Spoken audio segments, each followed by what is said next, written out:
Hello everyone, welcome to Gate Academy Global. So before starting today's session, I would like to have the input as well as concurrence regarding the quality of video as well as audio. If both have been perfect, just write perfect over the live chat and then we are going to go ahead. Anyways, let me focus over the agenda behind today's video. As you guys are well aware that in today's probably 5 to 6 hours, we are going to complete the engineering mathematics. Either you are being from electrical, electronics, instrumentation, mechanical, civil, chemical, either of the branch, all of the topics as well as the subtopics are going to get covered. That's a different story together. Few of the topics like if I take the reference of complex, the complex is not been the part of civil engineering, and similarly the numerical methods is not been a part of electrical as well as electronics. So separately, when I would start those topics, no, I would say the electrical and electronics student as well as the civil student, they need not to focus over this topic, but more or less the number of topics which are there within all of the branches remains almost same. Either we talk about the linear algebra, in all of the branches linear algebra has been there. Either we talk about the calculus, in all of the branches the calculus, either it's been the integral calculus, either it's been the differential calculus, either it's been the application of differentiation, that's been the maxima minima, series expansion, that has been there. Probability everywhere has been there. Probability distribution and density everywhere has been there. Complex, almost in all of the branches the complex variable is been there apart from civil engineering, and almost everywhere the even numerical method is been in part of their syllabus except electrical and electronics. So what we are going to do, those two topics we are going to deal at very last, but anyways at beginning almost all of the important theories as well as numericals I would try to cover. Yes, no, mathematics would not take place daily. I would try to conceal mathematics in today's class itself. Probably this class may last for maybe 5 hours or 6 hours, but within a single day, we are going to finish the complete mathematics, because the gate is not been far away. And definitely you guys also might be wanting, sir, why don't we finish the mathematics in a single sitting or within a single day?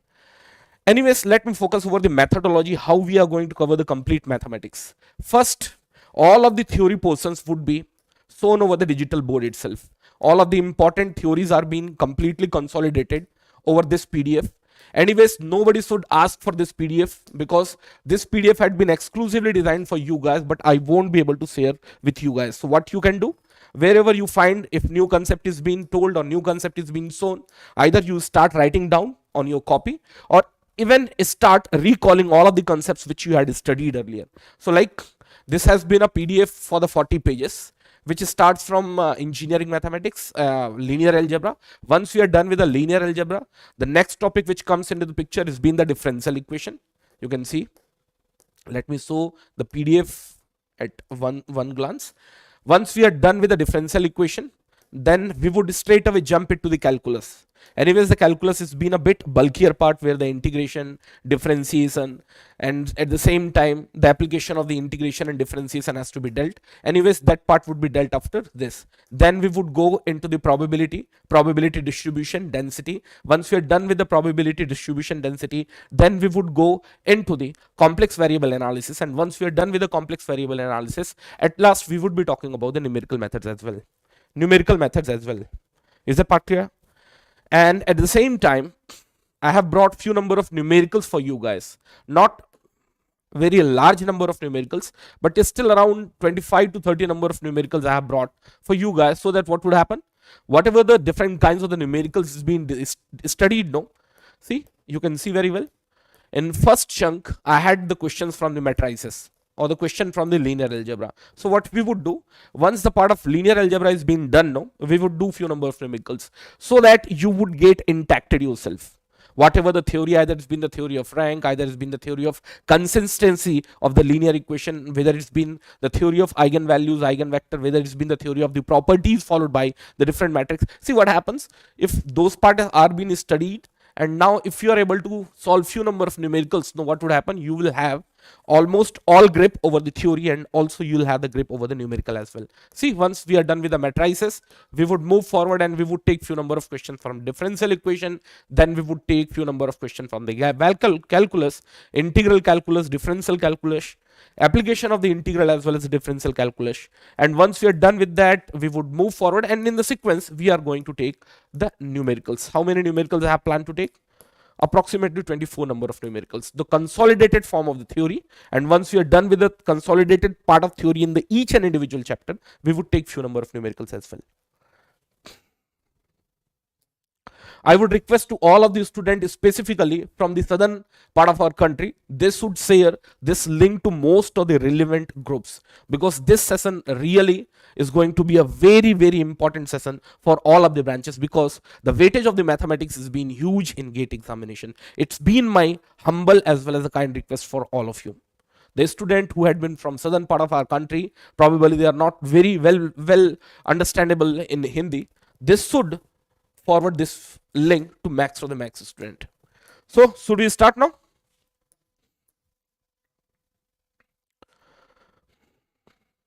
Yes. So let me go back. Let me start with few of the useful outcomes. My first topic from which I am going to start the today's session is being matrices, or I can say linear algebra. Linear algebra. So here comes the linear algebra. Anyways, in linear algebra, let me very first focus over the few of the important parametric operations over the matrix. Either it's been the transpose, either it's been the determinant, either it's been the inverse.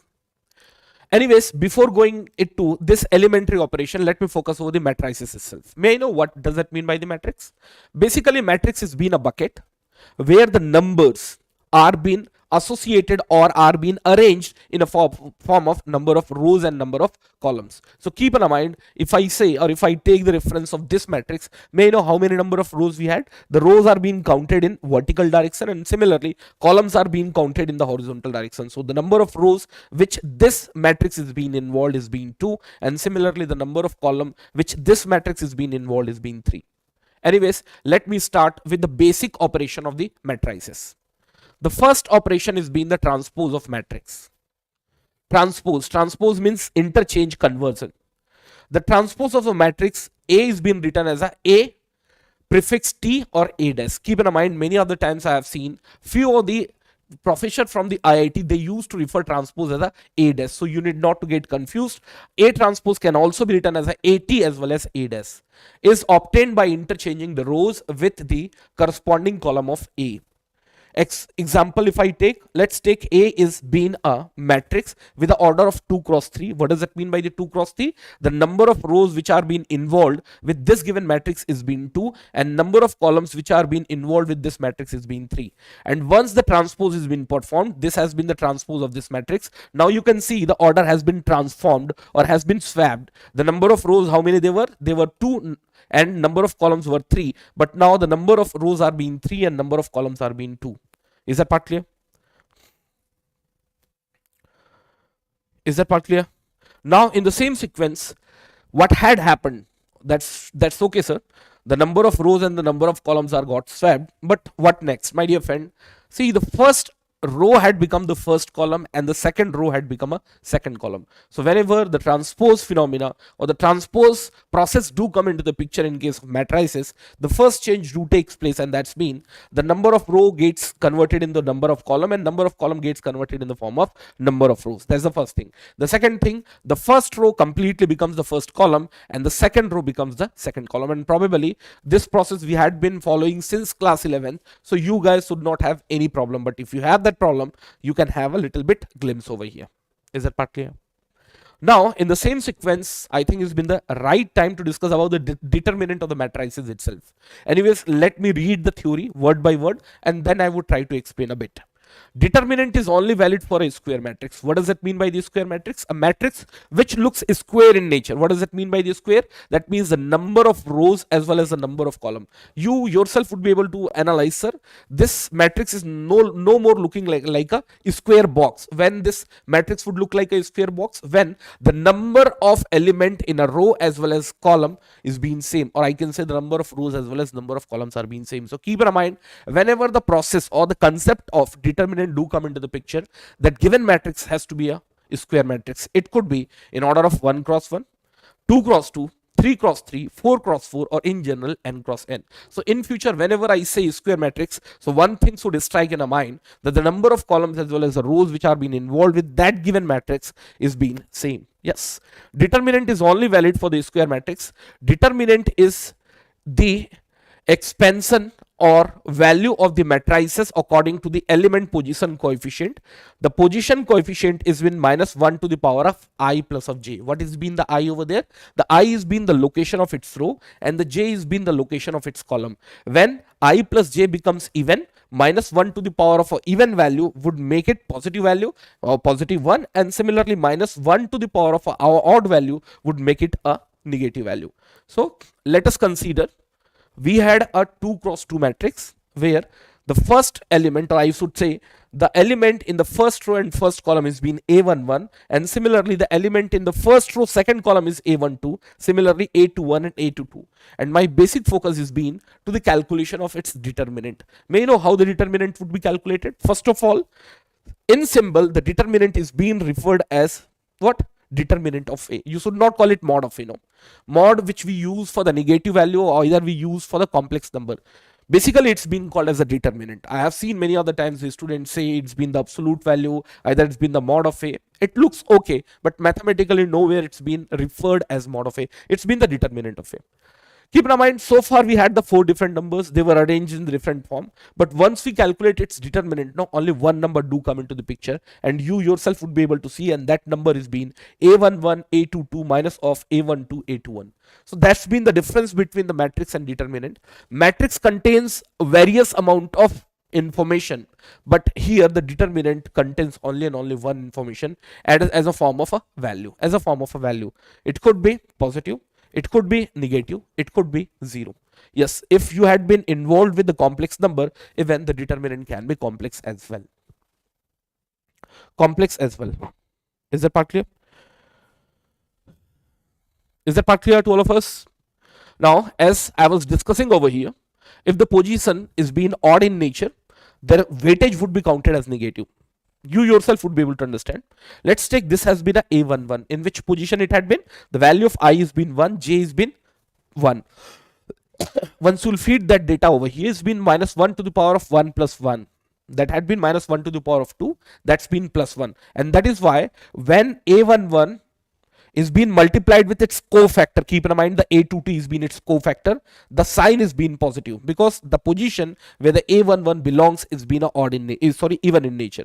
Similarly, if you go ahead with the a12, what happens? Now its position is being odd, that is why it had been designated with a minus sign. So a12 do come over here with a minus sign, and then we would be taking its cofactor, and the cofactor is being a21. And the same goes with 3 cross 3 matrix as well. 3 cross 3 matrix as well. See, in case of 3 cross 3, may you know how many number of rows and columns we are going to have? Obviously, sir, we are going to have the 3 number of rows and 3 number of columns. And as it has been communicated earlier, for a square matrix, for getting a determinant from a matrix, the matrix has to be a square matrix. That is why rather taking 2 cross 1, 1 cross 2, from 2 cross 2 straight away we have hopped into the 3 cross 3. Now, same. It's been the determinant of a. The same process is being followed. You can select either of the row, either of the column. It's been your choice. So usually we select the row or column where the maximum number of zeros are being prevalent. So what happens if you have selected the first row where the maximum number of zeros are being prevalent? Let's take a12 is being 0, a13 is being 0. So basically you don't have to perform this operation because whatever the result do come from this cofactor gets multiplied with 0, is messes out. So that's what been the story. If you had any of the square matrix where the number of rows and columns which had the maximum number of null factors, zeros, you should select for the calculation of its determinant. These are been the short stories which are going to get helped in your gate examination for sure. Now again the same story had happened. 1 1, that's been even, so designation would be positive. 1 2, 1 plus 2, that's been odd, the designation would be negative. 1 3, that's been again even, the designation is being positive. So a13 is going to get multiplied with this. Agreed what I am saying? Now we are going to take few number of properties which are being followed by the determinant. First an important property, if you perform a transpose of any square matrix, no, because if the matrix is not been a square matrix, you can't take its determinant first of all, and even once you'll take its transpose, again the next matrix which would finally be result, that would again be a non-square matrix. So for a square matrix, if the transpose is being taken and the determinant is being calculated, is being very same as the determinant of a matrix A itself. The important properties must have been by hearted in your mind, because there you cannot prove it. You cannot prove it. You won't have this much amount of time that such that you will be able to prove with few number of examples, or you can take few number of examples and you will be able to analyze whether this formula or this fundamental is being correct or not. You had to by heart. There is no other way, at least at this moment of point. Is that part clear? So I would say for a square matrix, by default the determinant would be calculated for a square matrix if you get the determinant of its transpose is being very same as the determinant of the matrix itself, determinant of its matrix itself. In the same sequence, now the next and important fundamental do come into the picture. Let's take you had a matrix AB, that means the multiplication of A and B, that is being very same as the determinant of its individual matrices. But here also A and B both should be a square matrix, and both should be in order of n cross n, or I would say the order of A and B must be very same. Why I'm saying so? I would do one thing. If I see few of the important or the critical properties, I would try to explain over the board itself, so that you guys would be able to connect the thing into the better way, and probably if the question is being asked from that particular zone, no, you would be able to appreciate the thing in a better way. See what I'm saying? For multiplication of matrix A and B, it is not necessary that the order of A and B must be in same in order. Only one requirement, the number of columns which are being involved with A must be very same as the number of rows which are being involved with B.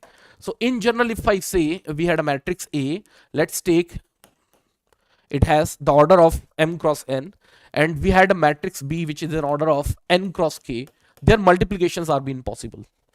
But virtually towards right hand side, we are been seeking the determinant of matrix A and matrix B, which is not at all been possible. Why?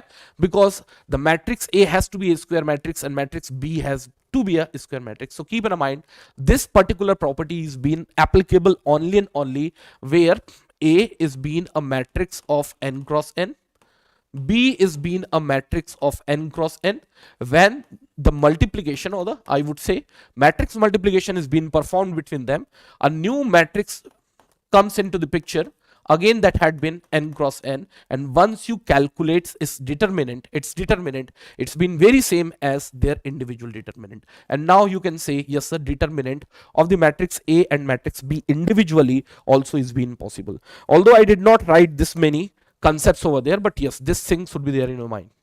This thing should be there in your mind. Agreed, no? Now in the same sequence, I think it's been the right time focusing over the third property as well. I had seen many of the times in matrices, the two questions they used to ask, usually the first question do come from the properties of the matrices, either the different kind of matrices, either it's been symmetric matrix, skew symmetric matrix, Hermitian matrix, skew Hermitian matrix, singular matrix, unitary matrix. See, one question I had seen they used to ask from the property based, and the next question comes from its application of linear algebra. Either it's been rank, either it's been the eigenvalue, eigenvector, either it's been the Cayley-Hamilton. Yes. Anyways, let me focus over here as well. See, this has been the determinant of a to the power of n. What does it mean by a to the power of n? What does it mean by the determinant of a to the power of n? Here, what I had done, first I had a matrix A, and then that matrix might have got multiplied by its own value. Like if we had a matrix 2 cross 2, the same matrix had got multiplied. But here what we did, first we calculated its determinant, and then we had raised with the same value at which this has been multiplied in a matrix term. So I would say this has been sort of this. This has been a sort of this. If you have a square matrix, let's take the element are being 2, 1, 3, 4. If you take its square, what does it mean by the square? The square is being the same matrix is been multiplied with the same matrix, and now you had been looking for its determinant. So its determinant can also be possibly written as the determinant of 2, 1, 3, 4, whatever the value do come into the picture, you can take its square, or either you can write here itself, you can take its square. It's still valid. It is still valid. One of the important thing I would like to communicate over here, I know many of the student may not be able to possibly understand this. May I know, if you write a to the power of 3, this expression is been true for a square matrix only, or whether it's been possible for any kind of matrix, whether it's been a square or whether it's been a non-square matrix. I want your response over the live chat. And the student who might be joining a little bit late, their agenda must be clear. We are going to smash the complete engineering mathematics today. Probably 5 hours, 6 hours, exactly even I do not know, but I would be able to freeze complete mathematics at any cost, because your gate is not been far away, and we as a Gate Academy do not want to waste even a single penny of your time, which has been so precious. My dear friend, it is possible either it's been the power of 4, 5 for a square matrix only, because what is the physical significance of a to the power of 3? That means the matrix had started getting multiplied by its own 3 times. My dear friend, this matrix multiplication is been possible only and only if the column of first row has to be matched with the row of first of the here that is possible only and only if the matrix is being a square matrix. So from here onwards, one fundamental must be clear to all of us. If a matrix is being raised to certain power, whether it's been -1, whether it's been 2, whether it's been 3, whether it's been 4, whether it's been 5, or whether it's been n, by default that matrix has to be qualified as a square matrix, otherwise that raised to the power business will not work. Yes, is the part clear to all of us? So probably this concept must be clear to all of us. Chalo, in the same sequence, let me take few number of more important properties, and I would say the precious most property from where the questions are being repeatedly asked in the previous year. It's been this. What it has been? Matrix A is being multiplied with K, and its result is being K to the power of n, determinant of A itself. It's been a very, very important property. I would request to each one of you have a little bit practice over this property, because I would say the questions are expected to come from this property. So I would like to have the input from each one of you. Can you able to feel what exactly I had been talking about? My dear friends, let's take you had a matrix.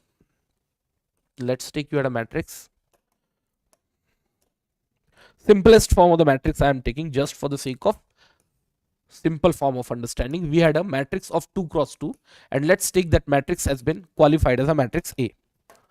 It's been 2, it's been 0, it's been 0, it's been 4. It's been 4. Agreed what I'm saying? Yeah. And now you are interested finding its determinant. This has been your matrix A. You are interested finding its determinant. So what happens? 2 gets multiplied with a 4, and that becomes 8, minus of 0, that remains 8 only.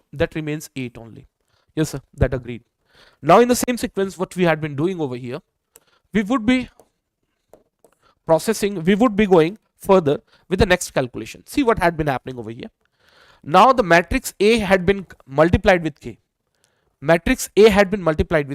So if I write Ka no, in case of determinant, if it is being K multiplied with the determinant of A, that means the effect of K is going to get prevalent in either of the row or either of the column. But once the K gets multiplied with matrix, keep in mind this multiplier K is going to get multiplied everywhere, including 2, 0, K. So here it becomes 2K, 0, 0, 4K. And that's been the difference between K getting multiplied with the matrix A and K getting multiplied with the determinant of A. Did you understand what I'm saying? So see what had been happening once you'll multiply it now. So now the next determinant of Ka is being 8 times of K square. So put together what I would say, if you had a problem like this, if you had a matrix A which is in order of n cross n, and let's take its determinant is being C. Now what I had done, now this matrix is being multiplied with a certain constant k. Again the order is being n cross n. So may I know what's going to be the result over here? The result is being, see, this k is going to get multiplied everywhere in each and individual elements.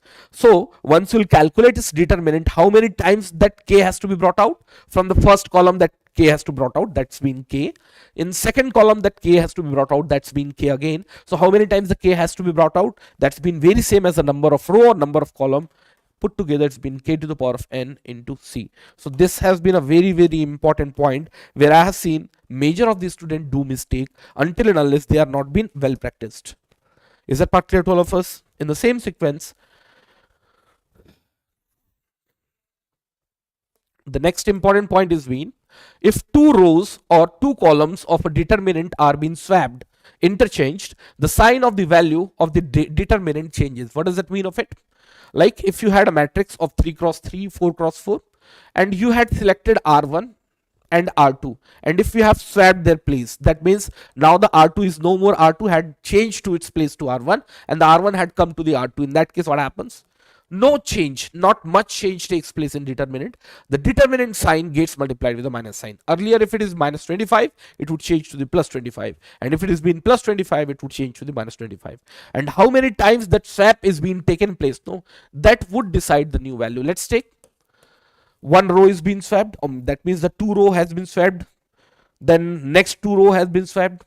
Two columns are being swapped. So what you had to do for the final calculation of the determinant, you had to multiply the earlier determinant, I can say a old, with minus 1 to the power of k, where the k is been the number of swapping.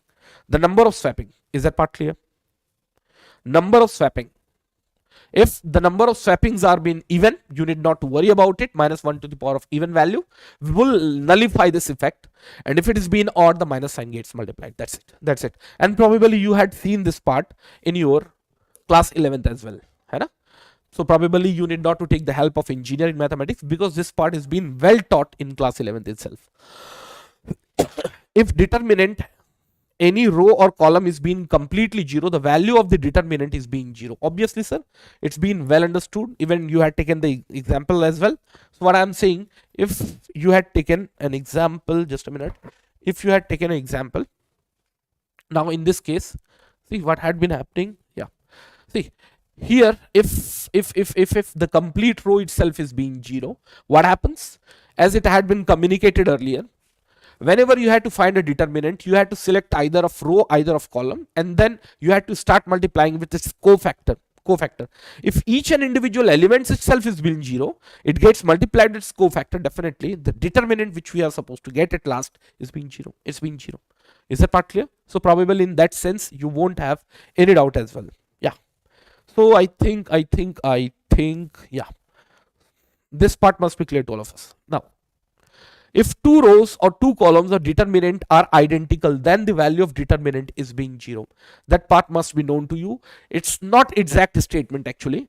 If two rows or two columns are linearly dependent, what does it mean by the linearly dependent? That means one row or one column can be written as a constant multiplier of second row or second column. By default, its determinant becomes 0. If you want to take an example, I can show you the example as well. So what I'm saying, if you had taken a matrix, let me draw a matrix over here. Let's take this has been a matrix.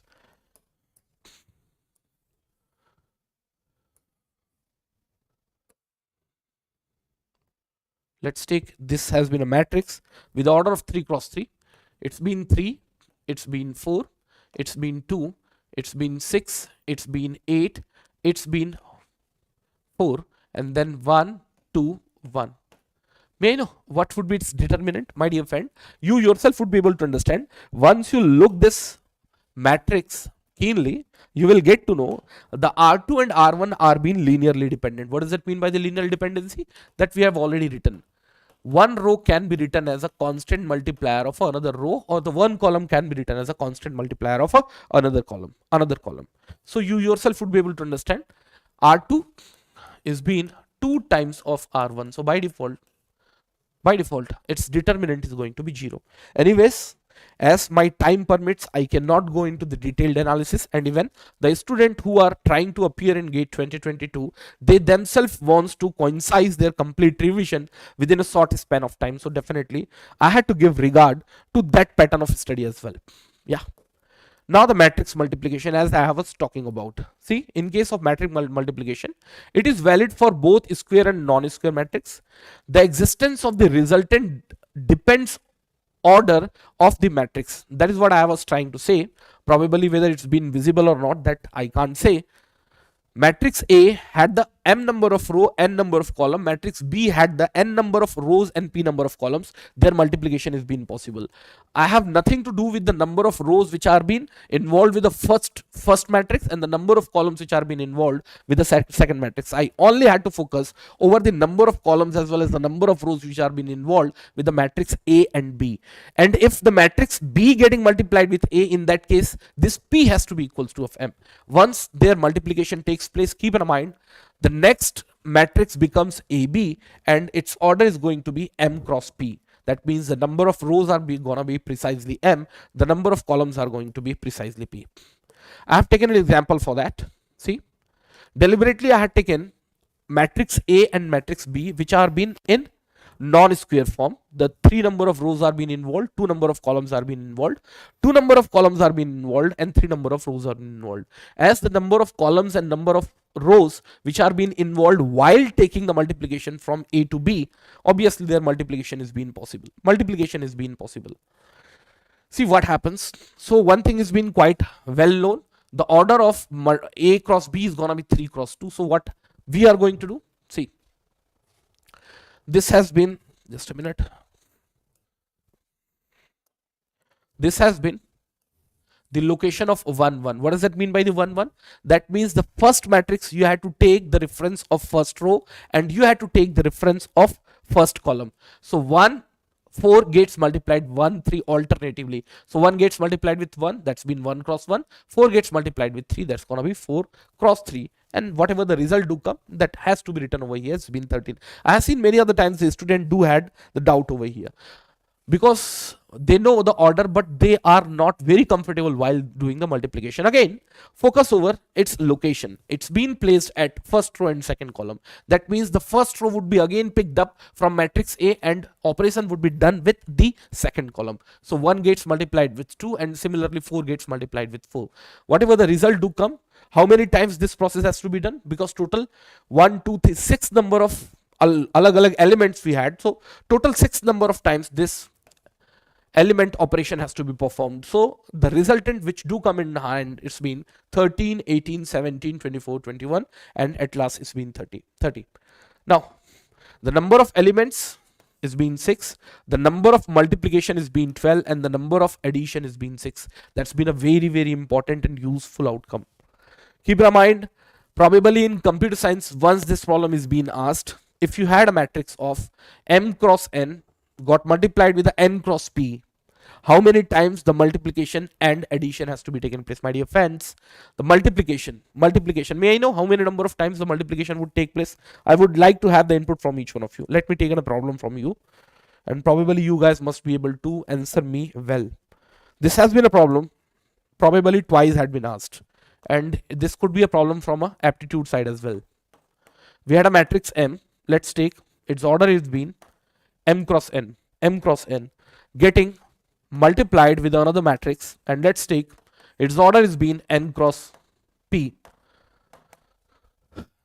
A new matrix gets formed, obviously, which is been AB. What's gonna be the order of it? The order is gonna be m cross p. I would like to ask from each one of you, for getting AB, how many times the multiplication process has been done? How many times the addition process has been done? May you know, if you get the answer, you can comment over the comment box. Tell me, how many times the multiplication and addition policies are going to get involved? So I would request to each one of you, see, in this problem what we could have done, my dear friend, the number of times multiplication and addition would take place for the calculation of either of the element would remain same.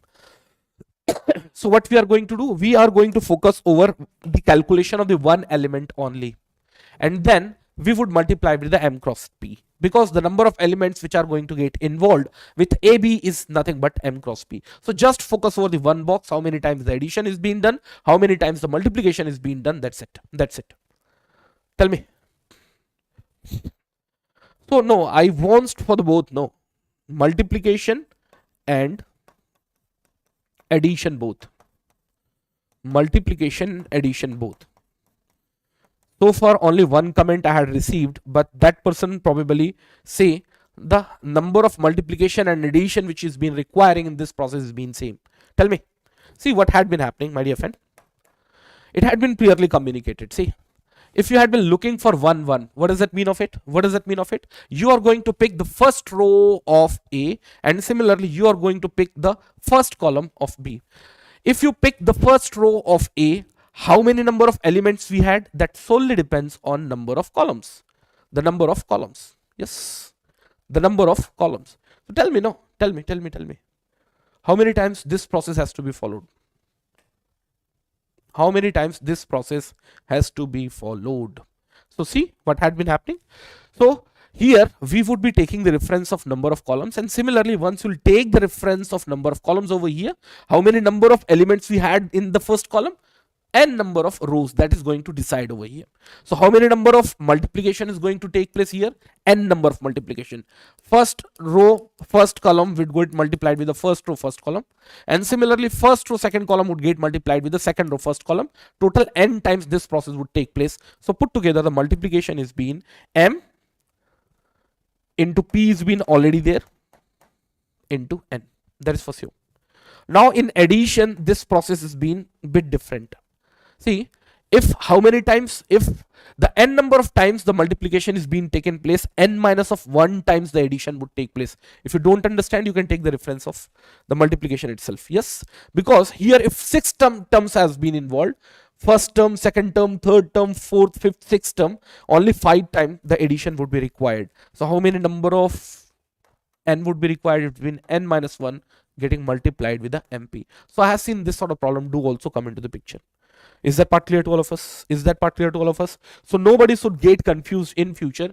If somebody says, I had given a matrix, and let's take the order of the matrix is being m cross n getting multiplied with n cross p, how many number of times the multiplication and addition mathematical operations to be performed for getting a complete matrix? Obviously, m and p number of multiplication are being required, and mp into n minus of 1 number of times the addition has been required. Additions are being required. Is that part clear? So probably this point must be clear to all of us. Until this point, you must have a good amount of idea about the transpose as well as the determinant. I would like to have the input from each one of you, the speed in which I had been talking about all of the important theories, whether it's been okay, whether should I be increasing my speed or what. Because if we'll go through this speed, probably within 5 to 6 hours, we would be able to complete our mathematics. Complete theory and few relevant numericals such that you would be able to connect your all of the theoretical concept with a practical manner as well. So nobody should have a second thought. We are not going to spend the second day or third day with the mathematics. We are going to concise the mathematics today itself. Probably my health is bit better.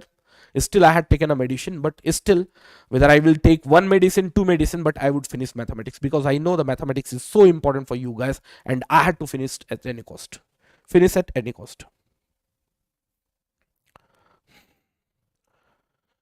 Yes, no? Yes, sir, perfect, no?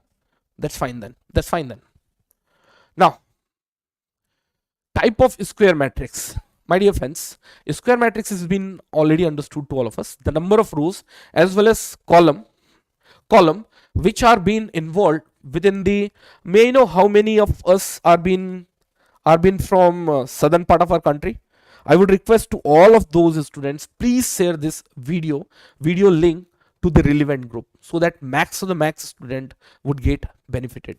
See, such a huge amount of effort we had given, not only for the linear algebra, for all of the important topics you had this PDF, and even not only PDF, I would endorse those all concepts with the help of numericals as well. Okay. Yes. Is that part clear to all of us? Now, The first kind of the square matrix has been a diagonal matrix. My dear friend, the diagonal matrix has been a very, very important matrix. Many of the times you are going to get encountered with this matrix, diagonal. What does that mean of diagonal matrix? That means we had been talking about a certain square matrix where all of the element apart from off diagonal. What does that mean by the diagonal? This in English it's called inclined, in Hindi it's called tircha. That means all of the inclined element apart from that inclined elements are supposed to be 0. Now what does that mean of it? Let me focus over the theoretical part. A square matrix in which all the element except leading diagonal elements are 0 known as a diagonal matrix. What does that mean by the leading diagonal elements? That also might be a bit concern to you. My dear friend, all of the elements where the number of rows and number of columns are being same. Either it could be the location of A11 where it had been placed at first row first column. Then it could be A22 where the element is being placed at second row second column. It could be A33, A44. That solely depends on the order of the matrix. Like this matrix has been in order of 2 cross 2. So obviously only two principal diagonal elements you can have, and that's been A11 and A22. My dear friend, apart from A11, A22, all of the element has to be 0. Like in this problem we had a matrix of 3 cross 3. So how many number of principal diagonal elements we are going to have? 3 number of principal diagonal we are going to have. Apart from this 3 number of principal diagonal element, all of the element has to be 0. Even few of the principal diagonal element can also be 0. I'm not saying they can't be 0, but I am ensuring apart from this principal diagonal element, each and individual element has to be 0. Nowhere it had been written that the principal diagonal element can't be 0. So keep in mind, when a matrix would be said to be a diagonal element, a diagonal matrix, when its principal diagonal element, I am not caring about it, but apart from all of the principal diagonal elements has to be fed as a 0. Or I would say the next way to write this is Aij is equals to 0 when the I is not equals to j. Agreed? Like here it's been a location of 1 cross 2, 1 cross 3, 2 cross 1. See here the number of rows and number of columns are not been matching at its place, but here the number of rows and number of columns are being matching. So I would say if I and j is not being same, if that element is being 0 by default, that matrix becomes a diagonal matrix but has to be a square matrix.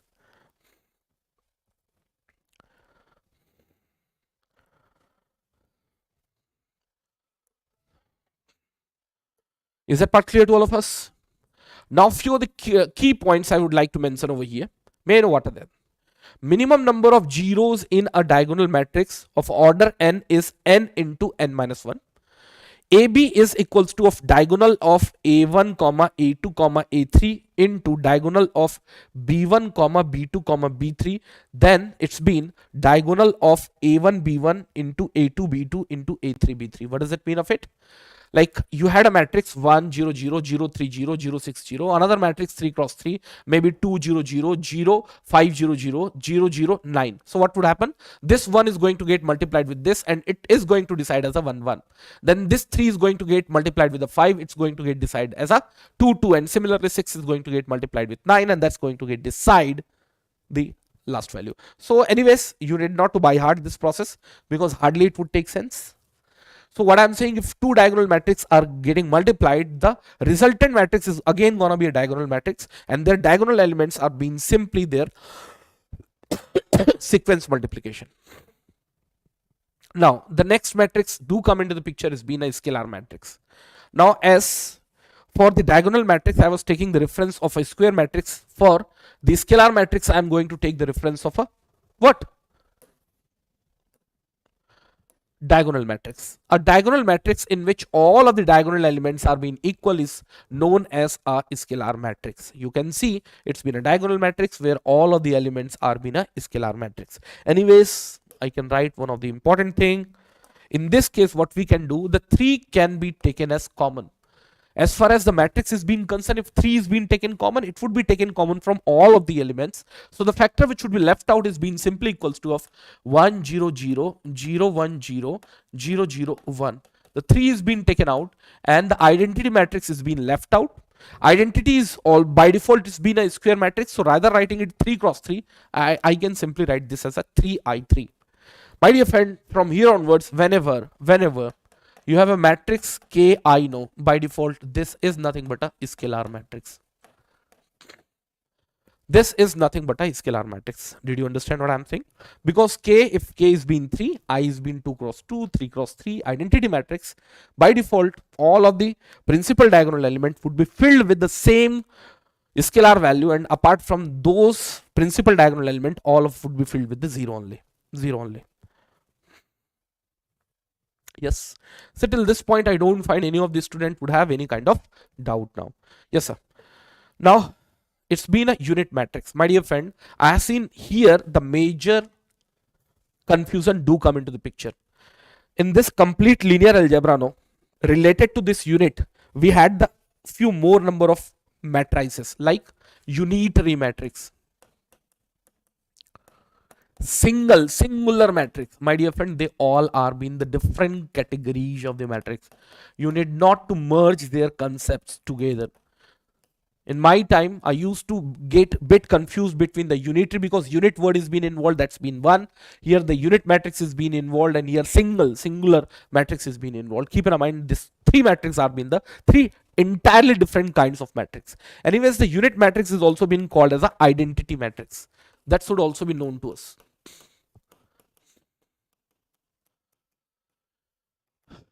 It's called as an identity matrix. As I was taking the reference of square, then diagonal matrix, and then scalar matrix. So I would say the unit matrix is been a type of a scalar matrix where the value of k is been 1. K is been 1. Or I can simply say ki, where the k is been fed as 1. So you had been left out with the I only. You had been left out with the I only. Is that part clear to all of us?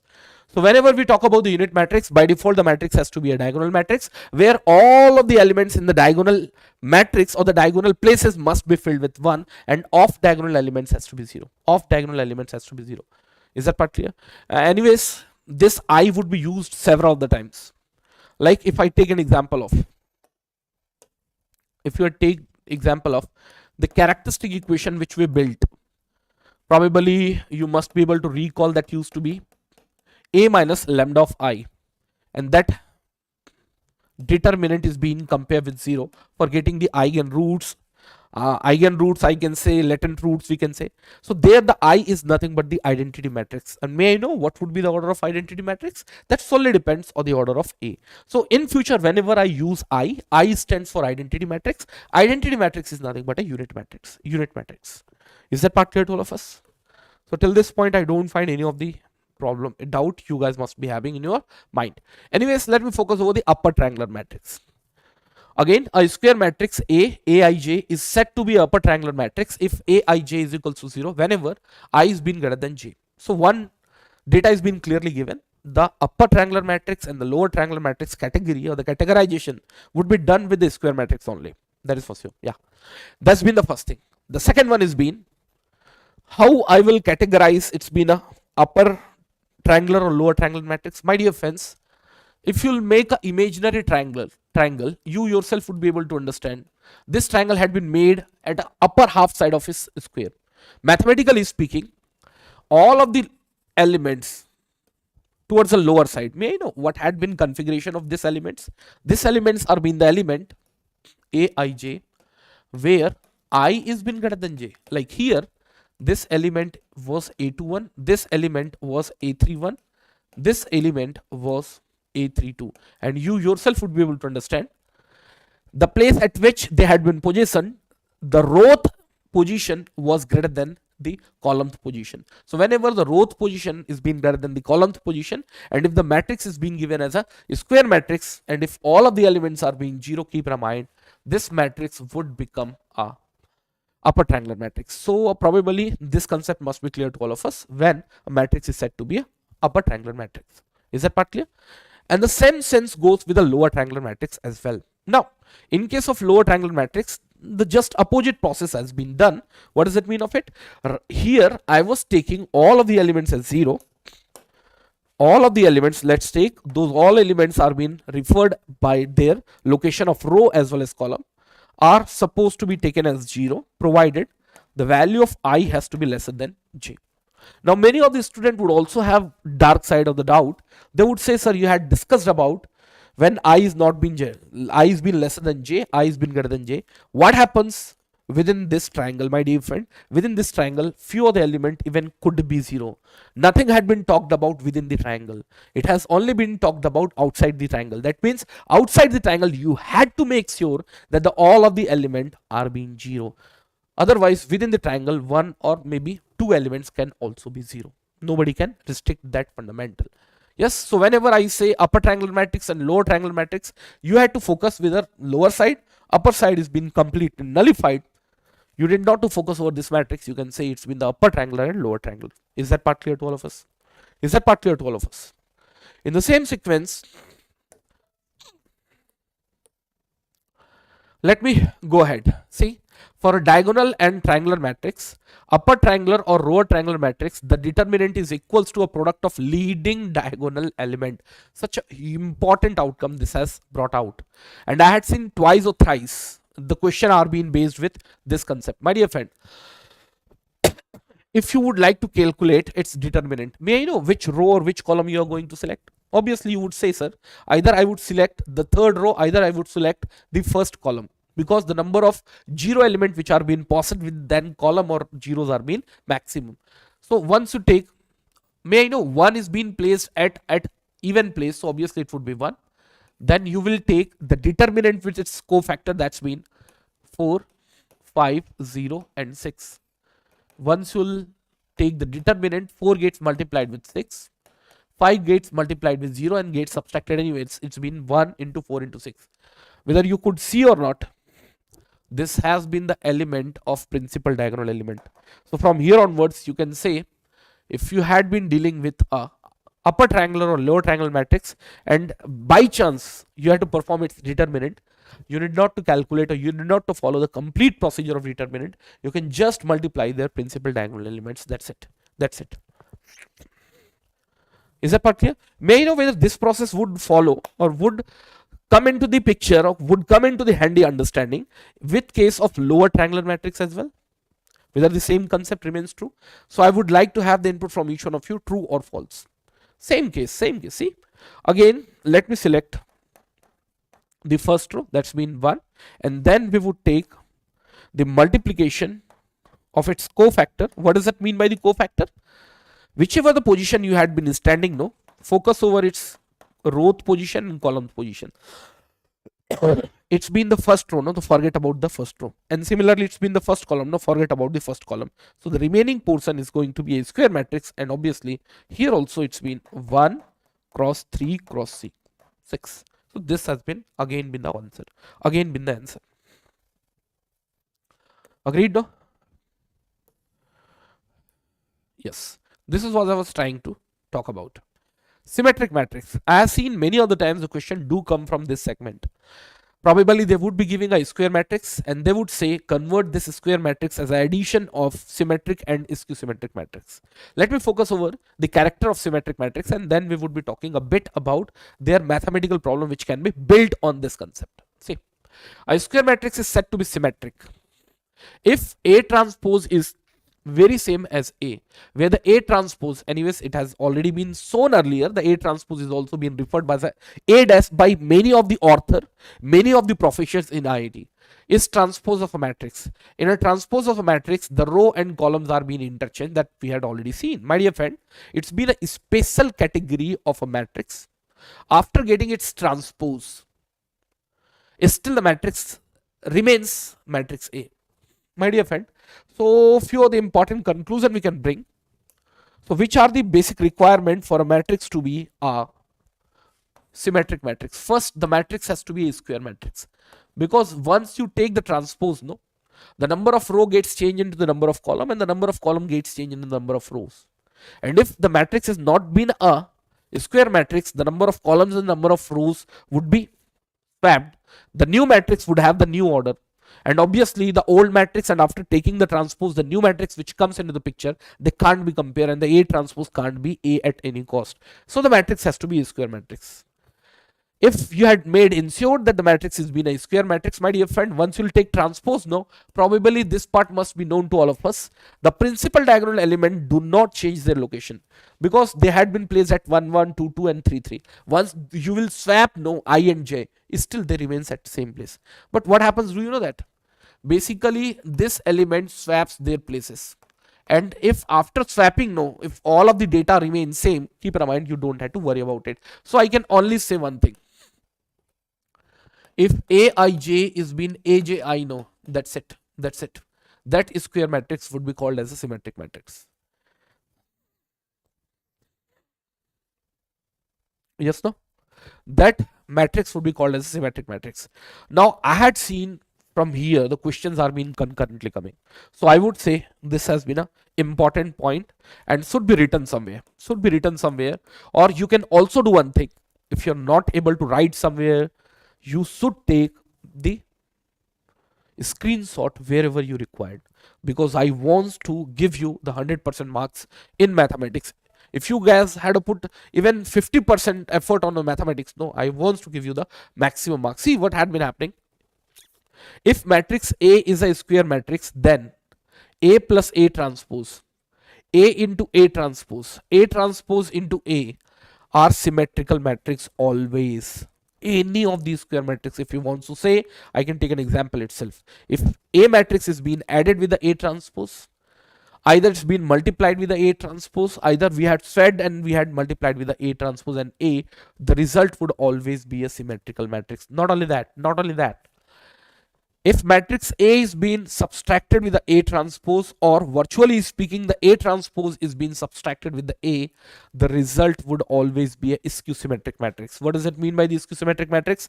Probably you guys must be knowing about it. The skew symmetric matrix is being a special case of a square matrix when the transpose is being taken for a matrix that becomes minus of A. So I would say this part must be by hearted to all of us. This part must be by hearted to all of us. So far, whatever the different important concepts we have understood, among them this has been one of the very critical point. Write it down. If you want, I can show you an example. Let me show you an example as well.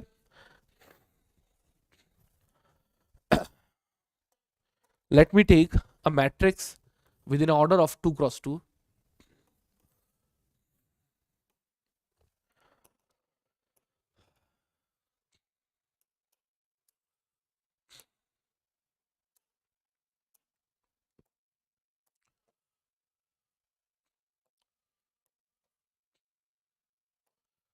Any random square matrix we had taken, just for the sake of simplicity, I have chosen an order of 2 cross 2. Transpose is being taken, it's been 2 1, and after taking transpose, keep in mind the principal diagonal element do not change its location. Now 3 would come over here, the 4 would come over here, we had to take the addition over here, and the resultant would be A plus of A transpose. A plus of A transpose. Once the addition is start taking place, the 2 gets added with the 2, that's been 4. Similarly, 3 gets added with the 4, that's been 7, and the 4 gets at 7, and it's been 2. And that was my basic intention, that the off diagonal element Aij must be equals to of Aj, and that had happened. So from here onwards, one thing must be clear to all of us mind, that if the addition is being taken place, that's it. Yes. Similarly, if A is been a symmetric matrix, K any real scalar, N any integer, B square matrix of order that of A, then minus A, Ka, A transpose, A to the power of N, A to the power of minus 1, B transpose AB are also symmetric matrix. All positive integer power of A symmetric matrix are symmetric. Anyways, you did not to focus over all of the conditions, but you can focus over this. See, if A was equals to of A transpose, so the A transpose would also be equals to of A. Nothing great, nothing new. And but यहाँ कुछ important thing which we had to remember, even A is being a what you can see symmetric matrix, even the A inverse A to the power of transpose Ka and minus A is also going to be a symmetric matrix. If you'll do little bit sketch and the calculation, no, you yourself would be able to conclude the same thing. But probably today is not been the right time to discuss more about this small calculation from where the conclusion is being derived. Now, the same way, if A and B are two symmetric matrices, anyways, you need not to focus over this. No, don't focus, because so many properties also do not make much sense. Because in gate, I have seen none means none of the time the problem are being asked from this particular domain, but it's still for the sake of better understanding I have brought more theory. If you want, you can take its screenshot, but it is not necessary according to me. If you want to know, if you had fully prepared mathematics, and if you think that if something new has been found from somewhere and I had to learn from there also, you can take its screenshot as well. Agreed, no? So here it's been AB minus of BA is a skew symmetric matrix. Did you really understood what exactly I had been talking about? Yes, sir. No, I would repeat once again, Kranti. At very beginning, I had communicated very clearly. This PDF had been consolidated for you guys. I had not got authority to spread this PDF till you guys, because such a huge amount of effort had been put it out. So I would say, in fast forward, you can also see the complete PDF with the help of my video, and whenever it is required to take the screenshot, you can keep taking the screenshot. End of the day, those screenshot would be saved in your mobile itself, and you can make little bit notes if you want. Probably within 4 to 5 number of pages, you will be able to extract few of the extra knowledge probably you may not have gathered earlier. Agreed what I'm saying?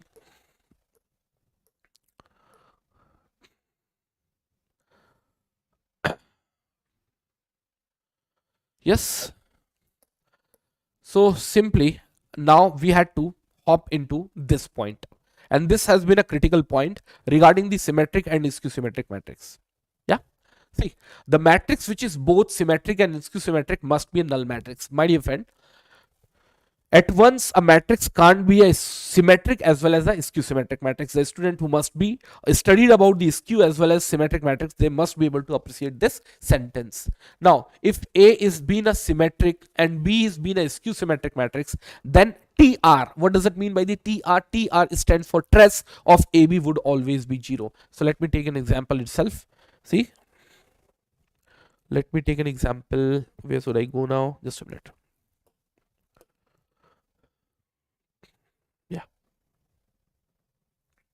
Let me take an example of a symmetric matrix. In symmetric matrix, your principal diagonal element could be 0 and non-zero, but of principal diagonal element should have Aij is equals to Aj. Let's take here it's been 3, here it's been 3. Now it's been 1, it's been 1, no, it can't be 1, it's been 0 and 0. Keep in mind, it's been the symmetric matrix and it's been skew symmetric matrix. For the skew symmetric matrix, all of the elements which are being fed in principal diagonal element has to be 0. Why? Probably this is not the day to discuss more about it, but yes, here it's been -1, here it's been +1. Keep in mind, in symmetric matrix, Aij has to be equals to of Aj, and similarly in case of skew symmetric matrix, Aij must be equals to of minus times of Aj. And in the same way, we had chosen the two matrix. Once the multiplication has been taken place, we are not focusing over the off diagonal elements. We are focusing over the diagonal elements only. 1, see how the data has been, put it out. Yes. So from here at least, which one? Where? Yeah. The matrix is both symmetric and skew symmetric must be null matrix, that is for sure. If A is being symmetric matrix and B is being skew symmetric matrix, their trace of AB is being 0. That is what I wanted to prove. See what had been happening over here. 1 into 0, that's been 0. 3 into -1, that's been -3. I had not been worrying about this two element. Now focus over this element. For that, I had to select the second row and second column. 3 gets multiplied with 1, that's been 3. 2 gets multiplied with 0, it's been 0. What does that mean by the trace? Can I say? Can anybody help me out? What does that mean by the trace? Trace of any square matrix is nothing but the addition of its principal diagonal element. That means the trace of a matrix. Let's take the matrix is being in order of n cross n is equals to a a11, a22, a33 and goes till a and you yourself would be able to understand when the minus 3 gets added with plus 3, the result which we had found, it's been simply 0. It's been simply 0. Now in the same sequence, let me focus over few more properties which are being followed. I had seen the question do come from this particular zone again and again, where A had been added with the A transpose and taken added with half. See, my dear friend, mathematically, if you'll expand it, no, what would happen? Half times of A plus of half times of A transpose, half times of A minus of half times of A transpose, half times of A transpose minus half times of A transpose would be went out, half times of A plus of half times of A gets added and becomes A and A. That is for sure. But here, one of the amusing thing has been observed. This element, or this matrix is being a symmetric matrix, and this matrix is being the skew symmetric matrix. So what's the conclusion we can derive out of it? That means any kind of square matrix can be written as the algebraic sum of, not even algebraic sum of the symmetric matrix and skew symmetric matrix. And if A plus A transpose getting multiplied with a half is being a symmetric matrix, so by default A plus A transpose will also be a symmetric matrix, and A minus of A transpose would be skew symmetric matrix. Sometimes it's also called anti-symmetric matrix, and here it's been symmetric matrix. Agreed?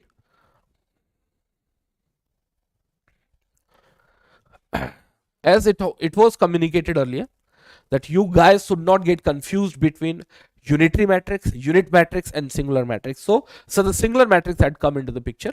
Let me focus over its description.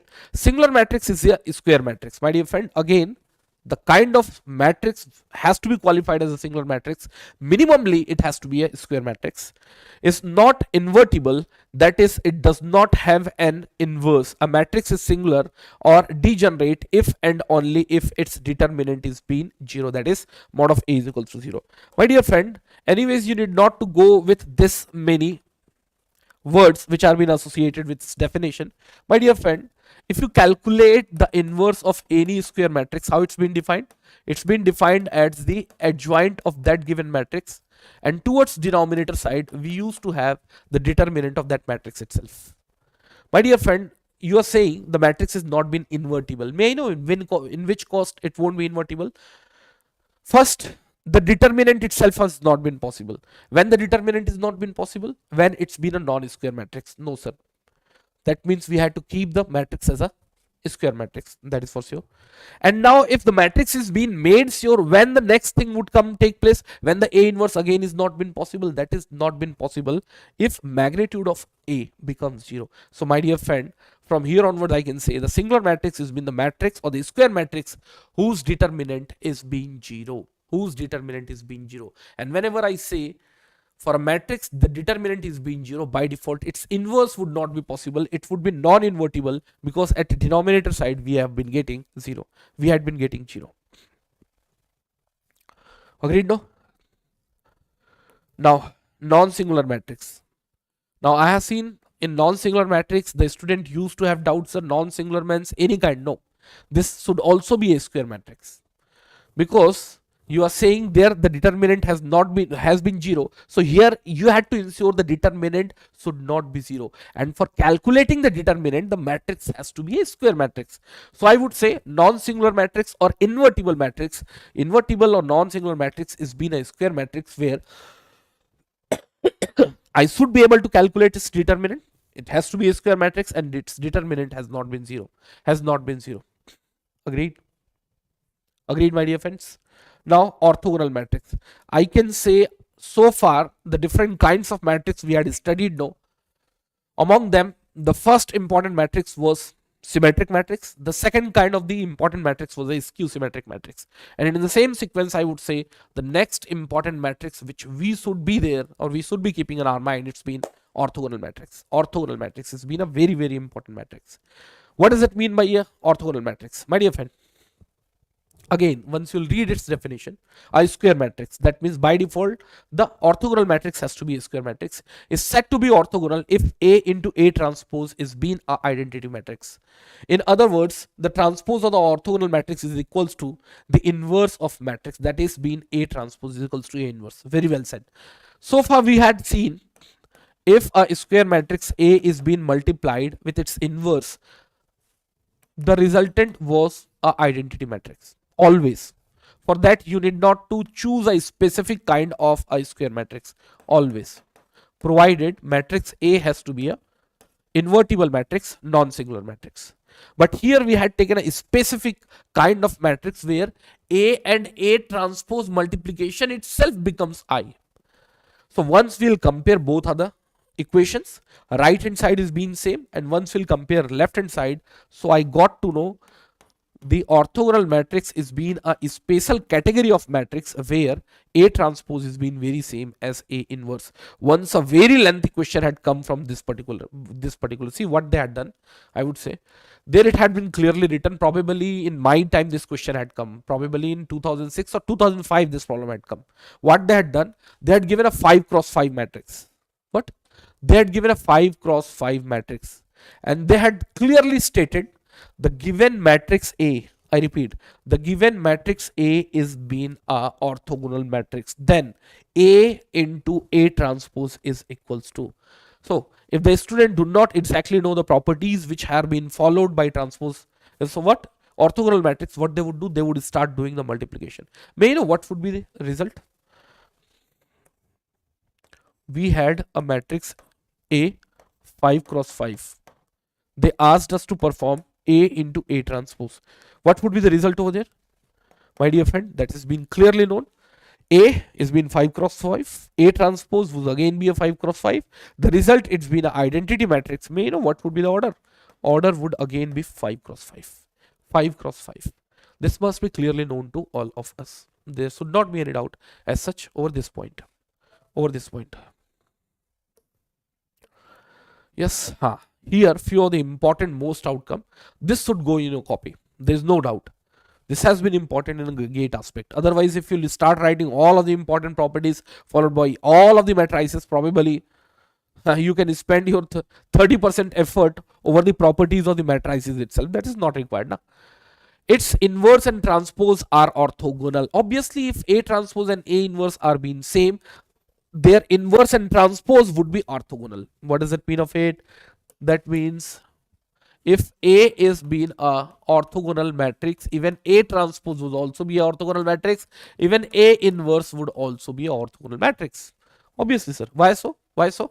Because we had already seen the A transpose is very same as A inverse, at least in orthogonal matrix. So if A gets multiplied with A transpose, it becomes iota, or A inverse gets multiplied with A. What is being the A inverse is being A transpose gets multiplied with A. Again, it's been identity. To put together, either you choose A, either you choose A transpose, either you choose A inverse. In all of three cases, the matrix remains a orthogonal matrix. Orthogonal matrix. Is that part clear? So till this point, I don't find any of the students would have any kind of doubt now. Now its determinant is unity, that is determinant of A is been plus minus 1. It's always been unity, could be positive and could be negative as well.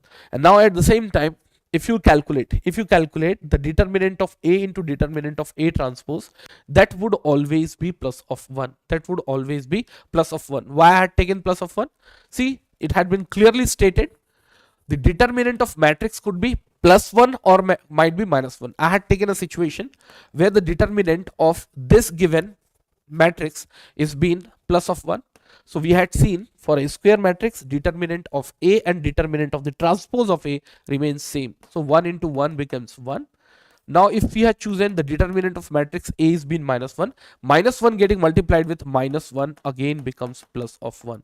So keep in mind, it would always be plus 1. It would always be plus 1. Agreed. So this point must be known to all of us. Now in the same sequence, we had been talking a bit about the Hermitian matrix. A square matrix is said to be Hermitian matrix if A is equals to A theta, where A theta is being transpose of a conjugate matrix A. Anyways, what does it mean by the conjugate of a matrix? My dear friend, transpose conjugate. That means you had been performing the transpose, all of the rows becoming column, all of the columns becoming row. Not only that, even you are also taking the conjugate of each and individual elements. Yes, see, if I had taken an example, we had an example of matrix A, which is being a complex matrix 3 cross 3. May you know what would be its conjugate? All of the components which are being held with the iota would change its sign. Or I would say, if you had a complex number, had the real part as A, imaginary part as B, if you want to take its conjugate, what happens? The sign gates change with imaginary part. If it is been minus, it would become plus. If it is been plus, it would become minus. So I would say if it is been plus, it would become minus. If it is been minus, it would become plus. And as you are performing the conjugate over the complete matrix, what would happen? All of the element would change its value. See, 3 minus of 2i had become 3 plus of 2i, 2 plus of 3i had become 2 minus of 3i, so on and so forth. Yes, and put together, what's going to be the A theta? Transpose also has to be taken place. See, 1, 3 plus 2i, 2 minus of 3i, 3 minus of 2i, 2 minus of I, 2 plus 3i, I and 3 had come over here. And keep in mind, if A and A theta, or I would say transpose conjugate, is being same, in that case the matrix A or matrix A theta is being called as the, you can say, Hermitian matrix. Hermitian matrix. Is that part clear to all of us? So here, as far as this problem is being concerned, I would like to ask from each one of you, this A had been qualified as a Hermitian matrix or not? Yes, sir.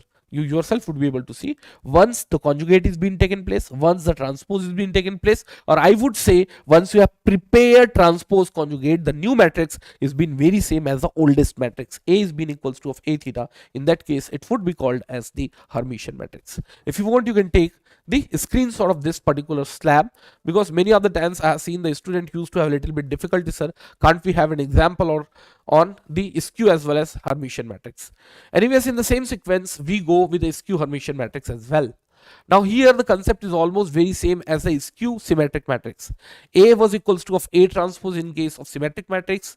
A is equals to of minus A transpose in case of skew symmetric matrix. Similarly, in Hermitian matrix, A is equals to of A theta, and in the skew Hermitian matrix, A is equals to of minus of A theta. A of minus of A theta. Is that part clear to all of us? Now, if you take an example, one of the specific feature of this matrix you must have seen, and that had been its principal diagonal element either would be filled with 0, either it would be absolutely imaginary number. Why? This has not been the right time to discuss more about it. Otherwise, within 2 to 3 steps, I can reveal each and everything. But see, already 90 minutes in been over, and we had been just hopping around the linear algebra, not even in linear algebra, the properties followed by the different matrices. So within a single day, as we are intended to finish the complete mathematics, we also had to maintain a certain speed such that we would be able to clear the complete concept within the given stipulated frame of time. Is that part clear to all of us? Now, all the diagonal element of the skew Hermitian matrix are either 0 or pure imaginary, and it has been communicated. Second, all the diagonal element of Hermitian matrix are being real as it was earlier. Here it would be pure imaginary or 0, and similarly in case of Hermitian matrix, either it would be pure real or it could be 0. Why? Probably the student who had studied mathematics it to a bit depth definitely must be able to connect the thing. Similarly, upper and lower diagonal elements should be complex conjugate pair. Yes. So if you'll see, upper and lower diagonal elements should be complex conjugate pair. Yeah. Now unitary matrix. So again I am saying the 3 different kinds of matrix you had seen, you need not to have any hopping in between. Unit matrix is being very same, singular matrix is being very different, and unitary matrix is being very different. Very different. Agreed? So let me focus over the unitary matrix. What does that mean by the unitary matrix? Like in case of orthogonal matrix, A into A transpose is equals to of I, and similarly in unitary matrix, A into A theta is being again I. So deliberately I have chosen a matrix A such that once you'll calculate its transpose conjugate, and if their multiplication is being performed, the result which we are being supposed to get, it's been an identity matrix. Identity matrix. Yes. Next, if matrix A is a unitary matrix, few of the again important outcome, its inverse also transpose are also unitary. इसका inverse and transpose both would be unitary matrix. And in the same sequence, its determinant is unity. That means the magnitude of A is being plus minus 1. And now, as it had been communicated earlier, if I say the determinant of A is being 1, so the A into A transpose and A into A inverse, plus 1 into plus 1 would become plus 1, minus 1 into minus 1 again would become plus 1 only. So till this point, I don't find any of the student would have any kind of doubt. Now, in the next sequence, we had been talking about the periodic matrix. That means a matrix which are been followed or which are been following a certain period. After that, it starts repeating its what?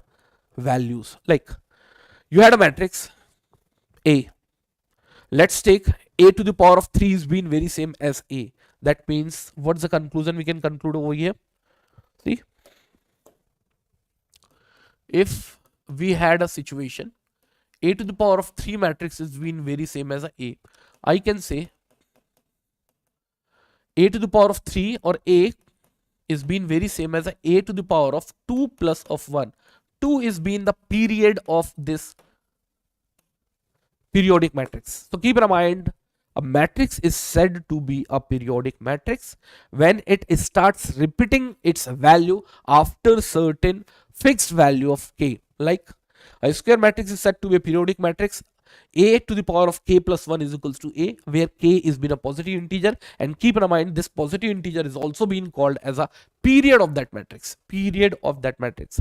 Let's take, if you had a matrix A to the power of 5 is equals to of A, in that case the period of that matrix is simply gonna be 4.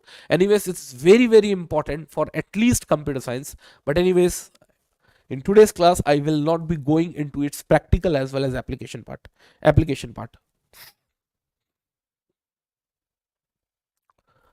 Agreed? No? This part must be clearly known to all of us. Involuntary matrix. A matrix is said to be involuntary matrix if you multiply first matrix with its own self, the result is an identity matrix. My dear friend, I had seen this sort of matrix again been a very important matrix, because in question if the statement is being written, the matrix A is been an involuntary matrix and they may ask eigenvalue, eigenvector. This same concept can be connected with various kinds of the different subtopics, but until and unless the basic concept of involuntary matrix is not been known, no, probably you will not be do anything at that moment of point. So at least I would say you should have a little bit idea, not much. You should have a little bit idea. Okay, A to the power of k plus 1 is equals to A. K has been a period of that matrix. That's it. Involuntary matrix, A square is equals to I. A square is equals to I. Yes, sir. It's been the involuntary matrix. Similarly, idempotent matrix. Idempotent matrix, A square is equals to A. Yes, sir. A square is equals to A. It's been the idempotent matrix. Nil. Actually, this nilpotent word is been coming from nil. A to the power of k is equals to of 0. So it's called a nilpotent matrix. I would say any kind of matrix after taking a certain positive integer power, somewhere it becomes 0, because most of the matrix is not going to be like this. In that case, that matrix would be categorized as a nilpotent matrix. Agreed? Now, determinant of a idempotent matrix is either 0 or 1. Determinant and trace of nilpotent matrix is 0. Inverse of nilpotent matrix does not exist. Write it down. Inverse of nilpotent matrix. Why it's been so? Because you yourself would be able to understand A to the power of k is being 0, no? In that case, once you'll calculate its determinant, no? Determinant is also gonna be 0. Yes?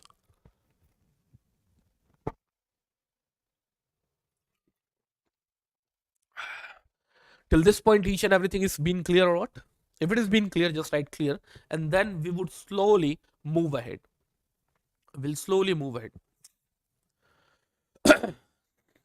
Is that part clear till this point?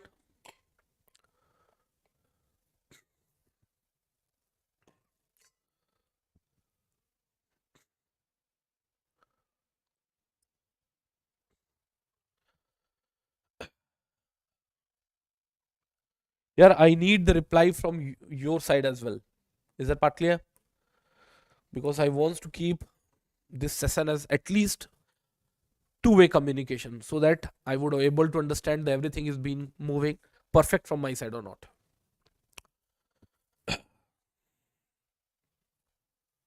Clear, sir? Na? That's fine. That's fine.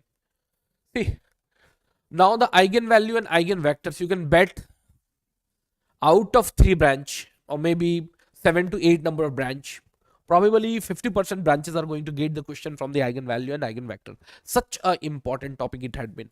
Anyways, illustrationally, I would not be able to show you in animation how the eigenvalue and eigenvectors work, but really it's been a very beautiful concept, a very graphical concept, which had been connected with the linear algebra. But here, at least in today's class, we had to be a little bit mathematical. First, we should have a little bit idea how to calculate the eigenvalue, and similarly with the help of eigenvalue, how to calculate the eigenvectors. My dear friend, the eigenvalue and eigenvectors are only been valid for the square matrix. The roots of the characteristic equation, determinant of A minus of lambda I is equals to 0, also called the characteristic roots or eigenvalues of the matrix A. Anyways, whenever I say eigenvalues, no, the eigenvalues are also got the different names.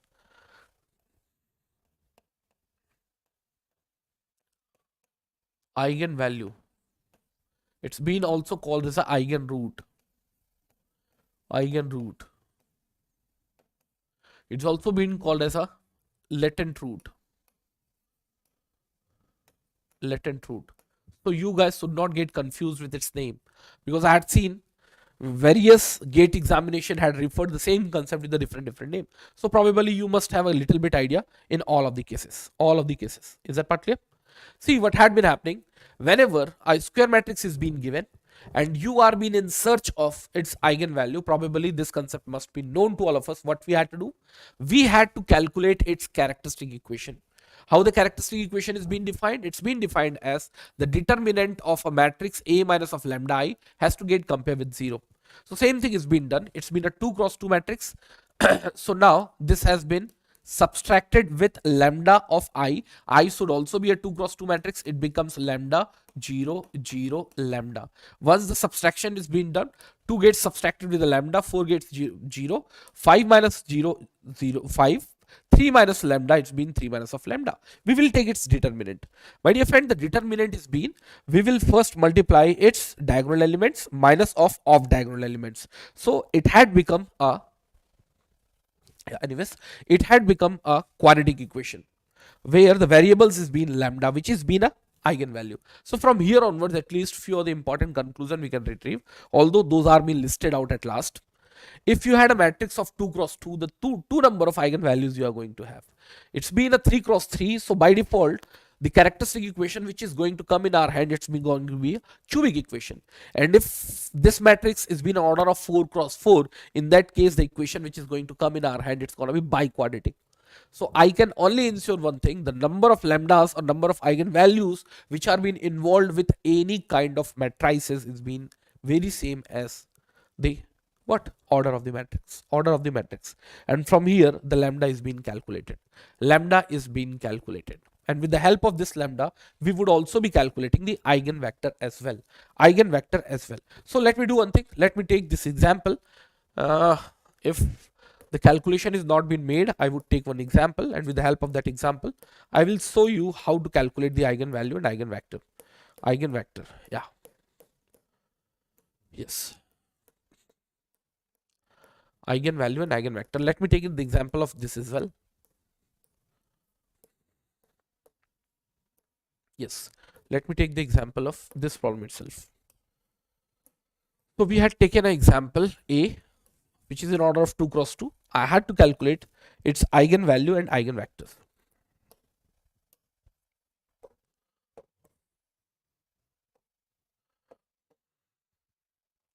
See what had been happening over here.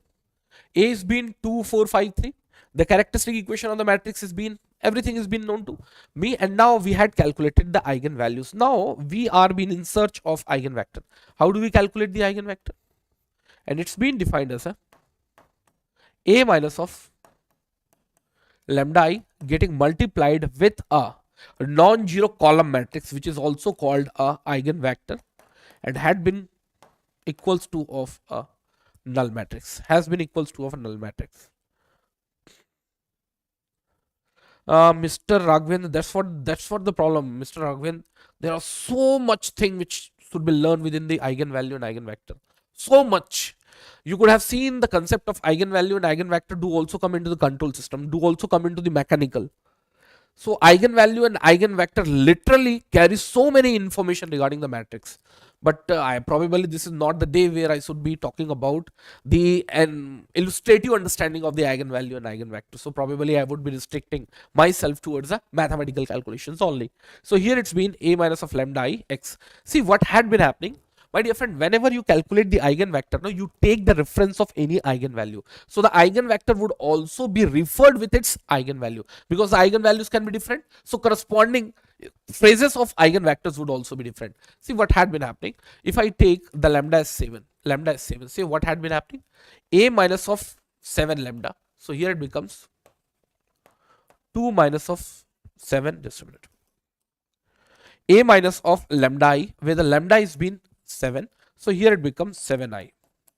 Yes. So 2 is going to get subtracted with 7. It's been minus of 5. Minus of 5. 4 remains 4. 5 remains 5. And now the 3 is again going to get subtracted with 7. And that becomes minus of 4. x1, x2, 0 and 0. My dear friend, whenever you calculate the eigenvector, no, keep in mind, corresponding to any eigenvalue, the eigenvector would not be unique at any cost. How can you ensure that? Whenever the calculation is being done, no, you yourself would be able to understand it. Minus 5 times of x1 plus of 4 times of x2. How many number of equations we can extract from here? So probably the student would count 2. No, only one equation can be extracted from here. How? See, minus 5 into x1 plus of 4 x2 is being 0. Once you'll multiply minus sign, minus 5 would become plus 5, plus 4 would become minus 4. They had not been the two independent linear equation. They are just been one linear equation with two unknowns. So may I know x1 and x2, once we'll solve this one equation, would it have its unique value or would it have its non-unique value? Obviously, sir, they would be having a non-unique value. Yes, they would be having a non-unique value. Probably, Mr. Raghavendra, you can search eigenvalue and eigenvector by Sonal, sir. Probably 1 year back, I had discussed much about it. I am not sure whether I have discussed in English channel or not, but probably I must have. Yeah. So one of the trick I can say, or one of the trick point it had been, my dear friend, whenever, I repeat, whenever you had been dealing with the eigenvector, let's take this equation must have been 5x2, 5x1 plus of 4x2. So this has been a cautious point. At any cost, this cannot be the outcome when you will be solving a minus of lambda I into x is equals to 0. Why? Because these two equations are mean the linearly independent equation.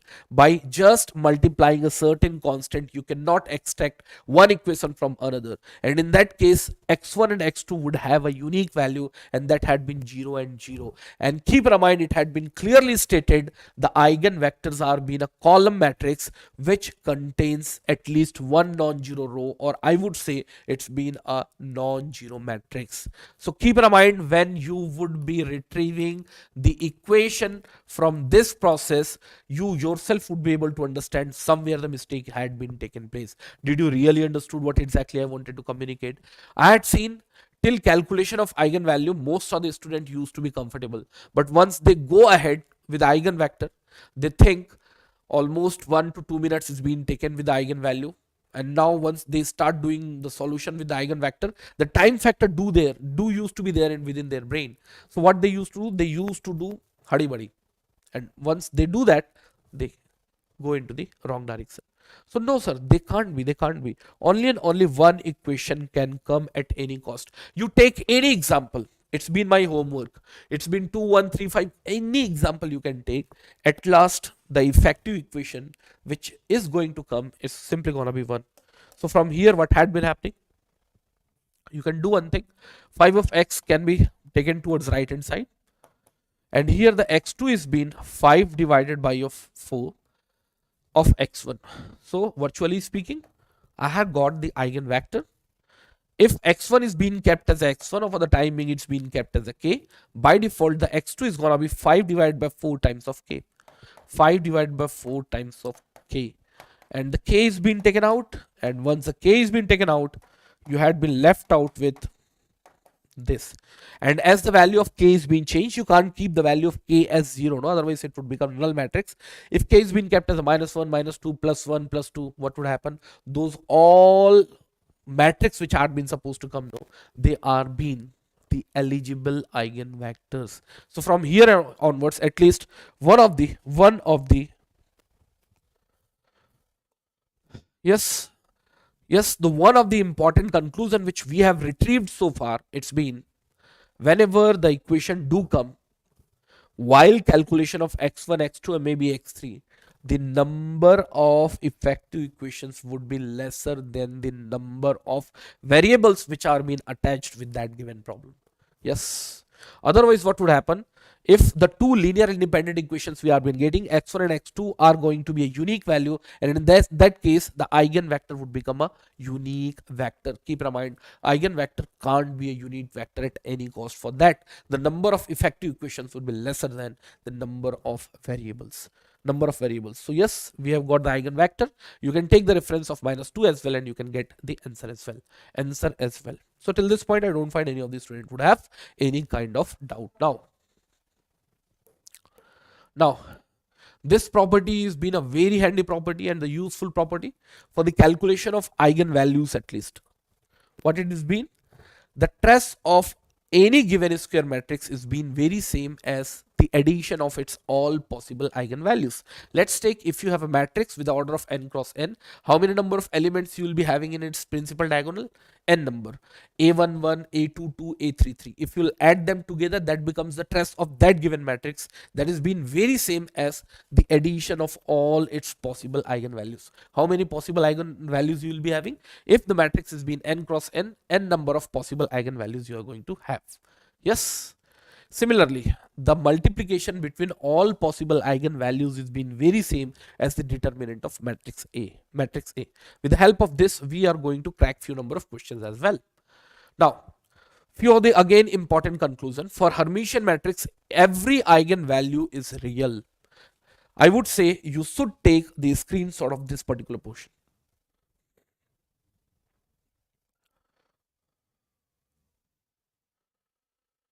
No. Crazy engineers, it has been clearly stated at very beginning, I won't be able to provide this PDF. Such a huge amount of effort is already been put in for consolidation of this PDF. We had also got a certain limitation as an organization. So probably you should give the regard to those part as well. Yeah. Sir, in option, what they will give? I am going to take few number of example. So you need not to worry about it. You should take the screenshot of this particular portion. That is what I am saying. No, in between I am saying you to take the screenshots such that at last you will sit maximum 1 hour, and important point you will be writing somewhere, and probably 1 or 2 questions may get asked from this particular points where you might be missing so far.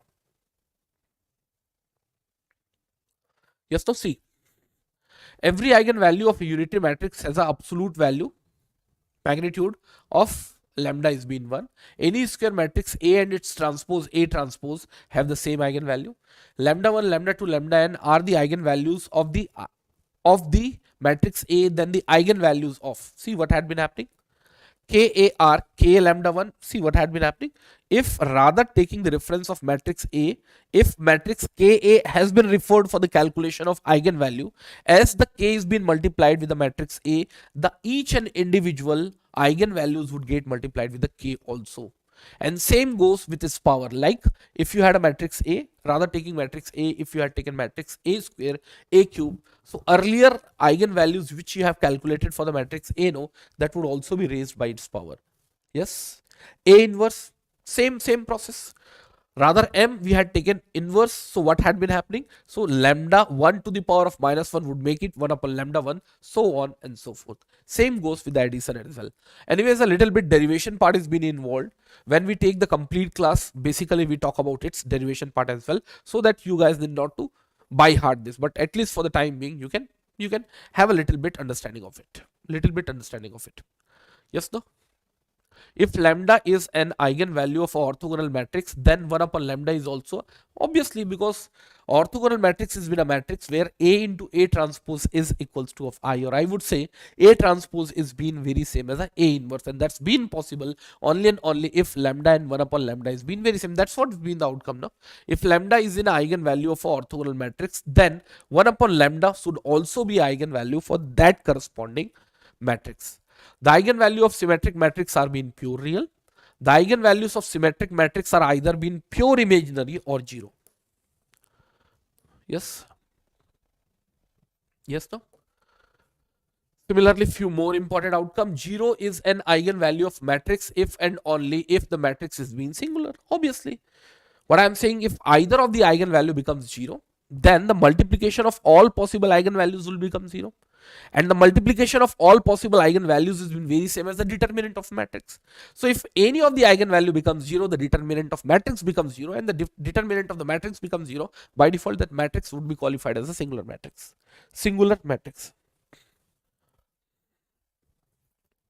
Yes, my Telegram link I am going to give you now. So any kind of doubt or any kind of guidance if you want to take in future, definitely you can take it. So one person was asking the Telegram group.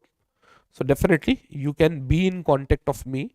Whatever kind of doubt you guys are having, I will try to resolve. So my Telegram link is being, you can note it down somewhere.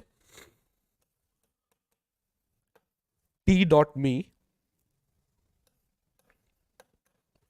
ABCD 123 DF. Yes, write it down somewhere.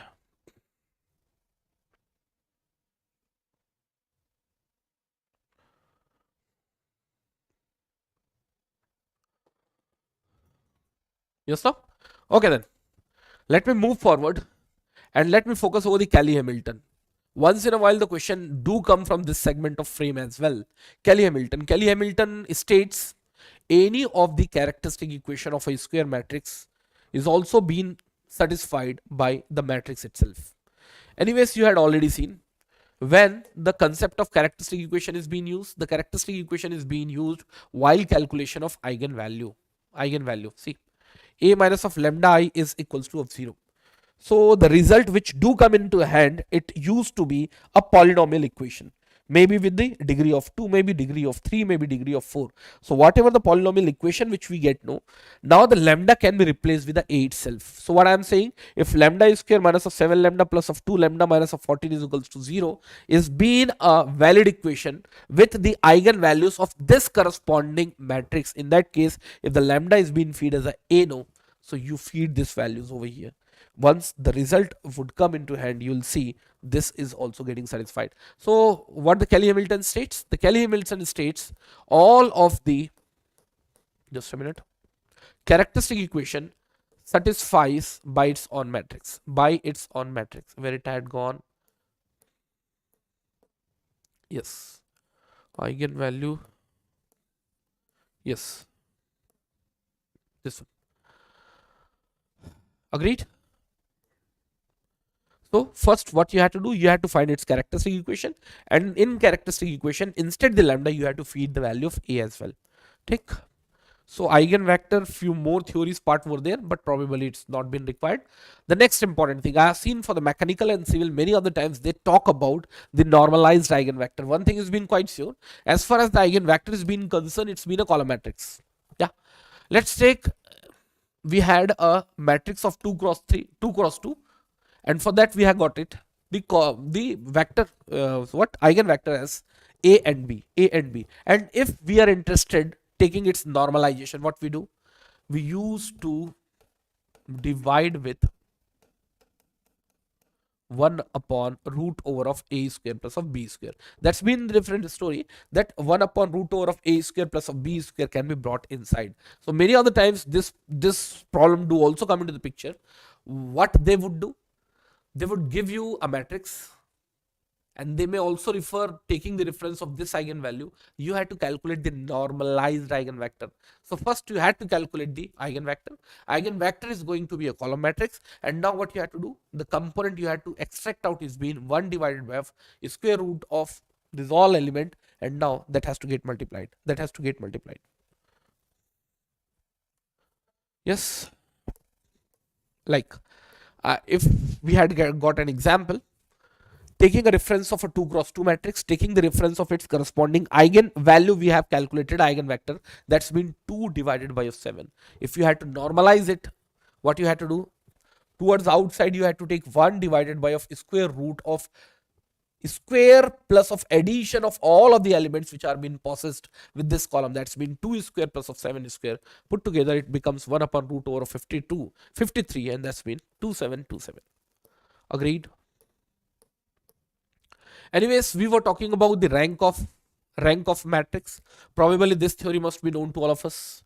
What it has been, that the rank of a matrix is a number equals to the order of highest order non-vanishing minor that can be formed from the leave it. See what I wanted to tell over here. If you had a matrix, it could be a square matrix or it could be a non-square matrix. So first, one doubt should not be there in your mind, that sir, whether it's been a square matrix, then only the rank would be calculated, or if it has been non-square matrix, I won't be able to calculate its rank. No, keep aside that dilemma. The rank is being equally valid for a square as well as non-square matrix. That's been the first important point, because this has been a point where many of these students used to have a little bit secondness. Square as well as non-square matrix. Now what you had to do, now if we'll take the reference of this concept,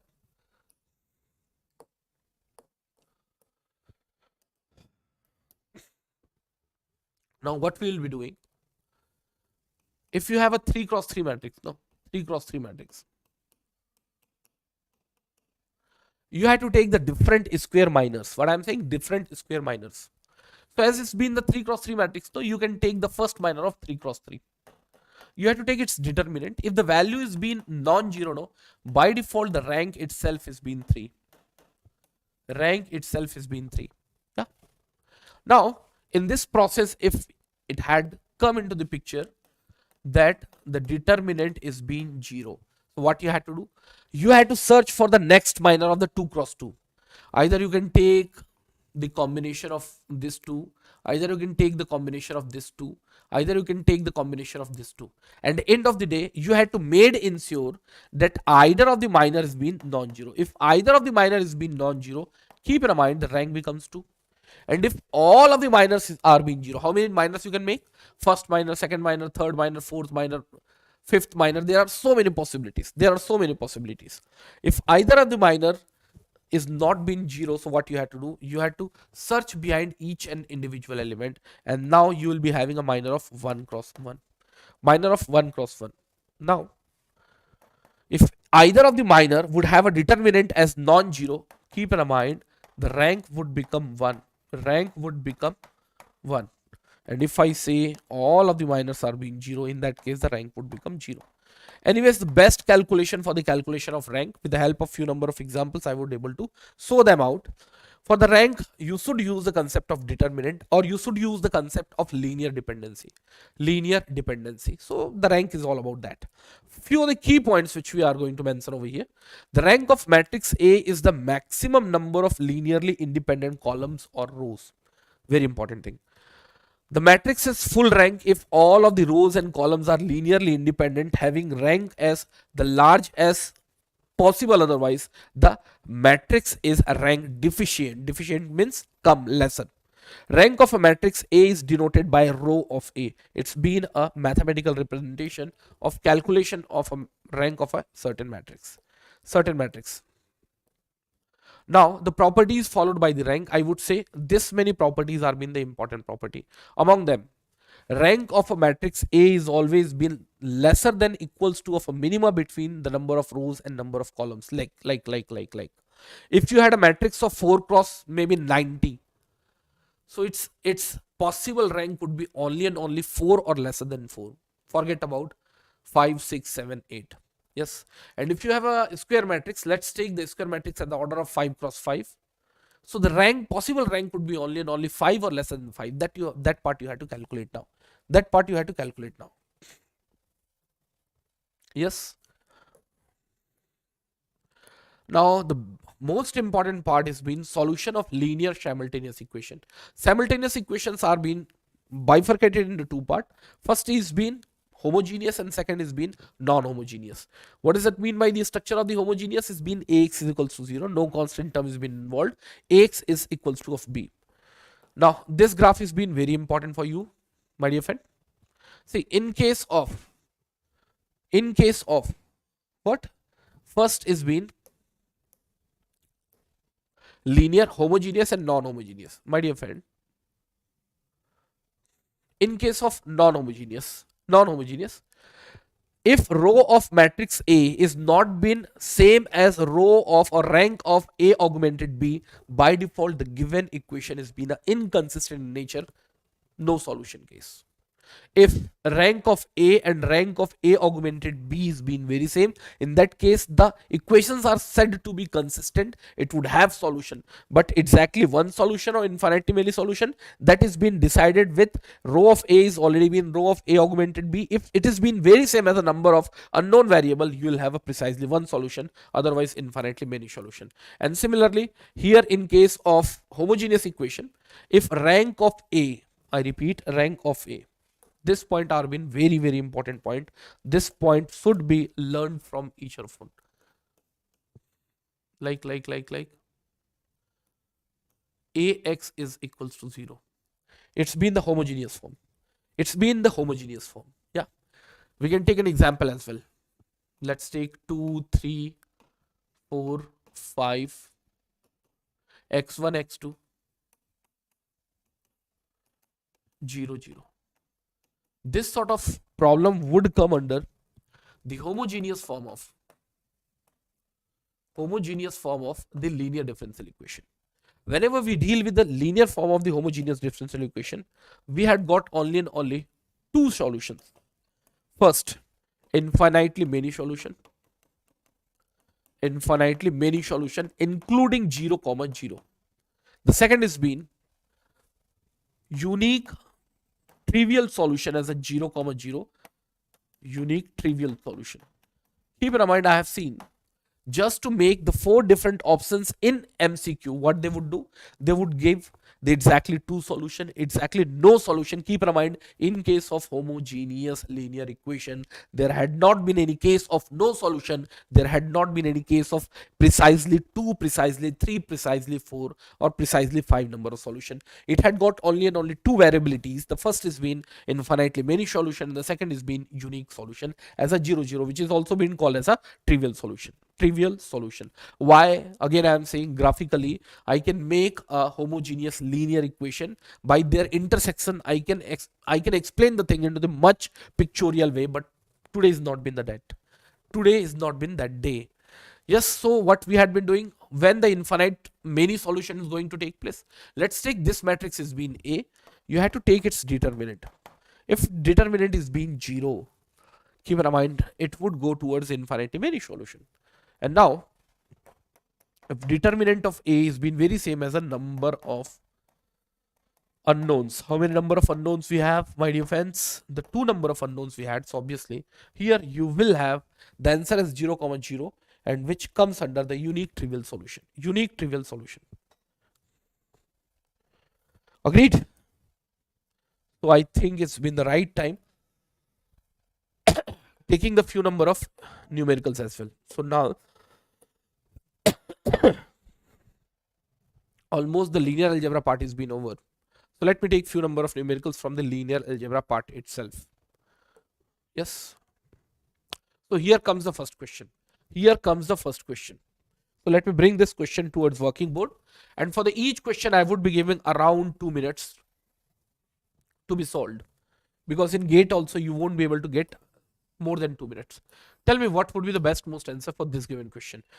So I am just going beside to this digital board so that you guys would be able to see the problem well. The problem states, for which value of x will be the matrix given below becomes a singular matrix. Singular matrix. Probably the concept of singular matrix must be clearly known to all of us. That has already been discussed earlier. Tell me. For which value of x will be the matrix given below becomes singular in nature. So maximum within 1 to 2 minutes you must be able to crack this problem out. This problem is being experienced by GATE mechanical engineering students in year of 2004. The problem was framed by IIT Delhi. Yeah, perfect, Rajesh.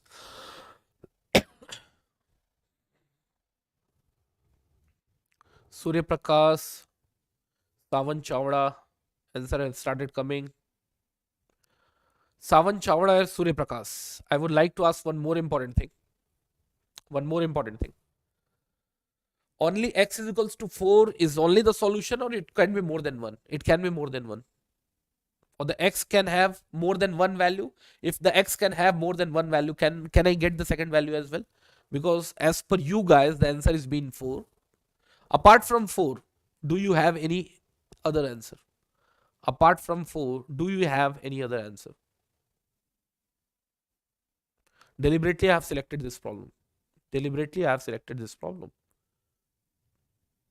Okay. So almost all students had been giving the answer as 4. My dear friends, what does it mean by the singular matrix? A matrix is said to be a singular matrix if its determinant is being found as 0.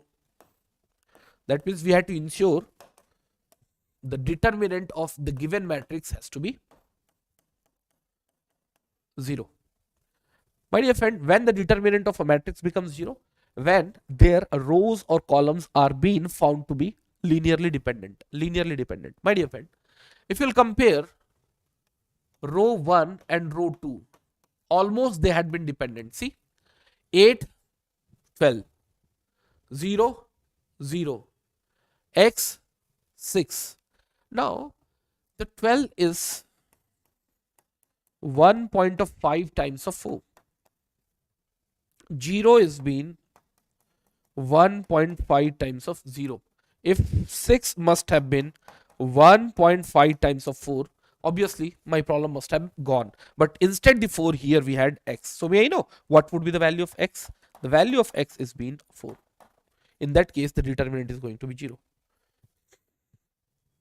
In that case, determinant is going to be 0. Is that part clear to all of us? Agreed, no? So probably this could have been the two different ways to solve this problem. Either you could have straight away taken the determinant, or otherwise whenever you have this sort of problem, no, first focus over either of the row or either of the column where the x do come into the picture. Like in first row the x is been there. Now focus over the remaining rows where the linear dependency is being made. Yes, a linear dependency is being made. 1.5 times of 8, it's been 12. 1.5 times of x is been 6. Here it is being 0. And here if it must have been non-zero, no, definitely I could have not taken the concept of linear dependency. So I would say rather straight away going to calculate the determinant of any of the problem, if you had to deal with the singularity, no, you focus over the linear dependency, and from the linear dependency we got this answer. Otherwise the second methodology must have been, you could have taken its determinant. Once you'll take its determinant, it's been 8 x 0 4 0 2 12 6 0. That has to get compared with 0. While doing this analysis also, you must have done something. See what, this 4 had been common over here, 2 had been common over here. So the 4 is being taken out. So it's been 2 1 3 x 0 6 0 1 0, and this common factor had been sent towards the right hand side. And now we would be taking a determinant. Determinant should be taken in such where the number of zeros involved with the column and rows should be minimal. So obviously I must have taken the third column. May I know in which position it had been? This has been in second row, third column, odd location. So this must have been minus of 1. This has been 2 x 3 6 is equals to 0, is equals to 0. Minus 1 would go towards right hand side, and here it's been 12 minus of 3x is equals to 0. X is been 4. Obviously, the answer which we are supposed to get, it's been 4. Arvind Reddy, obviously I can say. For the mechanical side, no, I would say the mathematics would be a bit easy. The reason I can also say, because in electronics and instrumentation, vector calculus is been very, very important, I would say. Why? Because the EMFT, electromagnetic field theory, is been the application part of the vector calculus. So until and unless this three stream do not know the vector calculus and its application, probably they would not be able to understand the basic concept of the EMFT as well. And I would say in the complete engineering mathematics, the vector calculus is bit tougher side. Not only that, line integration and surface integration also is been a tougher side, and that had been asked more frequently for the electrical, electronics and instrumentation side. So I would say yes, in mechanical, civil, the quality of question which has been asked so far, I won't be able to predict about the upcoming question paper, but yes, it's been easier at side, easier at side.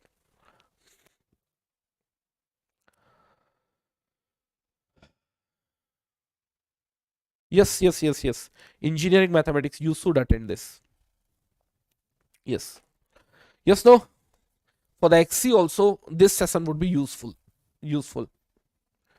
I did not take few number of questions in XC, but I used to give few number of questions from the XE as well when we take the long length classes. Now, the second question, and if you had a little bit idea about the properties which is being followed by the matrices, probably you would be able to conquer this problem as well. Focus over this question and tell me what would be the best most answer. This property is already been studied around half an hour back. This problem is being experienced by electronics people. In year of 2014, the problem was framed by IIT-KGP. The problem says the determinant of a matrix A is being 5 and the determinant of a matrix is being 40. The determinant of a matrix AB is, Rajesh, perfect. Determinant of a matrix AB is. Tell me what would be the best most answer for this given question.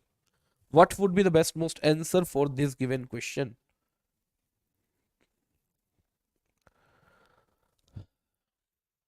Anyways, for the sake of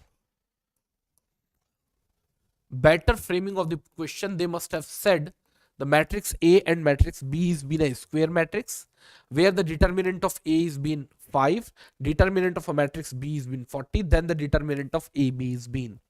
Yes, we had already seen determinant of the matrix AB is been determinant of A and determinant of B separately. Determinant of B separately, yeah, and that's been possible only and only if the matrix A and B is been a square matrix. Although I am not saying if the A and B is been a square matrix, then only the determinant of AB would be possible. Even A and B is been a non-square matrix, their multiplication can become a square matrix, and now you can take its determinant. But here this formula can be applied only and only if the determinant of matrix A and B can be calculated exclusively, and that's been possible only and only the matrix A and matrix B has to be a square matrix. So this must have been told somewhere. Anyways, as they had been given, the determinant of matrix A is been 5 and determinant of the matrix B is been 40. By default, it had been understood the matrix A is been a square matrix, then only its determinant could have been found, and similarly matrix B is also been a square matrix. Although those data are being rubbed out, but virtually with the given data, you had to infer this outcome. Yes, so here it had been 40 into 5, and that would become 200. That would become 200.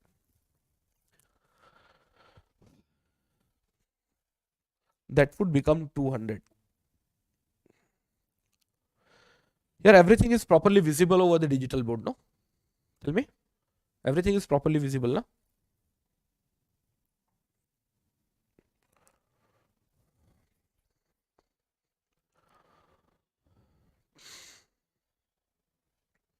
Yes.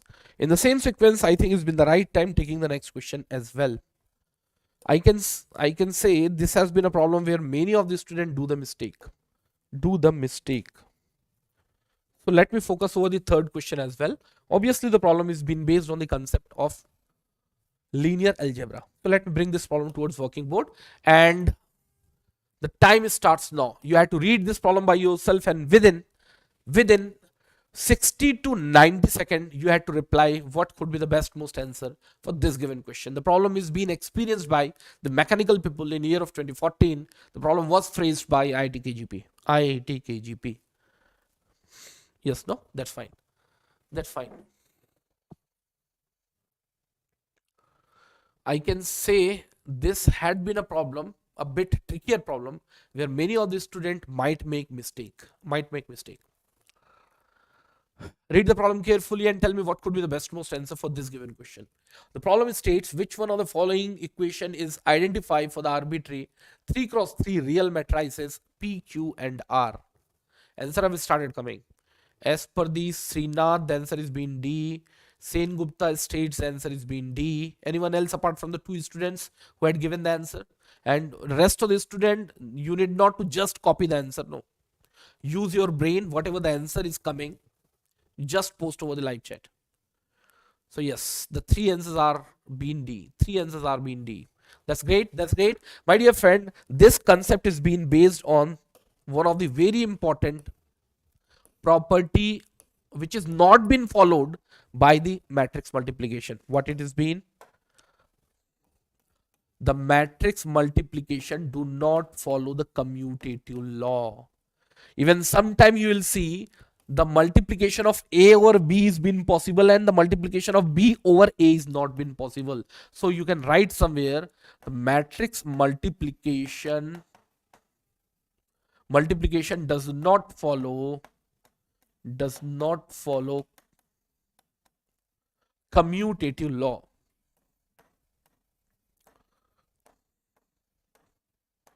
Does not follow commutative law. Is that part clear to all of us? So I think we had to give the respect to this property which is not been followed. So here what had been written? See here what we had been written. See, P plus Q to the power of 2. P minus Q to the power of 2. P minus Q to the power of 2 is it very same as P minus Q into P minus Q. So when the multiplication would take place, no, keep in mind whenever the multiplication takes place, no, this term gets multiplied with this term. As this term is being towards left hand side, it would always be kept towards left hand side. So P and P, anyways, here no issue, P is square. Here P and Q, it's gonna be minus of P of Q. Here Q and P is gonna be minus Q and P. And here it's gonna be plus of Q square. You cannot club them together. PQ is not been very same as QP. No, this has not been the case. Rather having minus to plus, what must have been the difference? All of the datas must have been positive. And in that case, obviously, D looks okay.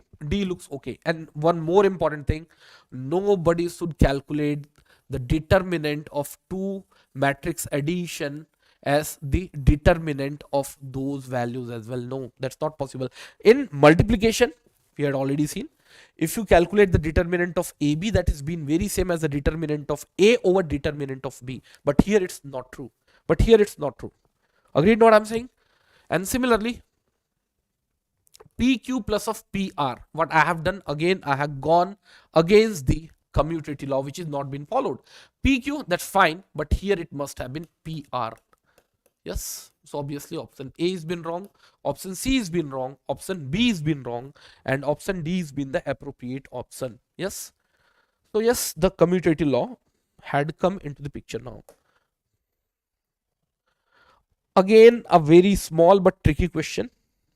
I expect many of the students would do a little bit mistake over this point. Read the problem carefully and tell me what could be the best most answer for this given question.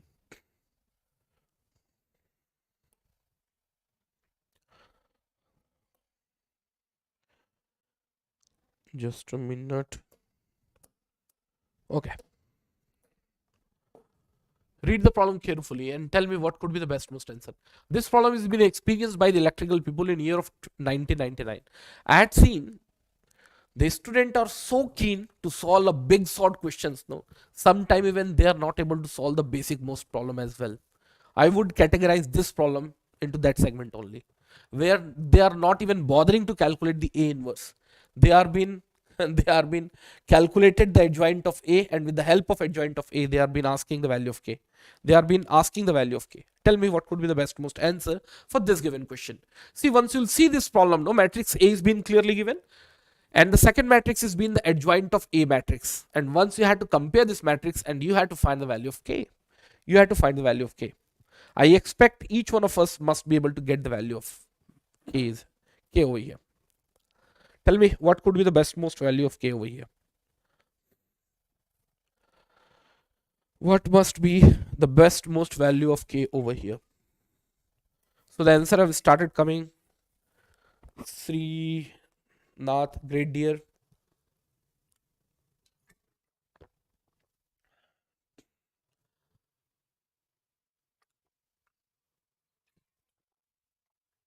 Sahid, perfect. Divya, perfect.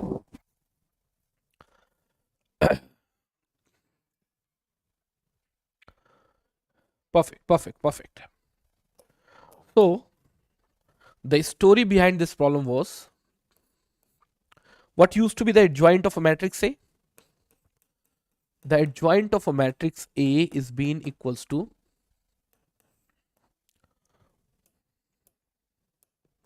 cofactor of a matrix A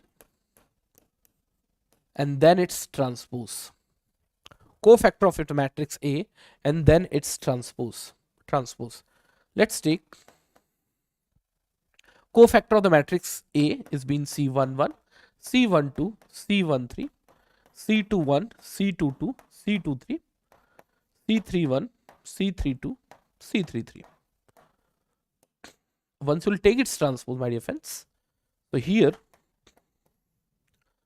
what used to take place? All of the rows would become transformed to the column. C11, C12, C13, C21, C22, C23, C31, C32, C33. After taking its transpose. Yes. And this C23 is been mapped with K. C23 is been mapped with K. Yes. So basically you had to find the value of C23. May I know how the C23 is been calculated?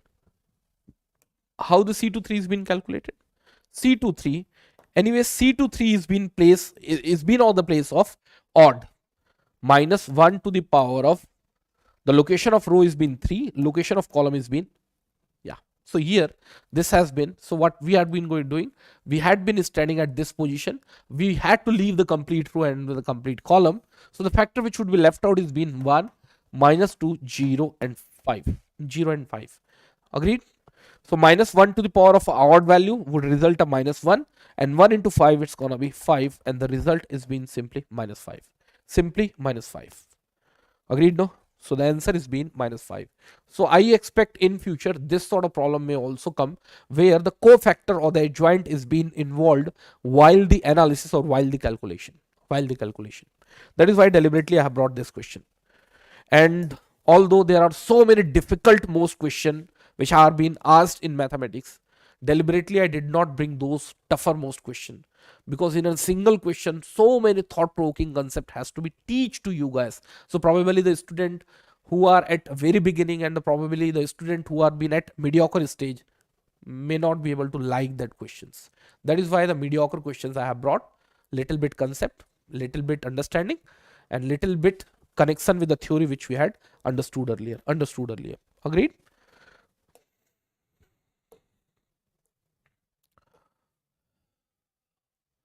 Yes. Now in the same sequence, I think it's been the right time taking the few number of questions from the concept of eigenvalues and eigenvectors as well.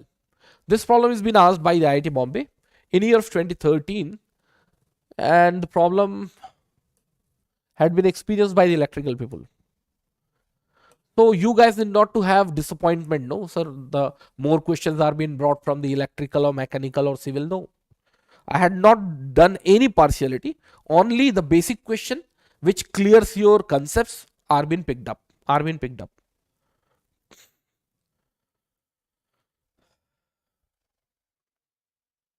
Biju Biswas, that's what I am saying, no? Okay, A, that's been perfect.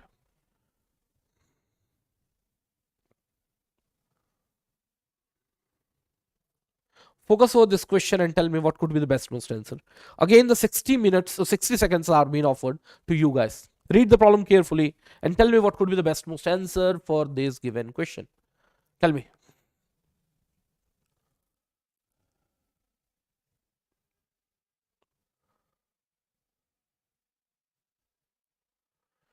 Answer have started coming. Anyone else?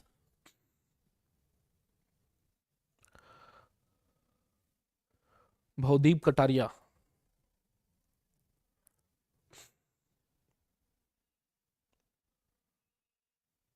Bhavdeep Kataria, I have seen your response. You don't have to type that response again and again. I have already well taken. But I would request if any mistake has been done from your side, you should correct it. Because as per you, the answer is being C, and according to me, let me see. What's the answer you guys are getting?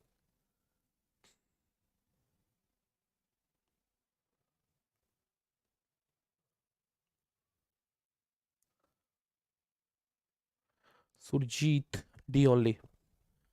So as far as the answers which we have got it so far, as per the Srinath, the answer is been D. As per the Surjit, the answer is been D. As per the Surya Prakash, the answer is been C. Bhavdeep Kataria, the answer is been C. Anyways, let me focus over this problem. This was a simple form of problem where you need not to start from the scratch. Once you read the problem carefully, we are in search of matrix A itself, for which the eigenvalues are clearly indicated. Lambda 1 is being -1, and similarly lambda 2 is being -2. And corresponding to the eigenvalue, their corresponding eigenvectors are also being clearly allocated. And that's been 1 minus of 1, and similarly 1 and minus of 2. See what you could have done. My dear friend, the eigenvalue and corresponding eigenvector would also satisfy this, will always satisfy this equation, because basically from this equation itself the eigenvalue and their corresponding eigenvectors are being calculated. So it's been the father equation for the eigenvalues and corresponding eigenvector that has to be satisfied at any cost. Yes sir, that has to be. So let me start with the equation A, and I would request to each one of you, if this sort of problem do come in your gate examination, if the number of marks which had been allocated with this problem is been 1, no, always start from option A. It's been a human psychology. If you yourself, I had given an opportunity that you had to frame one question for the gate, so what you'll think, sir? For 1 minute, maybe maximum 90 seconds, I would give 1 mark. And if the time which are being required to smash that problem is been maybe 2 or more than 2 minutes, in that case I will allocate 2 marks. So if this problem would have been the problem of 1 mark, definitely answer would come from this side, maybe option A or option B. And if this question has been a question of 2 marks, try from the backside. This has been my analysis, you can say. Since 2009 I had been teaching, and I know most of the time any human being think in that way only. Yes, so I would say start with the option D. A minus of lambda I. Yes, A minus of lambda I. See what had been happening. A minus of lambda I. A is being 0, 1, minus 2, minus 3. I had taken the reference of lambda 1 is equals to of minus 1. So here it is becoming 0 minus of minus 1. That's been plus of 1. 1 remains as it is. Minus 2 remains as it is. Minus 3 plus of 1, it becomes minus 2. Yes. And now the x is being 1 and minus 1. Yes. And once you'll multiply them together, it would become a column matrix. 1 into 1, that's been 1. 1 minus of 1, that's been 1 minus of 1, that's been 0 and 0. Obviously, sir, it has been satisfying. Yes. Now in the same sequence, you also had to follow whether the second eigenvalue, only 2 eigenvalues this problem can have because it's been a 2 cross 2 matrix, that also has to be taken care. See what we had been doing, again the same process has been followed. A minus of lambda I getting multiplied with the x is equals to of 0. Agreed. Is that part clear to all of us? So now what had been happening, the same process has to be followed. Now the 0 is going to get subtracted with the minus 2 would become plus 2. 1 would remain 1, minus 2 would remain minus 2, and now the minus 3 is going to get subtracted with what? Minus 2. So here it becomes minus 3 plus of 2, it would become minus of 1. Minus of 1. Again the same thing is being taken over here, it's been 1 minus 2. Yes, so here what had been happening, 2 1 ja 2, minus 2 it's been 0. Minus 2 into 1, that's been minus of 2, plus of 2, that's been 0. And you yourself would be able to understand, yes sir, option D has been satisfying my requirement. So it's been an inversal process where the calculation has been made. Yes, Sujit, perfect.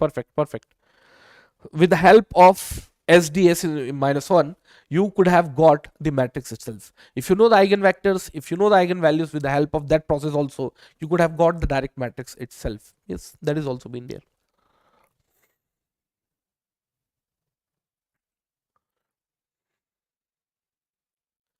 Is that part clear to all of us? Yes, sir.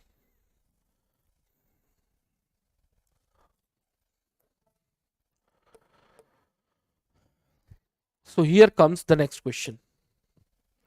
I would like to have the input from each one of you. What could have been the best most answer for this given question? This has been picked up from the electrical people, year of 2013. Probably you must be able to answer it well. Anyways, without solving this problem, tell me out of 4 options, which could not be the answer at all at any cost? At any cost. At any cost. Read the problem carefully, and it had been communicated earlier. Whenever you had been dealing with the homogeneous linear equation or linear simultaneous equation, only 2 possible conditions are being possible in front of you. And as far as the MCQ problems are being concerned, they had to bring the 4 options from any cost. So obviously out of 4 options, 2 options are not been true at any cost. Tell me.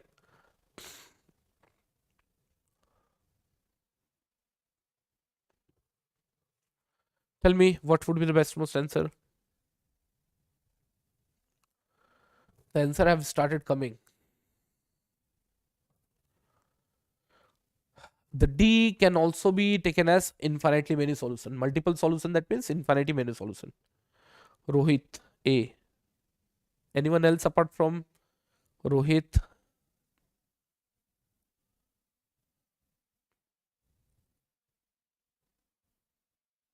Can't be possible.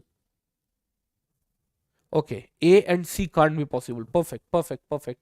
No solution and non-zero solution is not at all the case at all. See, in case of homogeneous simultaneous equation, right hand side is being filled with 0, and virtually speaking, if x1 x2 x3 or x1 x2 x3 xn, all of the data are being filled with 0, left hand side and right hand side by default would become same. And if the left hand side as well as the right hand side is becoming very same, by default those values of x1 x2 and x3 or x1 x2 x3 till xn are being the possible values. So at any cost, 0 0, because here the 2 data are being involved, 0 0 0, if it must have been a 3 cross 3, 0 would always be a possible solution.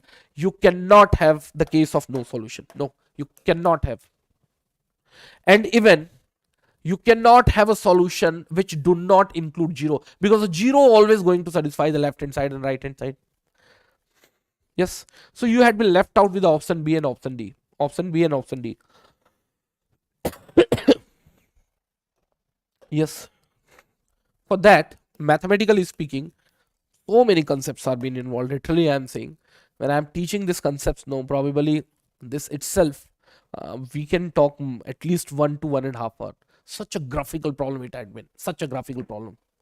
Anyways, no issue. What we would be doing, 2 times of x1 minus of 2 times of x2 is equals to 0.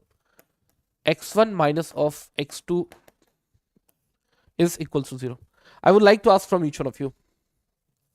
Physically, they had been looking the 2 different equation, but whether conceptually they had been 1 equation, whether they had been 2 equation, they had been 1 equation. How?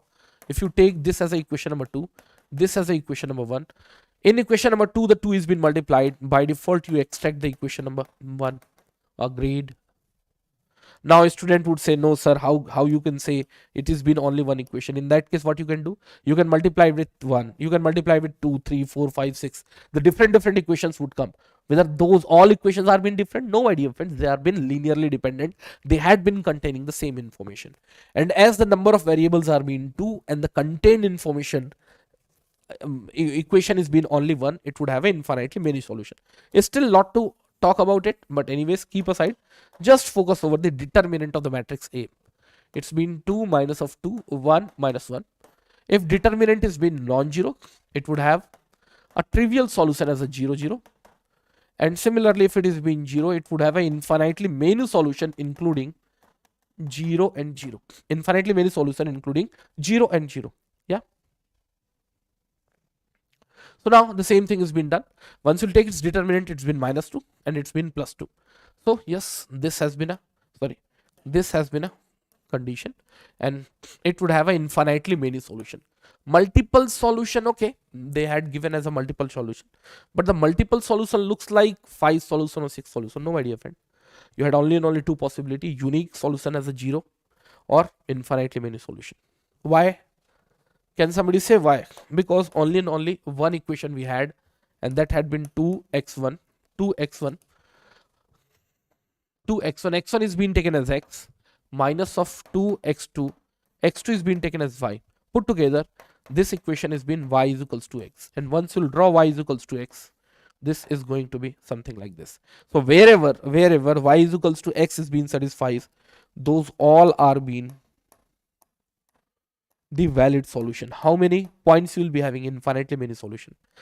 Now if rather having only one equation, if you must have a two distinct equation, then they must have cut down through 0 comma 0, and then you must have unique solution at 0 comma 0. So at any cost, whether you have only and only one informative equation, whether you have a two informative equation, 0 comma 0 by default is going to be the solution.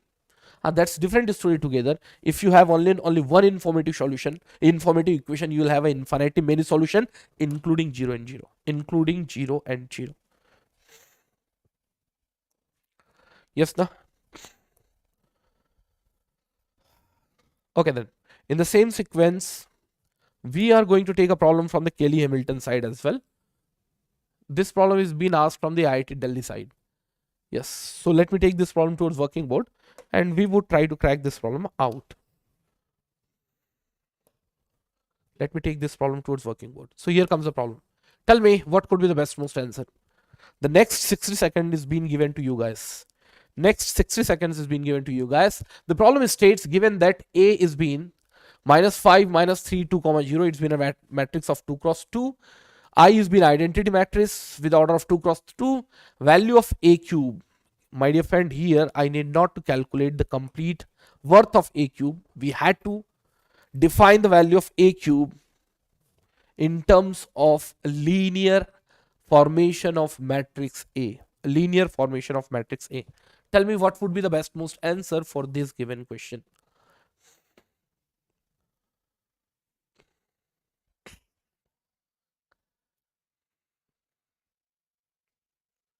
Tell me what would be the best most answer for this given question. And yes, for this we had to take the help of Cayley-Hamilton. First, the characteristic equation has to be calculated. Lambda has to get replaced with a, and now with the help of higher degrees of a, we had to reduce it to its linear polynomial. Linear polynomial. Tell me what would be the best most answer.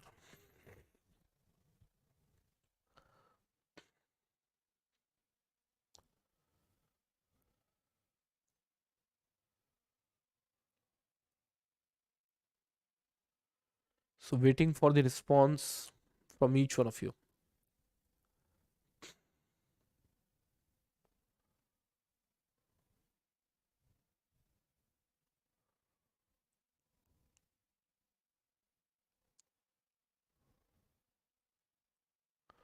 So the answer have started coming as per Surajit. Answer is been B. Anyone else apart from B?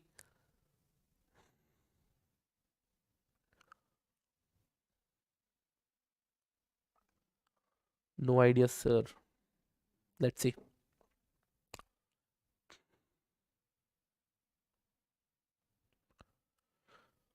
This should not take this much time, my dear friends. Srinath also says the answer is been B. Answer is been B. Anyone else apart from Srinath and Surijit?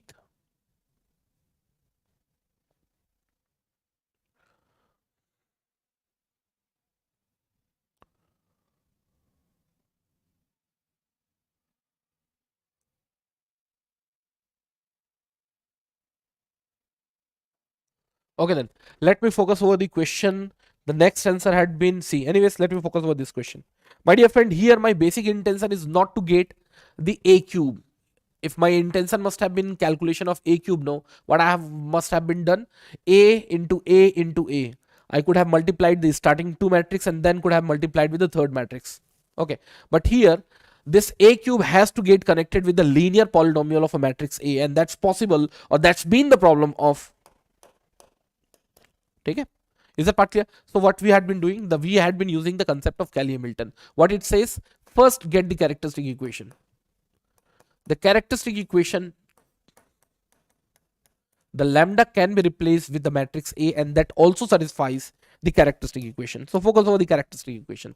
And while doing the characteristic equation calculation, no, you need not to find minus of lambda. That should be there in your mind itself. So what had been happening over here, minus 5 getting subtracted with the lambda. So the factor which going to come over here, it's been minus of what it's been, minus of 5 minus of lambda, and here 0 is going to get subtracted with lambda, so obviously it had been left out with a minus of lambda once again. Minus 3 into 2, that becomes minus of 6, but it has to get subtracted, so it would be taken as plus of 6. So in the next step, what we are going to do, again the same process is being followed. See, minus sign can be brought out, they had been smashed out. So here the factor which has been left out is been 5 getting multiplied with lambda, that's been the 5 of lambda plus of lambda square plus of 6 is equals to of 0. So let me arrange into the decreasing order of its degree. So it starts from the lambda square, then goes to the 5 of lambda, and then comes down to 6. So here the factor has been lambda square plus of 5 of lambda plus of 6 is equal to 0. Yes, na? Now as per the Cayley-Hamilton bhai sahab is being said, lambda can be replaced with a A. My dear friend, so far it was a polynomial equation, but now it had been a matrix equation, and as it has been a matrix equation, it can't be a number, it has to be a matrix only. So the A square, it had been a matrix, A into A, 5 into A, it's been a matrix where the 5 got multiplied with the A, and now it had been 6 times of I is equals to 0. 6 times of I is equals to 0. And as you had been interested finding the value of A cube, you can do one thing. You can multiply A both other side.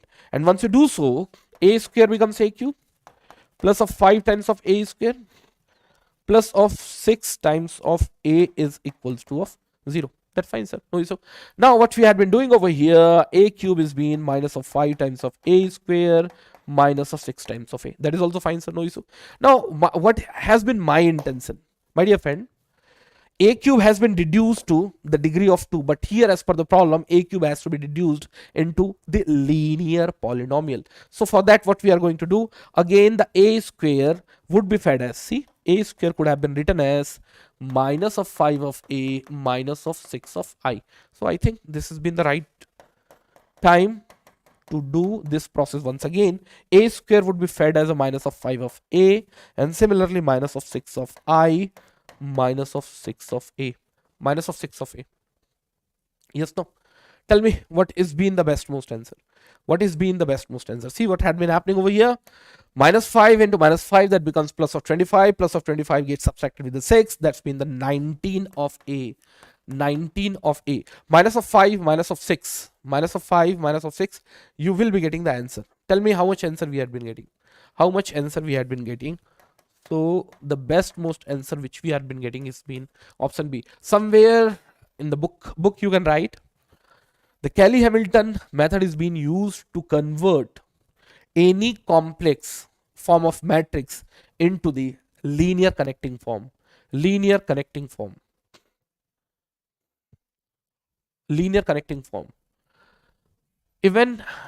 A inverse, no, if you are interested finding the A inverse can also be connected in a form of, let's take a certain multiplier is being taken place, and maybe k1 you can write k2 into I.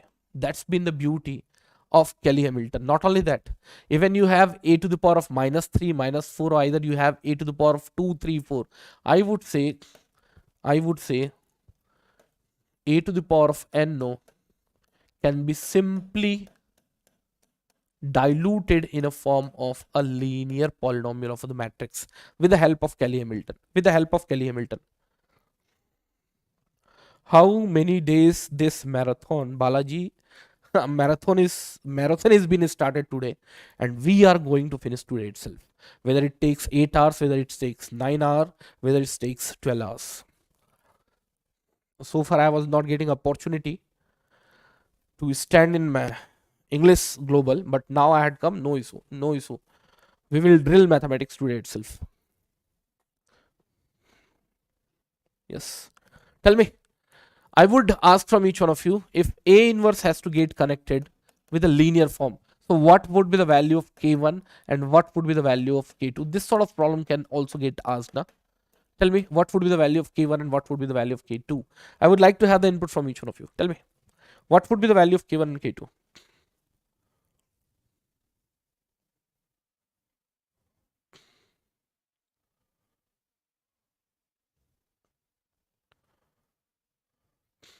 Thanks, dear Balaji.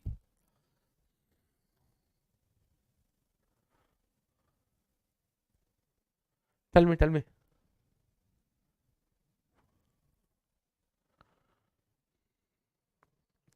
So I need to get the value of k1 and k2 from your side. From your side.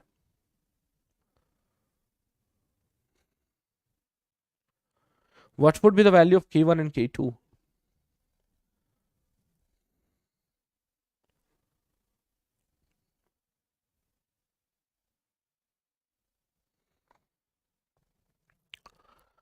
Yes, mathematics would be finished at any cost today itself.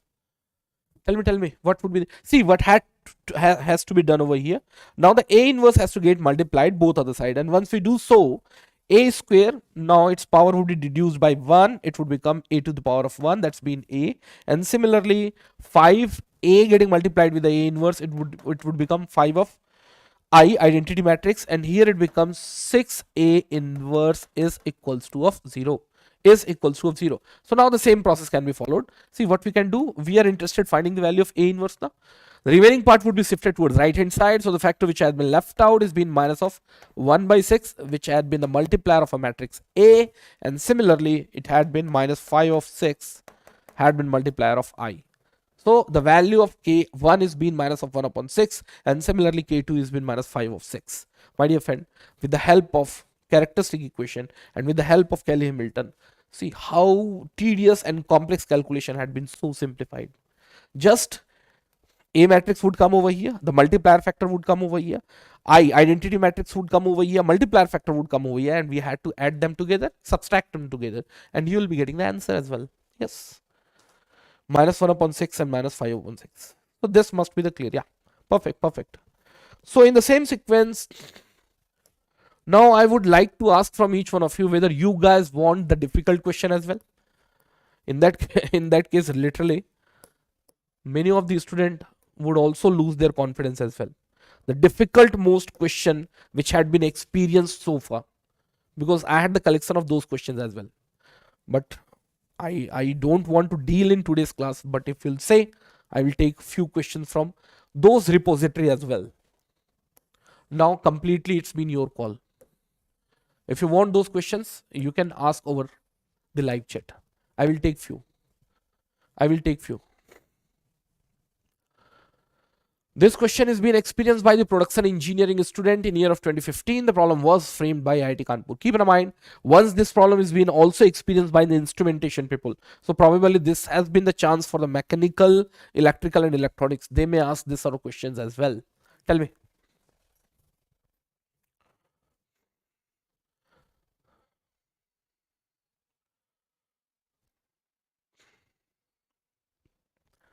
Tell me, my dear friends, what would be the best most answer?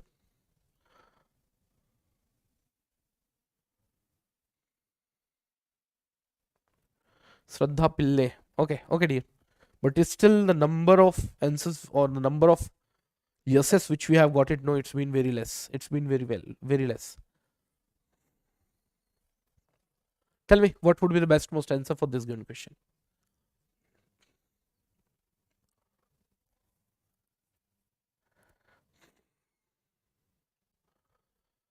Tell me, what would be the best most answer for this given question? It's not been a difficult question, but still, it is one of the question where most of the students find themselves a bit difficult.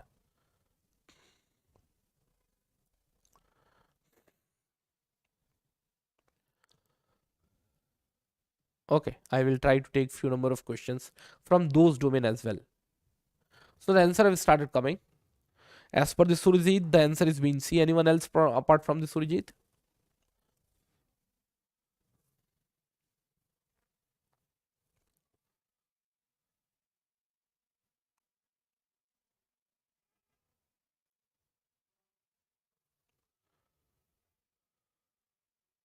Okay, just try to figure it out this problem in this way.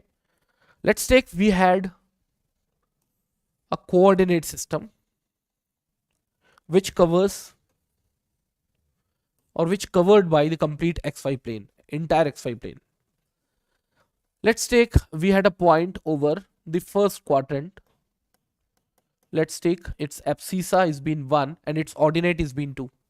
Ordinate is been 2. Yes.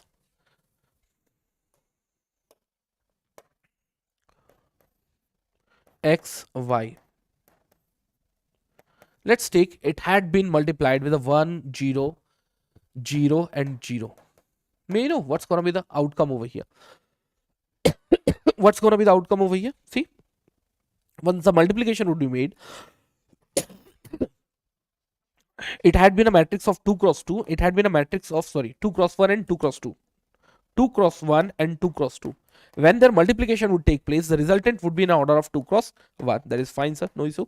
Now the x gets multiplied with the 1, that would remain x, and the y gets multiplied with the 0. Everything is being 0. 0. Like if the value of x is being 1, the value of y is being 2. Once you multiply this point over the 2D coordinate system with this transformation matrix, what is being called transformation matrix, the resultant is being 1 comma 0. What does that mean by the 1 comma 0? 1 comma 0 would come somewhere here. 0, the value of y is being 0, that means the point would be kept over the x-axis, and that too at 1. What does that mean of it? What does that mean of it? Or I would say this has been the projection of 1 comma 2 over the x-axis. Yes or no? So obviously, sir, this has been the projection of what? X comma y. So far I have taken 1 comma 2. Even you can take 2 comma 2, you can take 3 comma 4, you can take minus 5 comma 2. Keep in mind the x value remains as it is and the y becomes 0. What does that mean of it? That means it had been the projection of that point over the x-axis, over that x-axis. Yes. Similarly, you yourself would be able to judge it very well. In case of 0 comma 0, 0 comma 1, it would be the projection in y-axis. Projection in y-axis. Yes, obviously, yes, sir. Similarly, let me focus over the rth and sth option. See here what had been happening. X, y remains as it is. Yes, now. And now the multiplier factor has been 1, 0, 0, 3. So the factor which do come into the picture has been, it's been what? X, and here it becomes 3 of y. What is the actual meaning of it, my dear friends? That means the x had not changed and the y had become 3 times of its y. 3 times of its y. So may I know what had been the best most answer? Yes. Now, as few people wants to learn few of the new concepts, no, I can understand. Let me explain a bit. You must have seen Pent. Pent you have seen, na? Pent. Microsoft Paint. Let's take this has been an image. And if you hold this tip and if you expand it, may you know only and only horizontal part gets expanded, or only and only vertical part gets expanded, or both part gets expanded with the same ratio? Both part gets expanded with the same ratio. In background, what happens? In background, mathematics multiplication takes place. I am not saying, the computer is saying, computer organization is being saying. The what matrix multiplication takes place. And may you know what used to be that multiplication factor? That used to be maybe a and a. If the value of a is been precisely 1, the image size remains same. If the value of a is been maybe 1.5, the image size is being increased by 1.5. If the value of a is been 4, the image size is being increased by 4. If the value of a is been 0.2, the image size is being reduced by 5 times. My dear friend, the image gets multiplied, not image actually, the each and individual pixels which are being placed with image, obviously they had been following certain coordinate over the xy plane, they gets multiplied with this factor, and that takes place within your computer. Such an interesting topic it has been. Mathematics has not just been a piece of cake. The student who had followed my probably earlier lecture, they know how beautiful the mathematics has been.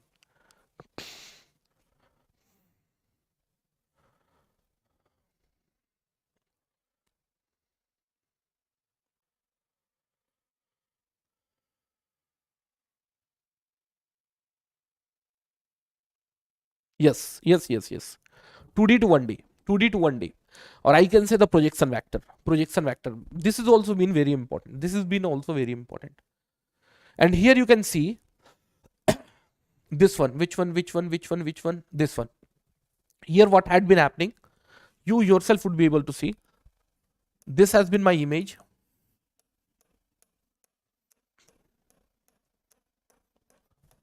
And y-axis side I have enlarged it by 3 times, and you yourself would be able to see the point which has been kept at 1 would go to 3, the point which has been kept at 2 would go to 6, the point which has been kept at 3 would go to 9. That means this complete structure would be increased by 9 times, 3 times in y-axis, and there the expansion is being taken place taking the reference of y-axis only. Yes, na? Yes. Now let me take an example. In future, if somebody becomes a politician, and now the big posters are to be placed. Many of the students are from southern part of our country also. I had been there in Chennai 5 years. There are so many big posters would be there. In my time, Amma was live, and Karunanidhi was also live. So many posters we used to have. Yes, na? So now tell me, if you had become a poster boy, in that case, you had given a passport photo. In that case, what they would do, the multiplier factor which they are going to keep is going to be the same value over here, or they would be keeping something different. This two values are to be very same, or they must keep the different value. No, my dear friend, if they'll keep this value larger, no, you will be expanded in this direction more. If they will keep this value larger, you will be expanded in this way more, and you will look ugly. So put together, they would multiply maybe with a matrix 20 and 20. But the photo editor, no, who used to sit in computer software, they do not exactly know what has been going behind inside the computer. Actually, the matrix multiplication has been taking place.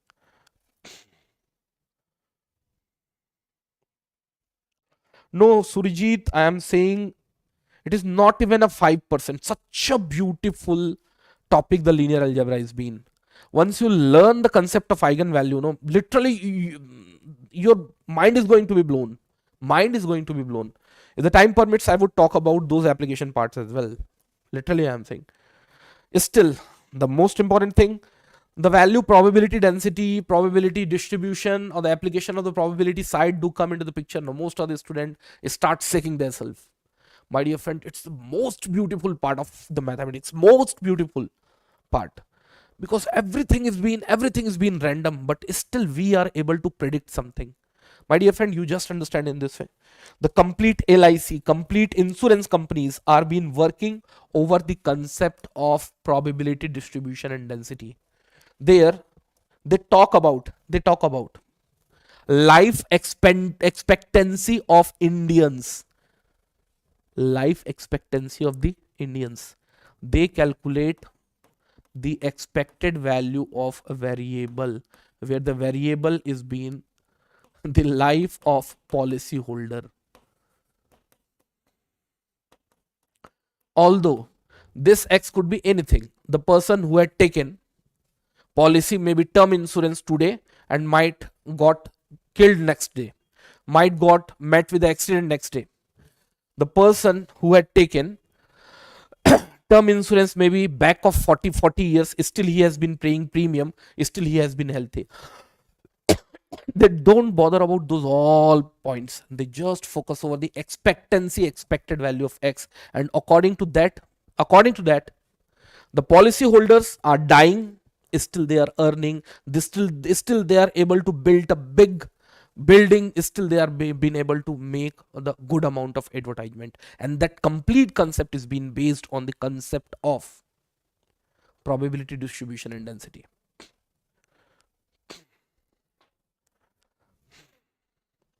So expectancy, standard deviation, like I used to put my money in stock market also.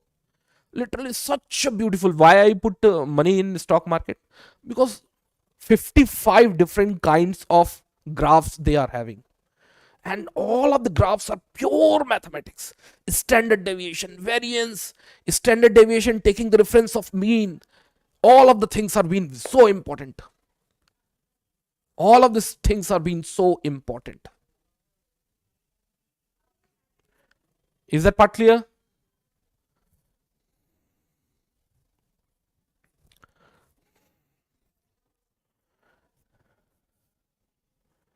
Thanks a lot, Niaj. The congratulations to the Gate Academy for the 800K subscriber. We want to achieve the same landmark in our global channel as well.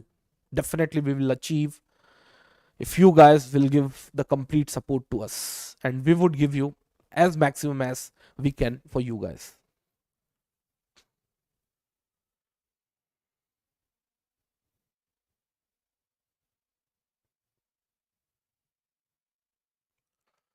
Yes, sir, from that thing we are lagging. Why they did not modify syllabus in such application oriented?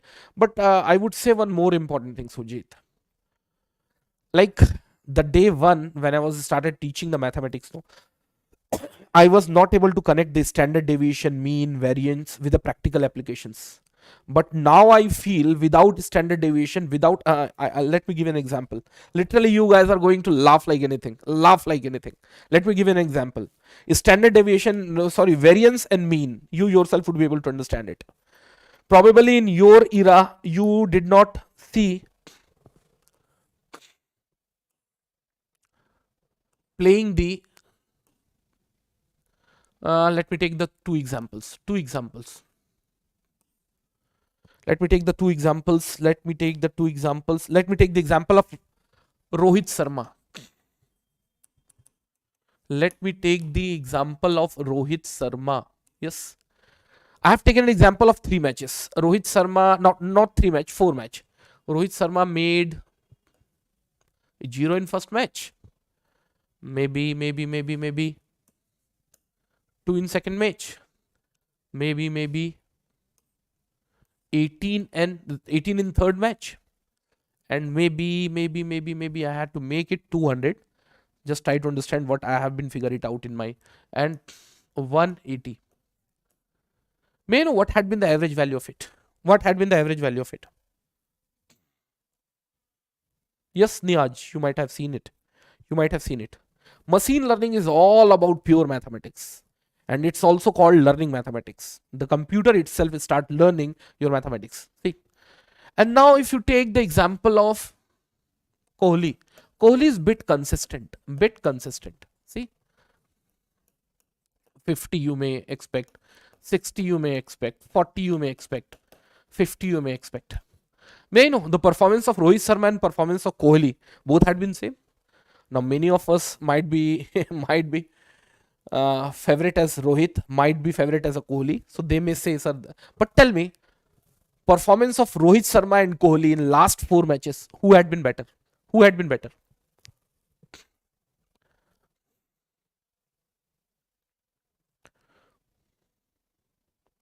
Who had been better?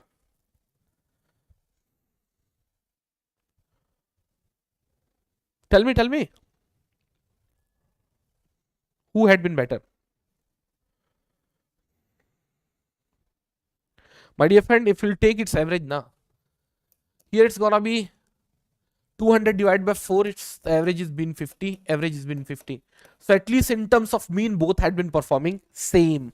But if you talk about their consistency, what you are going to do now?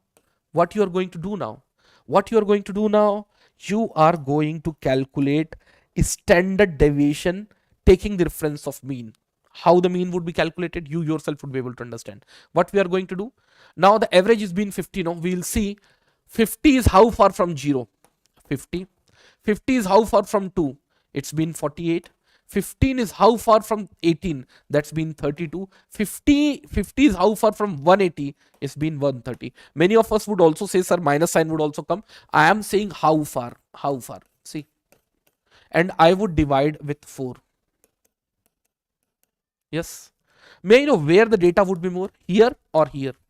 Again, 50 would be subtracted with 50. That's been 0. 10. 10, 0. Where the data would be less?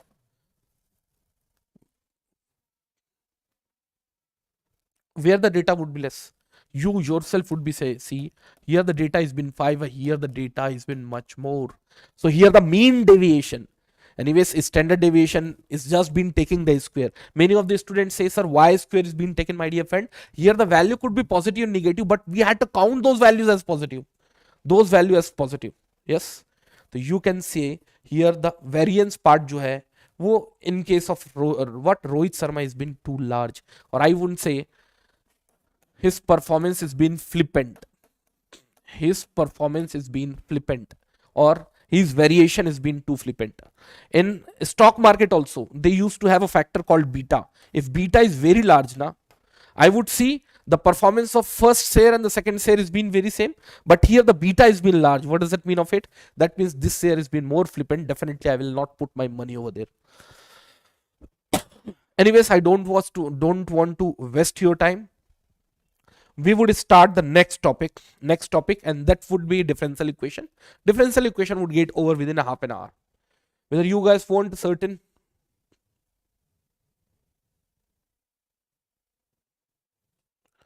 yes, you guys want a certain break so that you can take the lunch, and after the lunch definitely we will start from the next topic onwards, and I would try to finish it out, no issue.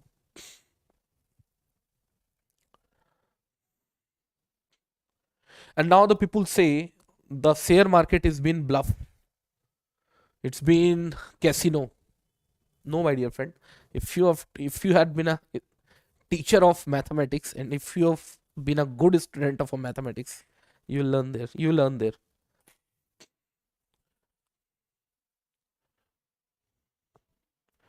No, Gopal, the full day class is going to go on. No, so for that you had to also take a lunch as well. Lunch as well. So tell me, for how long we should take lunch break? For how long we should take? Tell me for how long?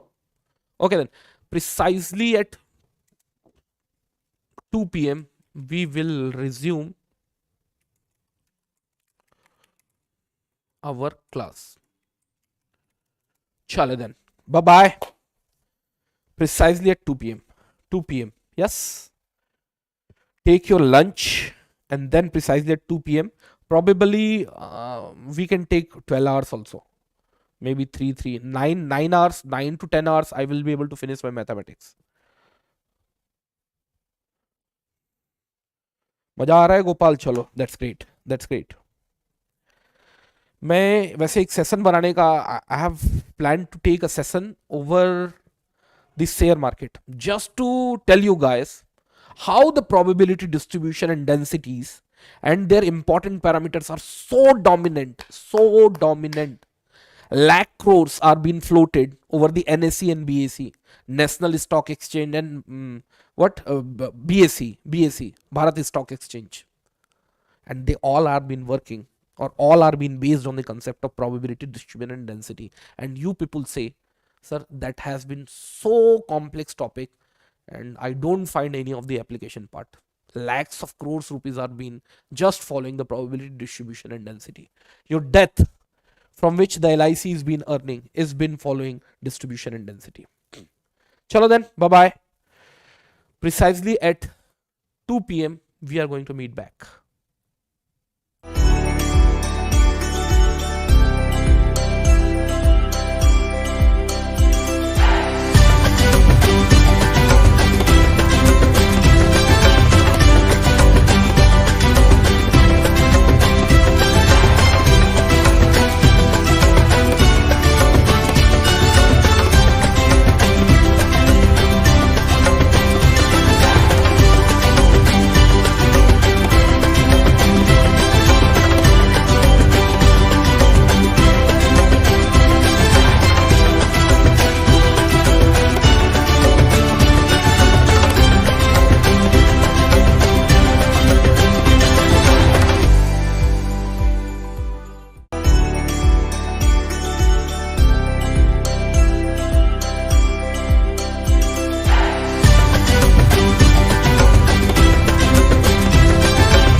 Hello dear students, welcome back. As you guys would be able to remember, in last session we were talking about the linear algebra. The complete 3 hours was based on the concept of linear algebra. And now in this present session, probably we are going to smash the two important topic. The first important topic is going to be differential equation. Once we are done with the differential equation, we would try to cover the maximum part of the calculus itself, which includes the integral as well as the differential calculation. Is that part clear? Keep in mind, either you are from electrical, electronics, mechanical, civil, chemical, instrumentation. Definitely one question is going to come from linear algebra, and the next question is going to come from differential equation. Even it had been seen, differential equation had been asked even more than once in a same paper. But that's been the worst scenario. But you can expect the 2 marks from this topic as well. And this topic has been comparatively small and very less to by heart. Like in case of linear algebra, you had to recall, you had to by heart the several properties followed by the different kinds of the matrices, and at the same time their eigenvalues, the nature of eigenvalues, eigenvectors, and nature of eigenvectors. But this sort of things are not been involved in the rest of the topics. So in that way, it had been easy to understand. Is that part clear? Now, let me focus over the next topic, and that had been the differential equation. Yes, at very beginning we would be focusing over the ordinary differential equation. What does that mean by the ordinary differential equation? A differential equation which contains the differentiation with respect to the only one independent variable. Like here you can see only dy by dx is been involved, dy by of dx is been involved, dy by dx is been involved, somewhere it could be dx by dt, somewhere it could be dy by of dt. Is that part clear? So the basic understanding is so far, if the component which are been involved, is been taking the differentiation with respect to the only and only one independent variable. In that case, it would be called of the ordinary differential equation. And as far as the ordinary differential equation is being concerned, there are two important parameters. The first is being order and the second is being degree. How the order is being defined? The order of the differential equation is the maximum number of times differentiation present in the differential equation. Virtually speaking, the highest derivative coefficient. Like here, if you'll see, the highest derivative coefficient is dy by dx. Order is gonna be 1. Similarly, dy by dx, no, you should not pick this component. You within this differential equation, you have to see where the highest derivative term has been present and how many times the differentiation has been taken place, and that's been the order. So here the order is been 2, here order is been 2, and here order is been 2. Is that part clear? As far as the degree is been concerned, the calculation of degree has been little bit hypothetical, and sometime you'll see the degree of a certain differential equation may not exist at all. How the degree has been defined? The degree has been defined as the degree of the highest derivative term, provided the complete differential equation and its derivative must be free from any radical as well as fractional term. So you can see, at least in this problem, it's been dy by dx xy. So you can see the x can be shifted towards right hand side, y divided by of x. So obviously it's been the simplest form of the differential equation, where the highest derivative term which has been present within the system is been 1. Yes, Akhil, I can understand what you exactly wants to communicate, but my basic aim is not to only solve the difficult question, because once I'll do so, many of the students who had been prepared themselves up to some mediocre level, they would not be able to enjoy and they would not be able to connect my complete video.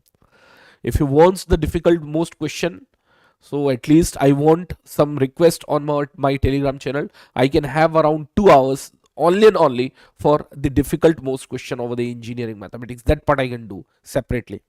So at least I can specifically or categorically write over the thumbnail that's been the difficult most question which we are going to solve today.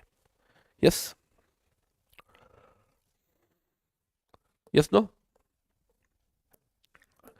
So till this point, I don't find any of these students would be having any sort of doubt now over here. Now I have seen, once we'll talk about the order of this system, so obviously order is been 1 and its degree is nothing but 1. So order and degree both had been 1. Now if I take this problem, see here I have seen many of the times the student used to have doubt over here. What they would do, they would take a plus b to the power of 3. So what they would think, sir, dy of dx to the power of 2 into 3, that had been 6, my dear friend. Whenever you had been looking for the degree, no, you had to look for the degree of the highest derivative term. The highest derivative term is been 2 and its degree is been 2. So obviously the highest derivative term would decide my order, that's been 2, and similarly its power is been degree, that is also been 2.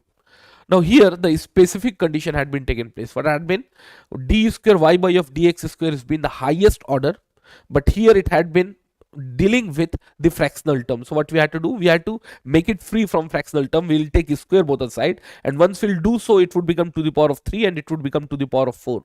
Again you had to look into the highest derivative term which would decide my order, and if we'll talk about its degree, so degree is gonna be the power of highest derivative term, and the degree is gonna be 3.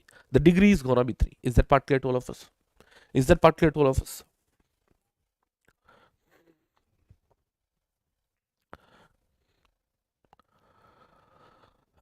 Now, few of the important thing which I wanted to communicate over here. Order and degree both are positive integer. There is no relationship between the order and degree. You cannot make that if the degree of a certain differential equation is being 2, so the order cannot be greater than 2, it can't be lesser than 2, it can't be 2. No, both had been independent. But yes, while searching, you don't had to make a mistake as seen.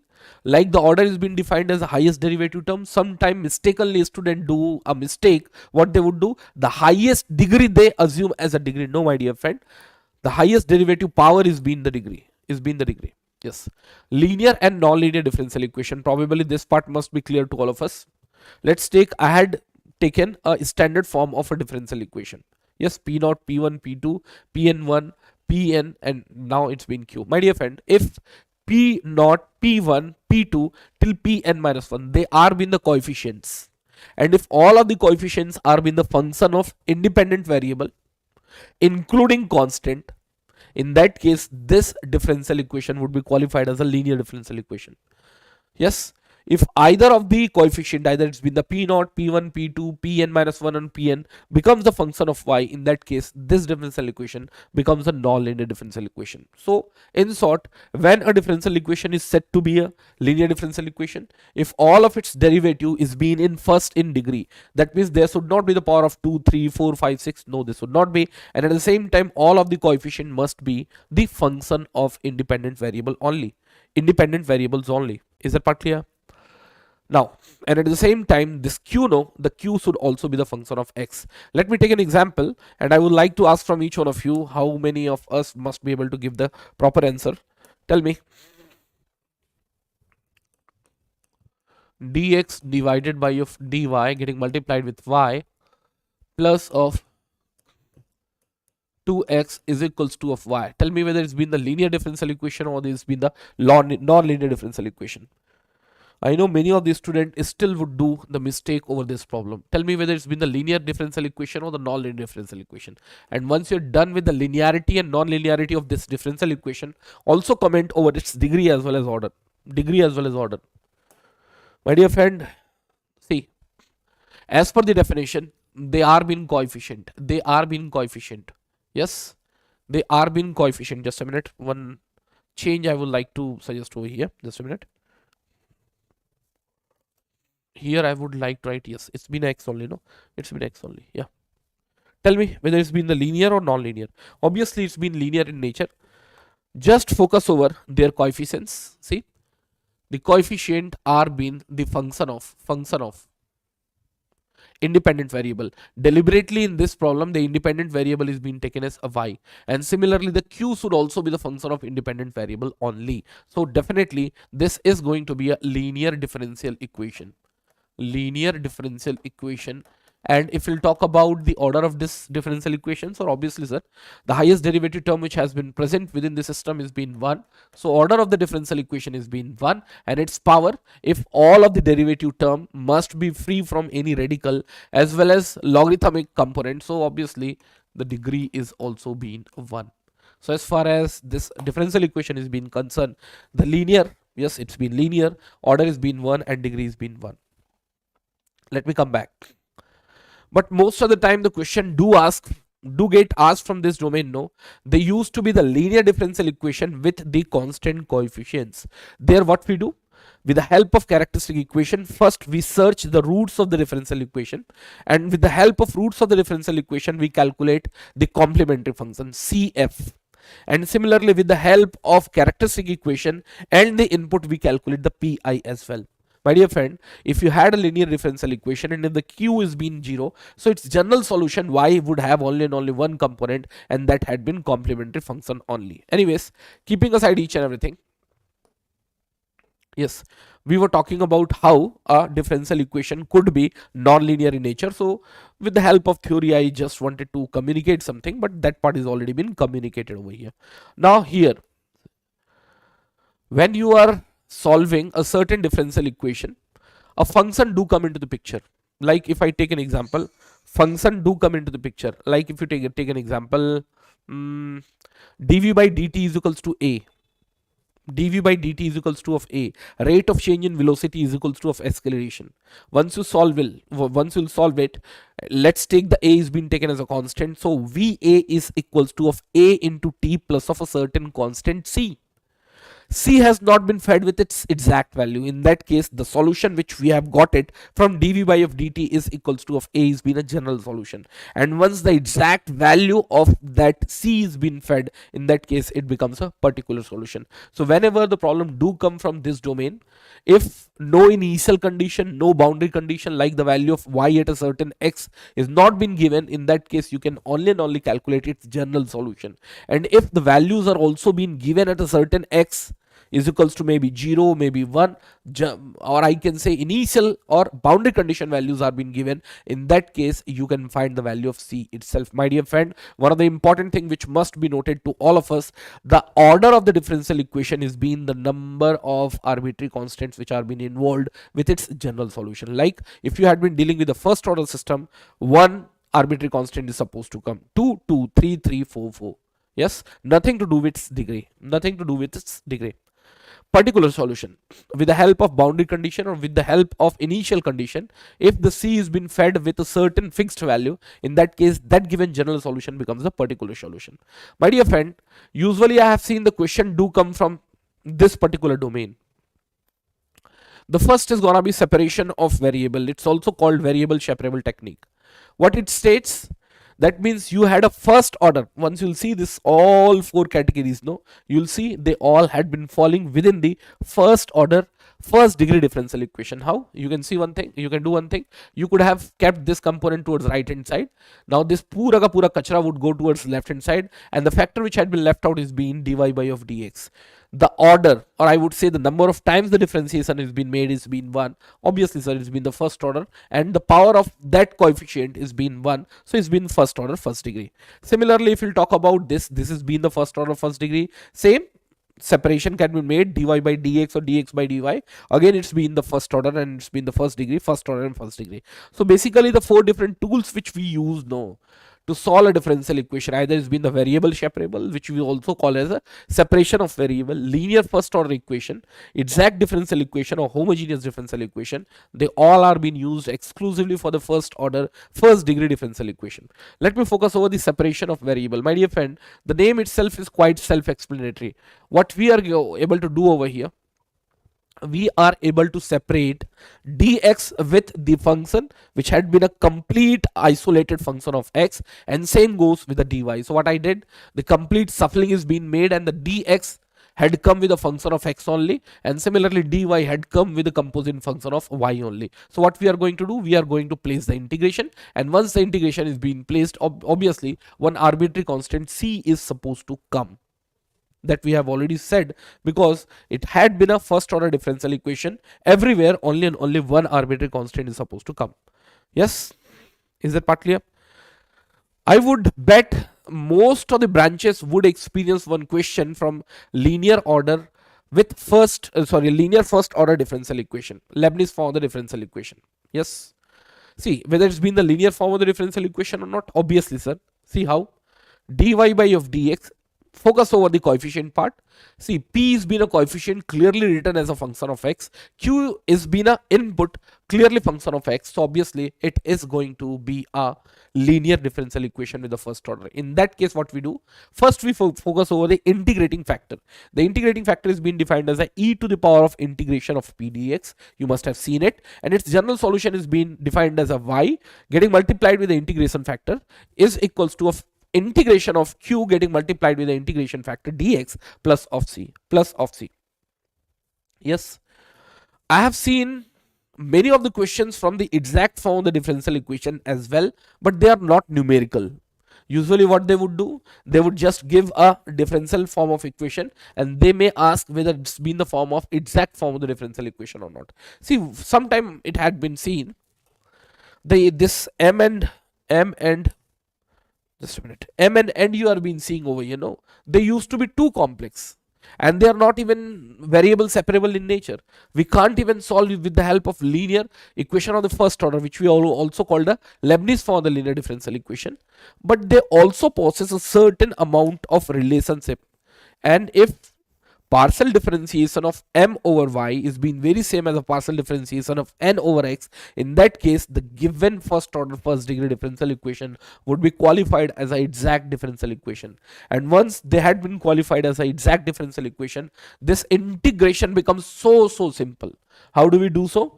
My dear friend, we take the integration of m over dx, but all of the terms which are being present over m as a function of y, the y would be treated as a constant. So obviously my complete calculation would become much easy. Now it's the integration of a single variable only, where the y had been taken as a constant. But so far y was not constant. It's been the specific case where the y can be taken constant. Even this integration becomes more easy. How? Here they had been clearly stating the term of n should also only containing x. That means any of the term, like if you have a term y, it should be dropped. If you had a xy, it should be dropped. If you have a x square e to the power of x, that only should be taken. The component of y, yes, the component of a y only to be taken over here. Yes, so here y is being taken as a constant, and only those terms are being taken which contains of y. So only the calculation part becomes much easy. Similarly, homogeneous form of the differential equation. Many of the times you will be seeing this sort of equation, like dy by of dx is equals to of x plus of y. Let's take x minus of y. Now let me focus on this part first. My dear friend, the order of this term is being 1, order of this term is being 1, order of this term is being 1, the order of this term is being 1. Even this could have been a different function together towards right hand side. It could have been a xy square, maybe x cube, maybe x square y plus of y cube. Here also, once you'll focus over this problem, what happens? The first term contains the degree of 3, 2 into 1, addition would take place 3, 3, 3 and 3. So the outcome is being this sort of problem can be smashed with the help of homogeneous equation. In case of homogeneous equation, probably you must have solved few number of questions. Y gets replaced with a vx, and then once the differentiation of y would take place with respect to the x, what would happen? V differentiation of x, that's been v, and similarly x differentiation of v, that's been the x dv by dx. We do the replacement, and from there we get the result as well. Yes, na? That part you must have seen. You must have seen. Yes. Now, in this table, we had been discussing a very important part, and I feel the most of the questions gets framed from the higher order linear differential equation with a constant coefficient. That means the coefficients which are being involved with each and individual derivative terms which are supposed to be constant values. So here it's been a0, a1 and a2. Yeah. My dear friend, whenever we talk about its CF and PI, let me focus over the CF first. The CF is been also called the complementary function. The complementary function is completely dependent on the characteristic equation. How the characteristic equation is being defined? My dear friend, d by of dx is being taken as a differential operator d. Let's take how the complete analysis is being done. So d square y by of dx square could have been taken as d square of y plus of a1, and here goes d of y, and here it goes a2 of y is equals to 0. And now we could have taken this as a naught d square plus of a1d plus of a2. Y could have been taken common, must have been shifted towards right hand side, and it's been 0. And we call it auxiliary equation and characteristic equation, both is been called. Let's take it's been a auxiliary equation. In auxiliary equation we will find its root, and the behavior of the roots are solely defining how would be the nature of complementary function. It's called CF. Is that part clear? It's called CF. So let me focus over a few of the outcomes. Whatever the questions you are going to have, only and only outcomes are merely this. See, deliberately I have chosen auxiliary equation with the degree of 2 such that only and only 2 roots are going to get involved. Now both of the roots can be real and distinct. Like if you have taken a problem where the roots are being plus 1 and plus 2, in that case your CF is gonna be plus 1, that means C1 e to the power of plus 1 into x, and let's take the second is being plus 2, so here it's gonna be C2 e to the power of 2x. This has been the case when the m1 and m2 both are being real and obviously they had not been repeated. Similarly, if we'll take the case 2, in case 2 what had been happening, m1 and m2 are real and equal. In case of real and equal, what had been happening, c1 plus of c2x e to the power of em1x, because if you had taken auxiliary equation where both of the roots are being lying at 1 and 1, in that case your CF is simply gonna be C1 plus of C2x e to the power of x, e to the power of x. Yeah. The next has been, they had been in a complex conjugate form, alpha plus minus of beta I or A plus minus of beta I. In that case, what happens? Like you have got 1 plus minus of 2 times of iota or 2 times of j. See, this would be taken as A and this would be taken as B. So here the outcome is gonna be e to the power of x, C1 cos to the power of 2x, similarly C2 sine to the power of 2x, sine 2 of 2x. Yes, so this part should also be clear to all of us. Anyways, this part is not been necessary, so unnecessarily part will not be focusing much here. The hyperbola function gets created. Yes, and now here, my dear friends, so far the problem of higher order differential equation which we have chosen, no, the right hand side or the input part was 0, but here the input part is non-zero, and when the input part has been non-zero, apart from CF, even the PI should also come, or PI would also come. Now how the PI is being calculated, actually the PI is being dependent on auxiliary polynomial and the input itself. Here the phi of x has been changed. Phi of x is being kept as a e to the power of ax. Similarly, phi of x is being kept as a cos ax plus b or sin ax plus b. So this part should be there in your mind, sir. If the input is being e to the power of ax, what used to be the pi, cos of ax plus of b, what used to be the pi, and similarly if you had a polynomial like here, you can see, if you had a polynomial like this, what has been the value of pi? What has been the value of pi? Is that part clear to all of us?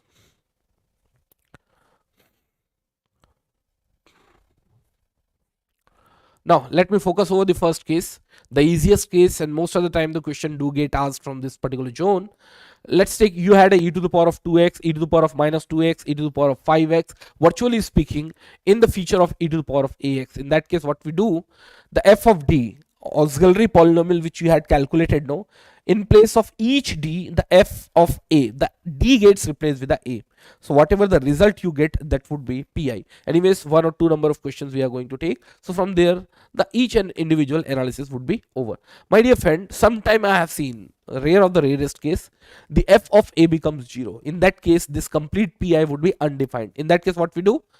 We take the differentiation of f of d with respect to the d, and here the x gets multiplied just to compensate it. You can see very well. See what had happened. So what we had done, we had taken the differentiation of f with respect to the d, and then the d is being replaced with the a, and now the x is getting multiplied. X is getting multiplied.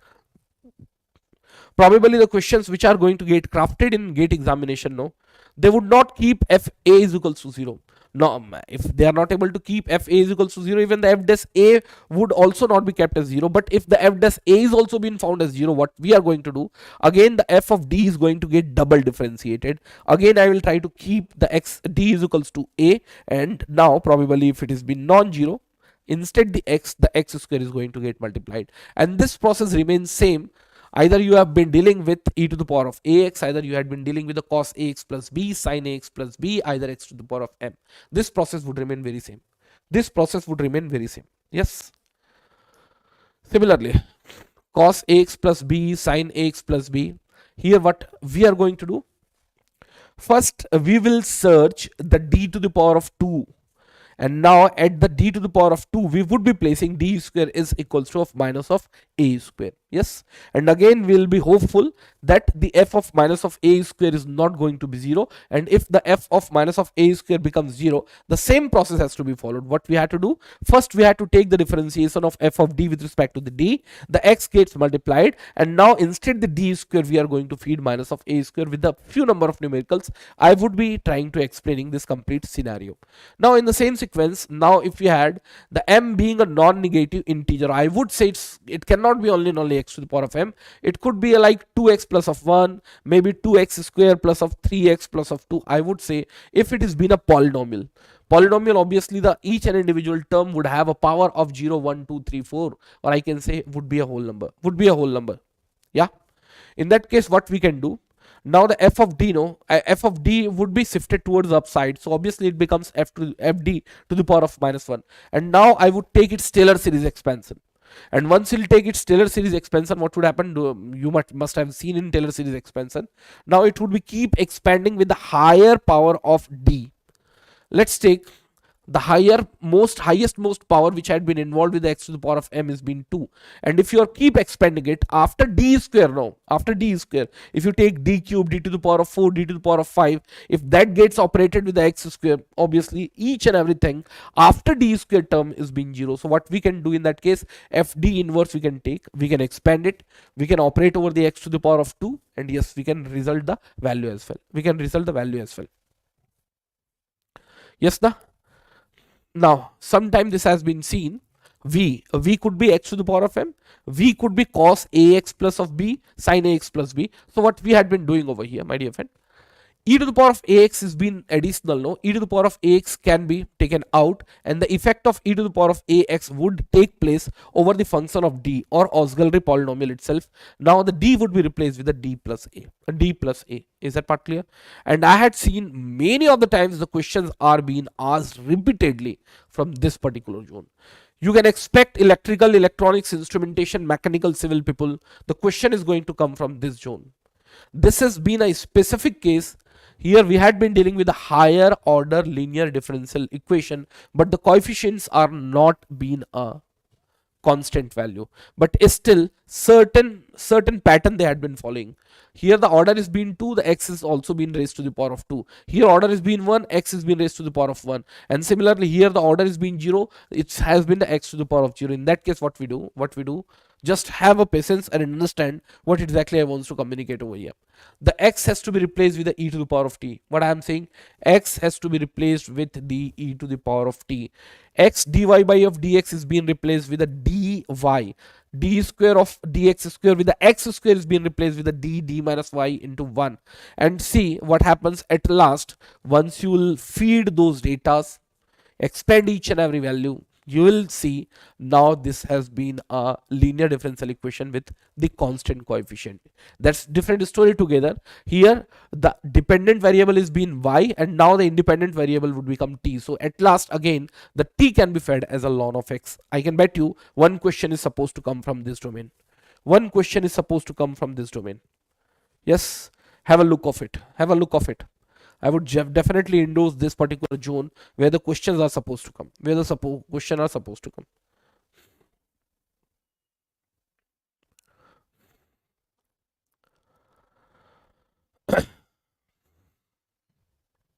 Done with it?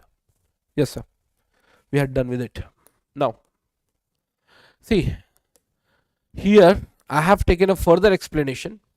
There are few exclusive examples Those examples are been falling in the first order first degree. They are not been a form of exact differential equation, but they are reducible to the exact differential equation.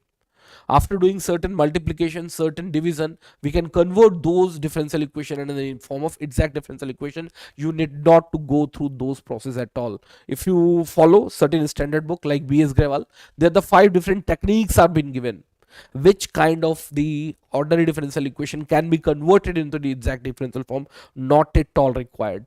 I would only say, as far as the differential equation is being concerned, no, for gate, for the differential equation, they are going to just ask this 3 if they are going to ask the question from the ordinary differential equation with the first order.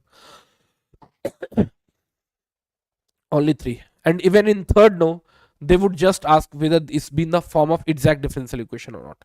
Exact differential equation or not. Write it down. Write it down.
Is that part clear to all of us?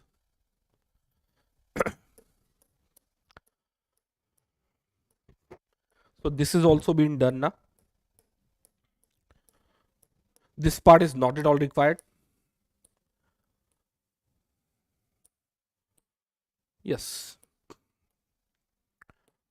Let me take an example. So far, this sort of problem has not been experienced, but yes, in future, this sort of problem may come in examination. Like once you'll see, the multiplier of dx used to be m, multiplier of dy used to be n. That's fine, sir, no issue. But here you cannot separate the variables. You can't write the dx as a multiplier of only and only function of x and dy as a multiplier of any and only function of y. So obviously, variable separable technique has been ruled out. Even this has not been a linear form of the differential equation. You cannot you cannot rebifurcate or rearrange this particular differential equation in a form of dy by of dx plus of py is equals to of q. You can't. Agreed, no?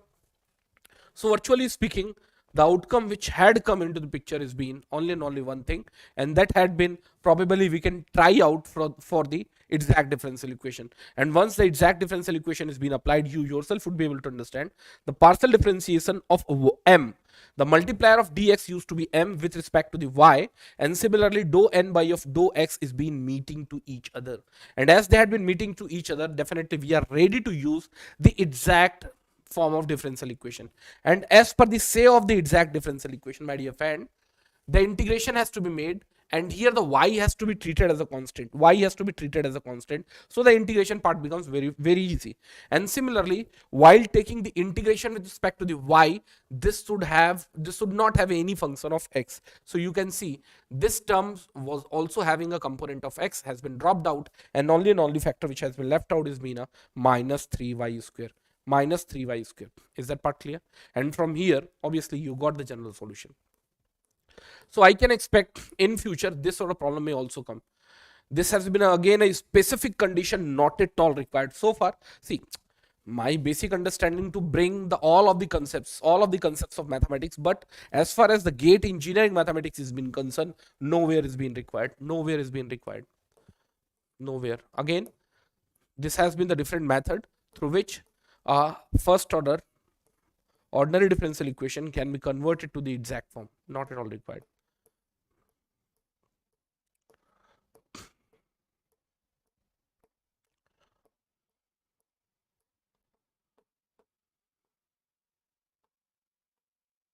Yes. Now let me briefly discuss about the partial differential equation. What does that mean by the partial differential equation? A differential equation where we had a differential component which had a differentiation more than one independent variables.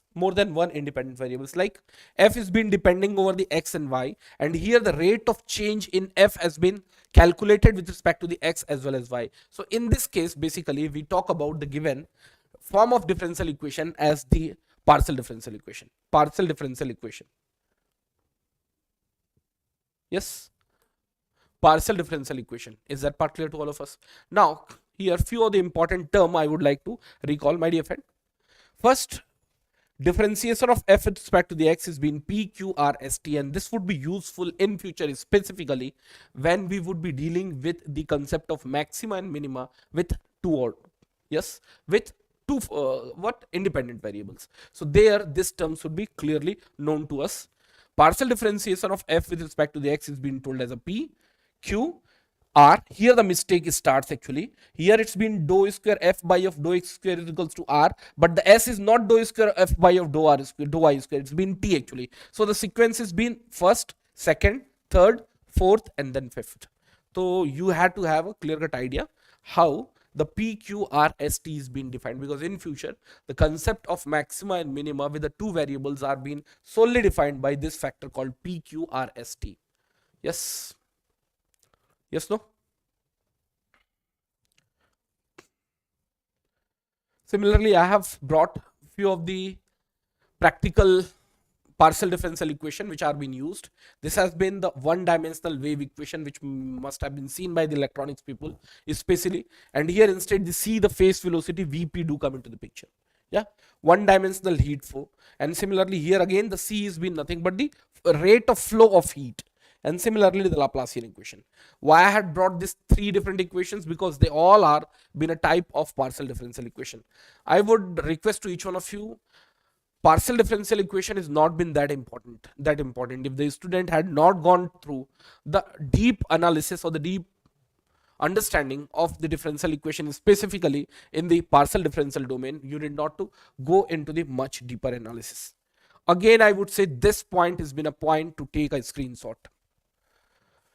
Most of the time, whenever the questions are being designed from the partial differential equation, they had been designed from this segment only. See what had been happening over here. Total 1, 2, 3, 4, 5, 6. 6 terms are being involved towards the left hand side. First term is being A, B, C, D, E, and F. They are being constant coefficients which had been multiplied with dou square of u, where the u is being a dependent variable which has been depending over the x and y. That is why partially it had been differentiated with the x as well as y. Now see, dou square u by of dou x square, you can write this as p itself, and similarly you can write this, we have seen no, r, and similarly s and t, but this sequence must be clearly known to you. Coefficient is being taken as A, B, then C, then D, then E, then F, and here it had been input. Yes. Now, how would be the nature of this differential equation once we'll take its general solution? Anyways, I am not going into its detailed analysis, but yeah, one of the important general solution we can bring out of this calculation is being, if b square minus of 4ac is being greater than 0, then equation is called hyperbolic. B square minus 4ac is being precisely 0, it's called be a parabolic, and if b square minus of 4ac is being lesser than 0, it's called elliptical or elliptic in nature. I would I would request to each one of you, either you are from electrical, electronics or instrumentation, have this screenshot with you and write somewhere.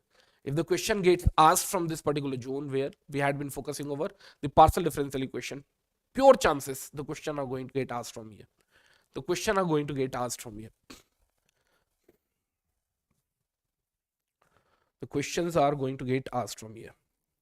Is that part clear? Yes.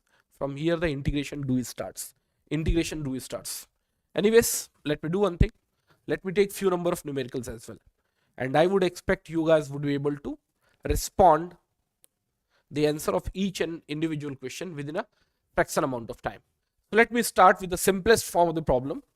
And that had been the question number 10, which had been framed based on the concept of degree and order. Read the problem carefully and tell me what could be the best most answer for this given question.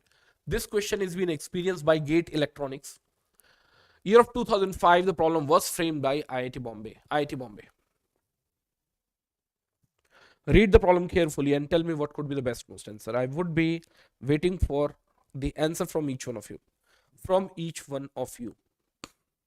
Tell me.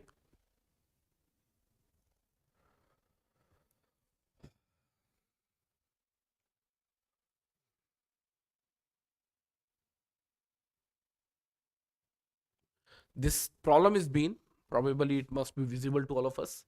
This problem is being 3 getting multiplied with the d square y of dx square plus of 4 dy by of dx is being raised to the power of 2 plus of y square plus of 2 is equals to of x.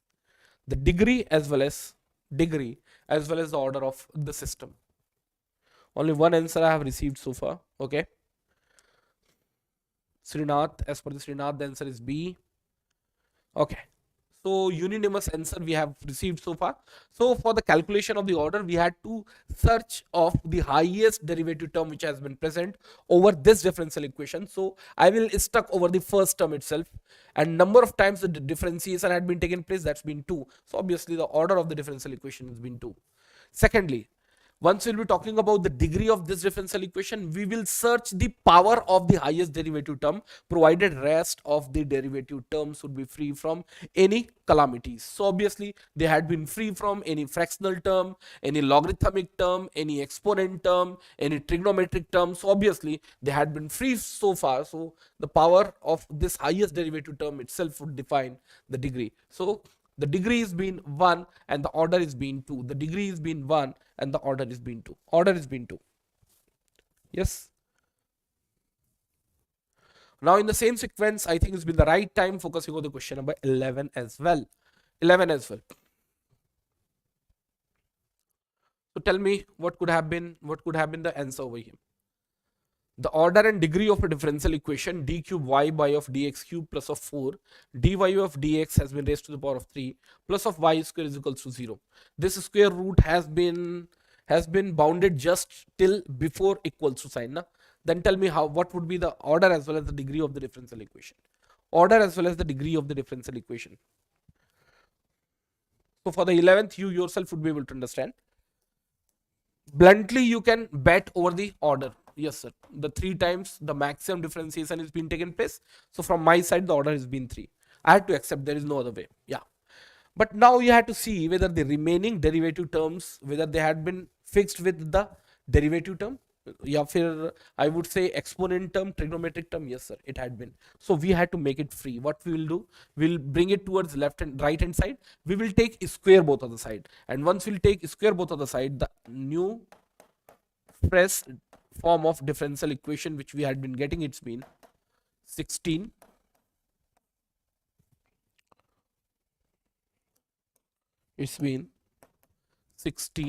dy by of dx which has been raised to the power of 3 like this. Yes, na? Yes. And now you can see, you can define the degree as well. So the order is being 3, there had not been change and there would not be any change, and now the degree is being 2. So as far as the best most answer for this given question is being 2. Let me design a bit difficult question. Let me change this problem a bit. Again, I am saying I can design many of the difficult question, but I don't want to make too complex this session, too complex. Let's take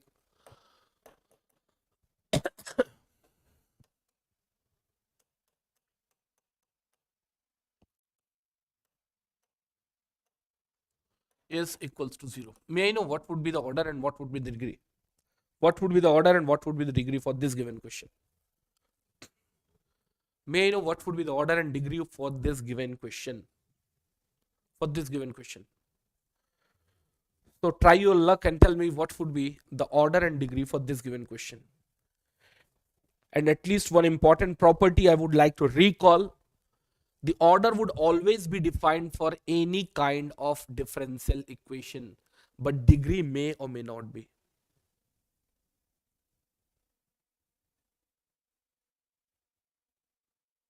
Yes, perfect, perfect. One of the perfect answer we have received. See, while isolating either of the derivative term from any fractional or trigonometric term, what we had been done, see, this term I would bring towards right hand side, this 4 I would bring towards left hand side, and now this sign which had gone towards right hand side has been brought towards left hand side, would make it sine inverse. So either you are keeping towards right hand side, either you are keeping with the left hand side. Either of the derivative term, either it's been d cube by of dx cube, either it's been the dy by of dx to the power of 3, always been interrupted by trigonometric function, and in that case, that case, what degree would not be defined?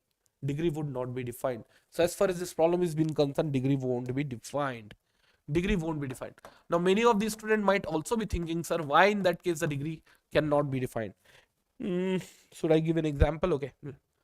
Again, I am saying this has not been a full-fledged class. This has been a marathon class where I had to cover almost all important theories, few numericals, such that your all revision part would get over with the GATE Academy. See, why it had happened so? See, if you had taken e to the power of dy by of dx, once you'll expand it, so the factor which is supposed to come is being 1 plus dy by of dx. Yes, then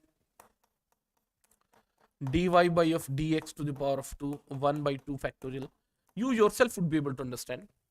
And now its power, it's been continuously increasing. Its power is been continuously increasing, and you will not be able to judge its degree. And same goes with the sine as well. If you'll take sine of theta, instead the theta, if you have a dy by of dx, there also you will be having increasing power of dy by of dx. That is why when any of the differential equation is being dealing with the trigonometric part, exponent part, I try to free it out from the exponent and trigonometric part, and if you are not able to succeed, there is no other way. The degree would not be defined. So as far as this problem is being concerned, the degree has not been defined. Degree has not been defined. Is that part clear? Now in the same sequence, I think with the right time, focusing over the question number 12. This sort of questions are supposed to come ekdam straight away. Ekdam straight away you are going to experience this sort of question. The question number 12, the solution of the differential equation dy by of dx plus of y is divided by x is equals to x, with the condition that y is equals to 1 at x is equals to 1. We had to find its solution. So anyways, before getting the best most answer, let me ask one question. This problem is being the problem from general solution or particular solution? General solution or particular solution? My dear friend, this has been a differential equation with the order of 1. Once you'll find its general solution, only one arbitrary constant would be involved, and that arbitrary constant can be easily found with this additional initial information. That means now the c is being replaced with a fixed value, particular value. So obviously this has been the problem of particular solution. Tell me what would be the best most answer? Particular. Perfect, perfect. So tell me what would be the best most answer for this given question, and this problem had straight away come from Leibniz form of the linear differential equation, which we had studied earlier, dy by of dx plus of py is equals to of q, where the q is being the function of x. Now it's your turn. Within maximum 60 to 90 seconds, you had to smash this problem out. You had to smash this problem out. Tell me what would be the best most answer.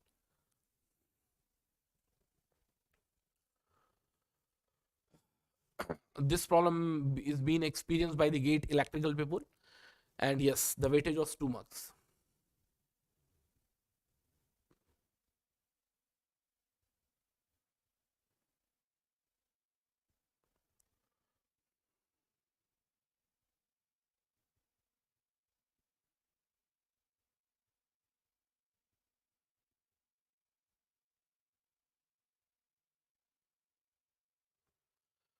Tell me, this problem should not take More than 60 seconds. The time has been given to you guys.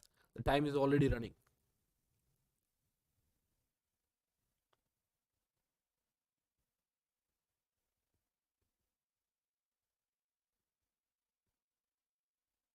Tell me. dy by dx plus of y by of x is equals to of x. For finding the initial arbitrary constants, the additional data is being given y is equals to 1 at x is equals to 1.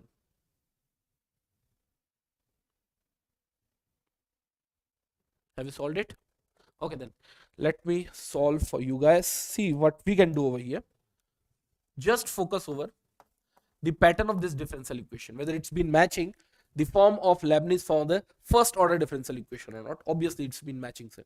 Dy by of dx y, this becomes the coefficient p, and similarly this becomes q, coefficient of x.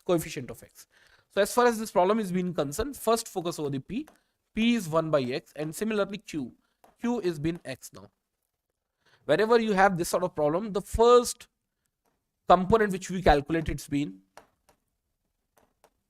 integrating factor, and that used to be in e to the power of integration of p dx. So here it becomes e to the power of integration of p. What had been the p over here? It's been a 1 upon x dx. So here it becomes e to the power of ln of x, and put together it's been the x only. So answer have started coming. Yeah. And as far as the general solution is being concerned, what was the general solution? Y gets multiplied with the integrating factor, that's been x. And now here the integration is going to take place of q into integrating factor. What had been the q over there? The x, and integrating factor is also been x plus the arbitrary constant c. Yeah. So now what had been happening over here is been y or x is equals to of x square. Once you'll take its integration, it would become x to the power of 3 divided by of 3, and the c would remain as it is. Now the y has to be fed as a 1 at x is equals to 1. That had been clearly given over this problem. So what had been happening over here, my dear friends? See, so this becomes y into x, 1 into 1, that's been 1, minus x has been fed as 1 to the power of 3, that's been 1 divided by 3, would go towards the left hand side, would become 1 upon 3, and from here you will be finding the value of arbitrary constant. The c has been known to be 2 by 3. So I can recraft this equation once again by smashing the exact value of the arbitrary constant. So here the yx is being equals to x cube divided by of 3 plus of 2 by 3. Now once you'll see this problem towards left hand side, they had tried to keep the value of y, so the y would be kept towards left hand side and the remaining term would be shifted towards right hand side. So the resultant which we are supposed to get, it's been y remains as it is, the x would go towards the downside, x cube divided by x would become x square divided by 3, and plus of 2 divided by of 3x. You yourself would be able to understand once you start matching the result. The option A has been best fit. Yes. So the A has been the best most answer, and probably this problem should not be taking more than 90 seconds, and you guys have taken 90 seconds, more than 90 seconds. That is not good. Okay, then in the same sequence, let me focus over the question number 13 as well. Read the problem carefully. Deliberately I have taken a problem where we had been dealing with the higher order differential equation with the constant coefficients. The just earlier problem was the problem from the first order linear differential equation. Now this has been the problem of higher order differential equation. Read the problem carefully and tell me what could be the best most answer. General solution of the differential equation d square y by of dx square minus of 2 times of dy by of dx plus of y is equals to 0 is, here c1 and c2 are arbitrary constant, y is equals to of c1 e to the power of x plus of c2 e to the power of minus x, so on and so forth. This has been the easiest problem. Ever you can face. My dear friend, first of all, the input part is been Sannata, and as the input part is been Sannata, you yourself must be knowing about it. As far as the general solution is being concerned, the y is being defined as a CF, and the pi part is being 0 because phi of x is being absent in this problem. That's for sure, sir. That's for sure. Yes.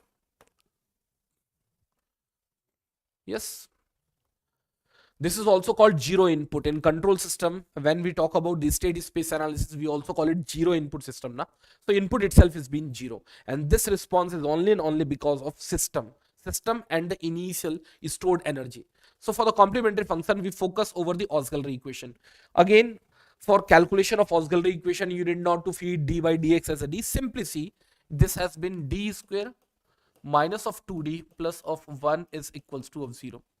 Once you'll use identity, you will get to know the d is equals to of plus 1 and plus 1 repeated twice. So as far as the y is being concerned, which is being only and only equals to of cf, in table already this kind of problem is being seen when the roots are being repeated and purely real. In that case, this becomes c1 plus of c2x e to the power of x. c1 c2x e to the power of x. So may I know what would be the best most answer? B is been ruled out, A is been ruled out, C is been ruled out because the roots are being repeated. Yeah. Now, I think it's been the right time focusing over question number 14 as well. Question number 14 as well. So focus over the question number 14 and then we would try to smash this problem out. Yes, here comes the next question. Read the problem carefully and tell me what could be the best most answer here over.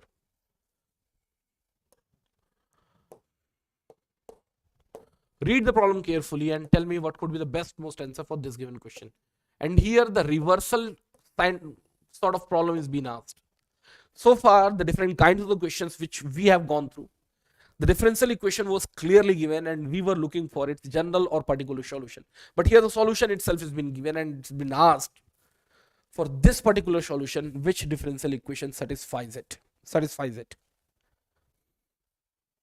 So the problem states which one of the following differential equation has a solution given by the function y is equals to of 5 sine 3x plus of pi by 5 dy by of dx minus of 5 by 3 cos 3x is equals to 0. Then dy by dx plus of 5 by 3 cos 3x is equals to 0. D square y by of dx square plus of 9y is equals to 0. D square y by of dx square minus of 9y is equals to 0. And I would recommend to each one of you, if any of these students might be thinking, sir, I want little bit more depth. So already playlist on our Gate Academy Global is being already made for the mathematics. And there probably topics are also clearly mentioned. Go into that topic and literally each and everything had been dealt into the great depth. So I can understand few of the students might also be thinking, sir, why don't we take a difficult question from the eigenvalues, eigenvectors? Why don't we talk more about the prospects of the eigenvalues and eigenvectors in practical manner? So obviously those all things you will be seeing there itself. But the gate had come in front of us and now, at least in this marathon, I would not be trying to deal the subject in that way.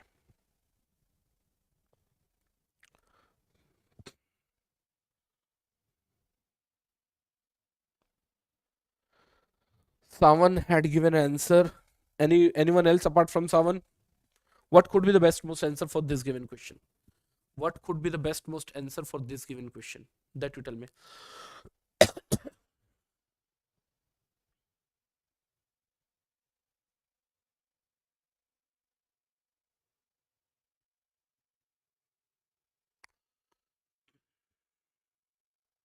Little bit effort has to be applied.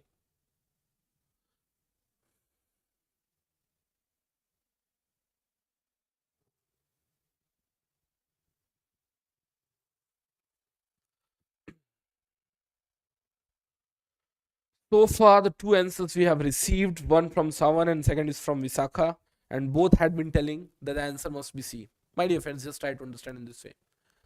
Once you'll differentiate it, no, 3 is going to come concurrently outside. It would become sine cos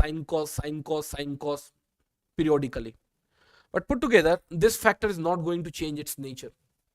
So at any cost, this factor gets subtracted with the dy by dx cannot make it 0. That is for sure. Not even this term. Is that part clear? See, my dear friend, what I am saying, this term, once the differentiation is being taken place once, twice, thrice, 4 times, any times, this 3 is going to come outside. But this factor would remain as it is. And if this factor remains as it is, how can you make this factor subtracted with a factor of cos 3x without pi by 5 becomes 0. So obviously option A and B is ruled out at any cost. Yes, option in A and B cannot be the answer, and I know many of the students must have been stuck to the option A and option B only. So what should be my next approach, sir?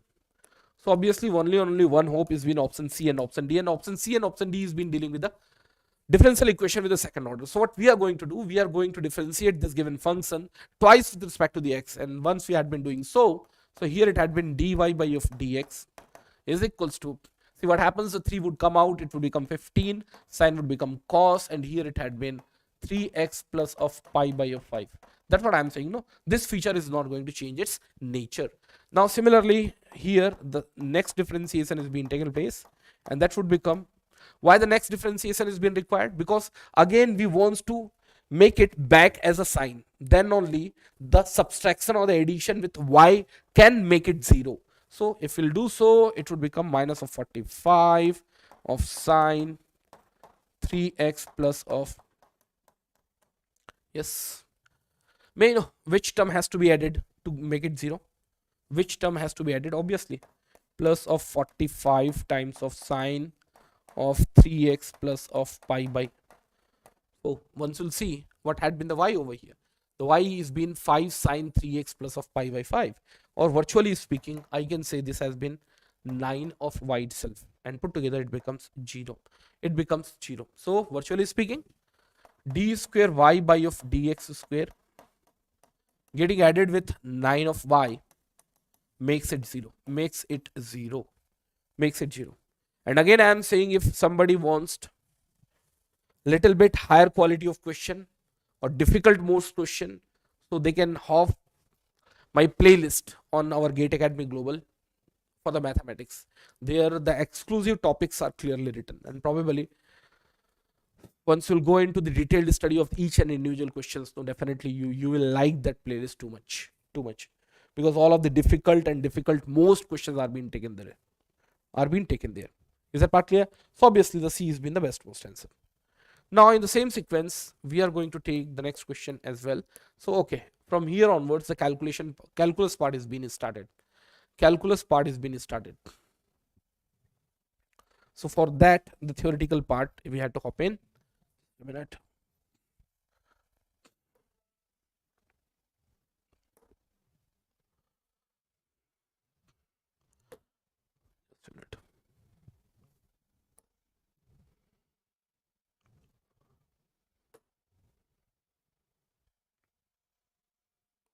Yes. So from here onwards we start definite integral. Anyways, definite integral itself is a very big topic. In definite integral we deal with the proper as well as improper integral. Specifically for the electrical, electronics and instrumentation, improper definite integral are being more important. So probably the student who had gone through the basic concept of definite integral must have a little bit idea about the improper form of the definite integral as well. But anyways, the important formulas I am going to show here, and now we will be doing few number of numericals as well. So the first question has been, see what had been happening. If the integration of f of x over dx is being taken from a to b, that is been very same as the integration or antiderivative of f of x. Let's take it's been f of x, and now it had been bounded by a and b. So towards the positive side the f would be fed as b, and similarly toward negative side f would be fed as a. So I would say the integration from a to b fx dx is equals to of capital F of x from a to b, or I can say f of b minus of f of a, where the f is been antiderivative. Again I am saying there are so many depth to be learned, but no, it's not been required, at least at this moment of point. Now in the second property, what it wants to tell, if the function remained same but its independent variable had changed its worth and even the limit remained same, in that case the area under the curve remains same. Obviously, no, whether you have taken the reference of sine of x, whether you have taken the reference of sine of t, whether you have taken the sine of u, if the limits are being same and even the functions are being same, only and only independent variables are being changed, in that case the area bounded by the curve remained very same. Anyways, may I know what it calculates exactly? What it calculates exactly?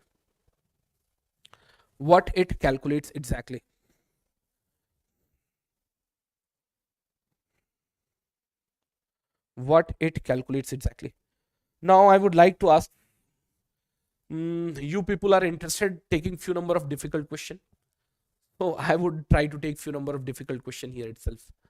If your answer is been yes, type yes, then we'll take few number of difficult question. Again, we will be coming back to the same flow then. Should we take few number of difficult question?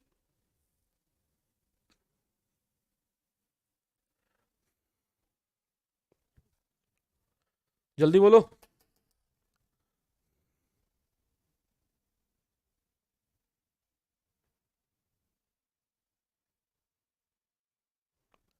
See, let me take few number of difficult question, as few of the student wants to have little bit difficult question. So the first question comes like this. Tell me what would be the integration of sine of x dx from 0 to 101 pi. 101 pi. Tell me what would be the integration of sine of x from 0 to 101 pi. 101 pi. Tell me. This could be the first question. It's not very difficult question, but I can understand many of the students are still going to get trapped over here. Still going to get trapped over here. Tell me what would be the best most answer. What would be the best most answer?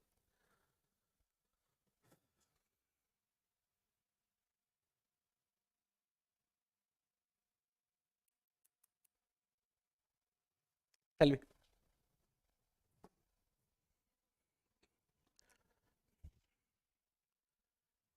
My dear friends, for this, the graph of sine of x must be clearly known to all of us. Let's take this has been the x-axis and this has been the y-axis where the sine of x is being drawn.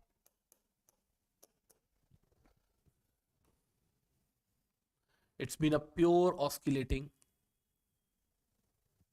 signal which completes its cycle in each 2 pi radian. In each 2 pi radian. Yes, na? In each 2 pi radian. So answer have started coming. Praseek Dhole states -1, Devi Arti states 2, Savan Chawda states 2. That's good. That's good. My dear friend, you could have understood one thing. From 0 to pi, whatever the area is being occupied by the sine of x is being positive, and the same area is being occupied from pi to 2 pi, and that's been negative. So once you'll add the area with its sign, the complete area smashes each other from 0 to pi and pi to 2 pi. And same process would go to 4 pi. Same would go to the 6 pi. If I say the integration from 0 to 2 pi is being 0. 0 to 4 pi is being 0. 0 to 6 pi is being 0. So one thing is being quite sure. You could have written this as a 0 to 100 pi sine x dx plus of 100 pi to 101 pi. 1 pi sine of x dx. This factor is anyhow going to be 0. And one more important thing, whether you are been going from 100 to 101 or whether you are going from 102 to 103, area remains same. The upper side lobe area remains same. So this would be very same as the integration from 0 to pi sine of x dx. Agreed, no? Agreed? So here what we can do, once we'll take its integration, it's going to be minus of cos of x, and here it goes 0 to pi, and once you'll solve it, the area under the curve is being precisely 2. Area under the curve is being precisely 2. Agreed or not? Obviously, you must agree on this. You must agree on this. Now let me take the next question as well.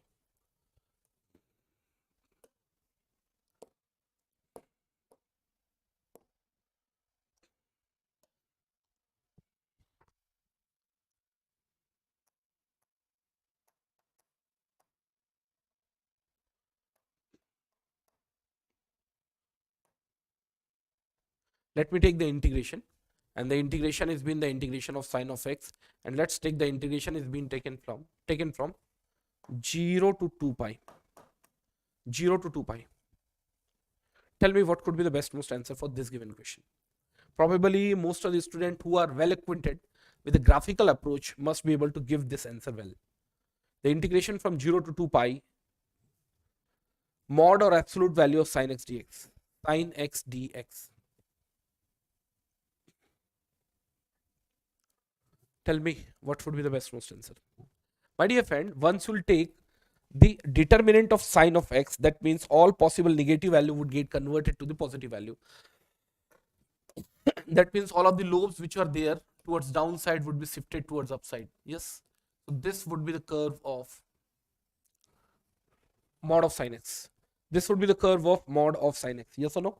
And we wanted to have the integration, that means the area under the curve, from 0 to 2 pi. My dear friend, whatever the area is being built from here to here, the same area would be built from here to here. Whether they would be additive in nature or subtractive in nature. Obviously, they would be additive in nature. So here, this was 2. Here, this would be 2. And the 2 plus 2 is being 4. 2 plus 2 is being 4. Yes. So the answer is being 4. Answer is being 4. Let me take the next question as well.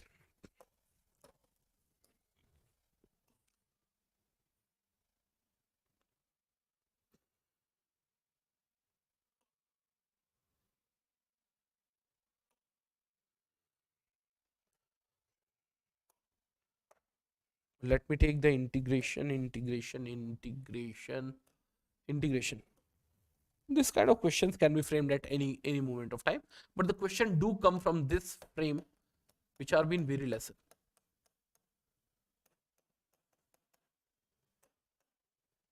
Yes, mod of x minus 1 dx. We had to integrate it from x is equals to minus 1 to plus 1. Minus 1 to plus 1. We had to integrate it to minus 1 to plus 1.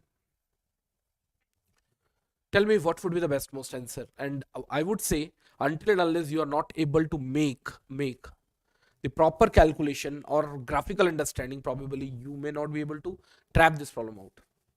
First tell me whether it's been the even function or the odd function. Even function or the odd function. Either you keep x is equals to a plus of x, either you keep x is equals to a minus of x. Keep in mind this function makes it very same. So if you want, anyways, within 2 minutes I want the answer. Within 2 minutes I want the answer. Tell me the integration from x is equals to minus 1 to plus 1, mod of x minus of 1 dx, mod of x minus of 1 dx.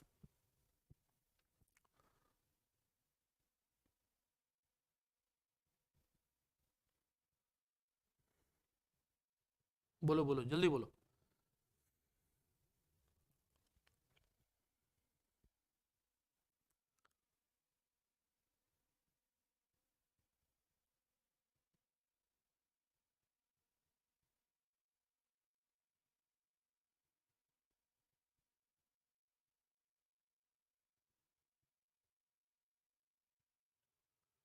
What is going to be the answer where the integration is being taken from x is equals to minus 1 to plus 1?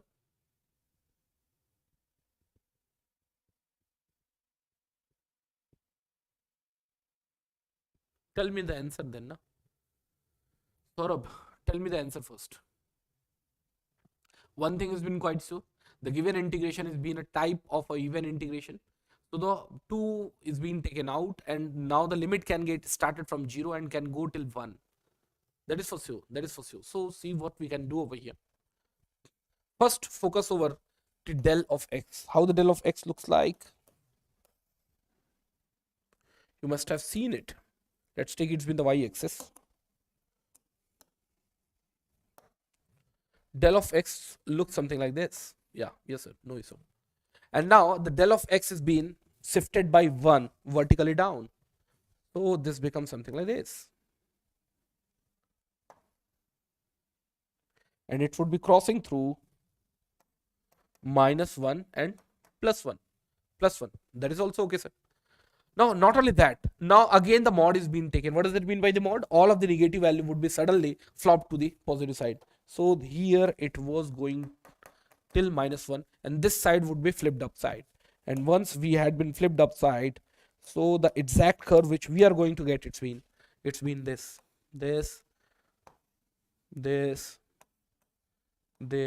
and this. This W shape has been nothing but the shape of mod of mod of x minus 1, mod of x minus 1. And by default, by looking itself, we can see as the curve is being symmetrical, taking the reference of y-axis is being a even function. So while calculation of its area, I can calculate the area from one side from 0 to a, then it becomes the area from minus a to a itself. Minus a to a itself. Is that part clear to all of us? Tell me what would be the area now. I don't find any of the student would have any kind of doubt now. Any kind of doubt now. You yourself would be able to understand. See.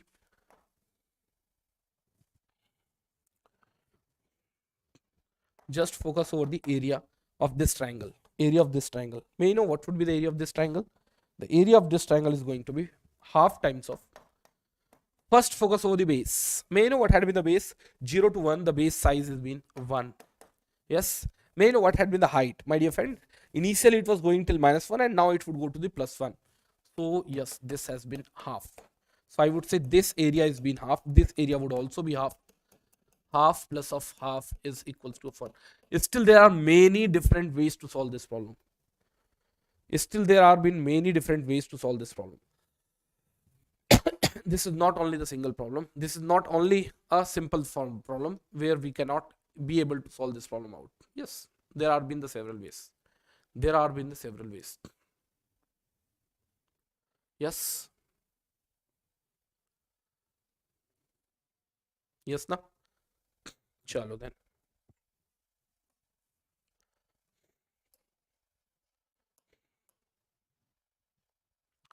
Next question. Anyways, probably you guys must be able to crack this problem out. Minus a to a, or I can say minus pi by 2 to plus pi by 2. X into cos of x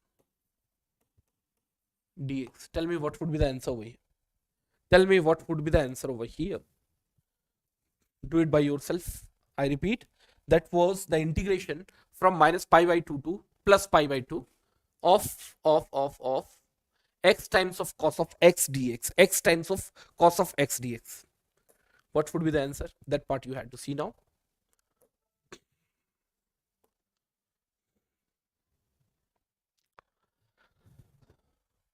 Yeah, that had been 0. Why? Because that had been an odd function. Still मैं इसमें बहुत कुछ कर सकता हूँ. Still I am saying this has not been the right time to do so many if and buts, because otherwise I won't be able to finish my important topics. Yeah, so here what had been happening, just focus over this part. Now the limit is being swapped, and once the limit is being swapped, the minus sign do come into the picture. Like if the integration is being taken plus from 0 to pi by 2, for the same function, if the integration is being taken from pi by 2 to minus pi by 2 to 0, the minus sign would get appeared over here. Now this is called the integration by parts. How the integration by parts is being taken place? Earlier the area is being calculated straight away from x is equals to a to b, but now it has been bifurcated in two parts. First we have calculated area from x is equals to a to c, and then we went from c to b. So it's called the calculation of area by parts. Yes, this has also been okay. And I have seen the problem do come from this segment again and again.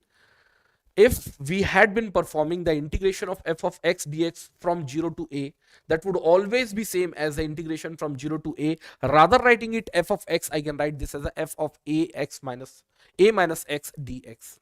Similarly, the problem which we were trying to take now, integration, whenever the integration is being taken place from minus a to a, focus over the f of x. If f of x is being even, in that case the integration could have been written as 2 times of the integration, rather taking from minus a to a, 0 to a. Yes, because you'll see towards the left hand side as well as the right hand side of the y-axis, the area as well as their polarity remains same. But if the function is being odd, you'll see the area remains same but their polarity remains opposite. The answer is being 0. Answer is being 0. Is that part clear? In the same sequence, if the integration is being taken place from 0 to 2a fx dx, again if f of 2a minus of x is being f of x, in that case this can be written as 2 times of integration from 0 to a f of x dx. But this formula is not that important. This formula is not been that important, yes, but this formula again is been important. So just focus over the important formula. The same thing had happened, no? You can see Here instead the a we had taken 0, instead the b we had taken a, and if you would have used the same formula, this must have been f of a plus b minus of x, where the a is being 0 and b is being a. So virtually speaking, these two formulas are being same. These two formulas are being same. Special function, the gamma and beta integration is being so important, specifically for all of the branches, because the gamma integration is being very important integration to deal with the normal distribution, which we also call it Bell distribution. Anyways, gamma of n is being defined as the integration from 0 to infinity e to the power of minus t to the power of n minus 1 dt, where the n is being always greater than 0. Few of the important conclusion probably you must have learned earlier, and that's been the gamma of half is been root over of pi, and gamma of n is equals to of n minus of 1 factorial. My dear friend, many of the times you come across the integration like the integration of sine square x dx from 0 to pi by 2, sine to the power of 8x dx 0 to pi by 2, maybe sine to the power of 5x cos to the power of 8x 0 to pi by 2. Those questions get smashed from beta integration. The beta integration takes the help of gamma integration itself. So here it states the integration from 0 to 1 x to the power of m minus 1 within the bracket 1 minus x to the power of n minus 1 dx is being beta mn, and how the beta and gamma is being related, beta mn is equals to gamma of m into gamma of n divided by gamma of m plus n. This formula must be understood to all of us. You can take even the screenshot of it. You can take the screenshot of it. So many other times you come across a situation where you must be calculating sine to the power of 8x, sine to the power of 9x. In that case, this formula becomes very handy, very important for all of us. Is that part clear? Let me take one numerical, so probably you will be able to connect this problem into the better way. So let me take a numerical. So I am going to take one numerical based on the concept of gamma, one numerical based on the concept of beta, and few other numericals which I have planned and I have brought for you guys. Let me see now. So the question do come from here.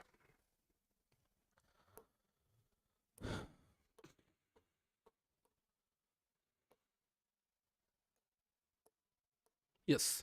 So here comes the question number 19. Question number 19. I would like to have the input from each one of you. What would be the answer for the question number 19? This has been a pure problem from the integration. This has been the pure problem from the integration. This has been experienced by the civil engineering in year of 2011. The problem was framed by IIT Madras.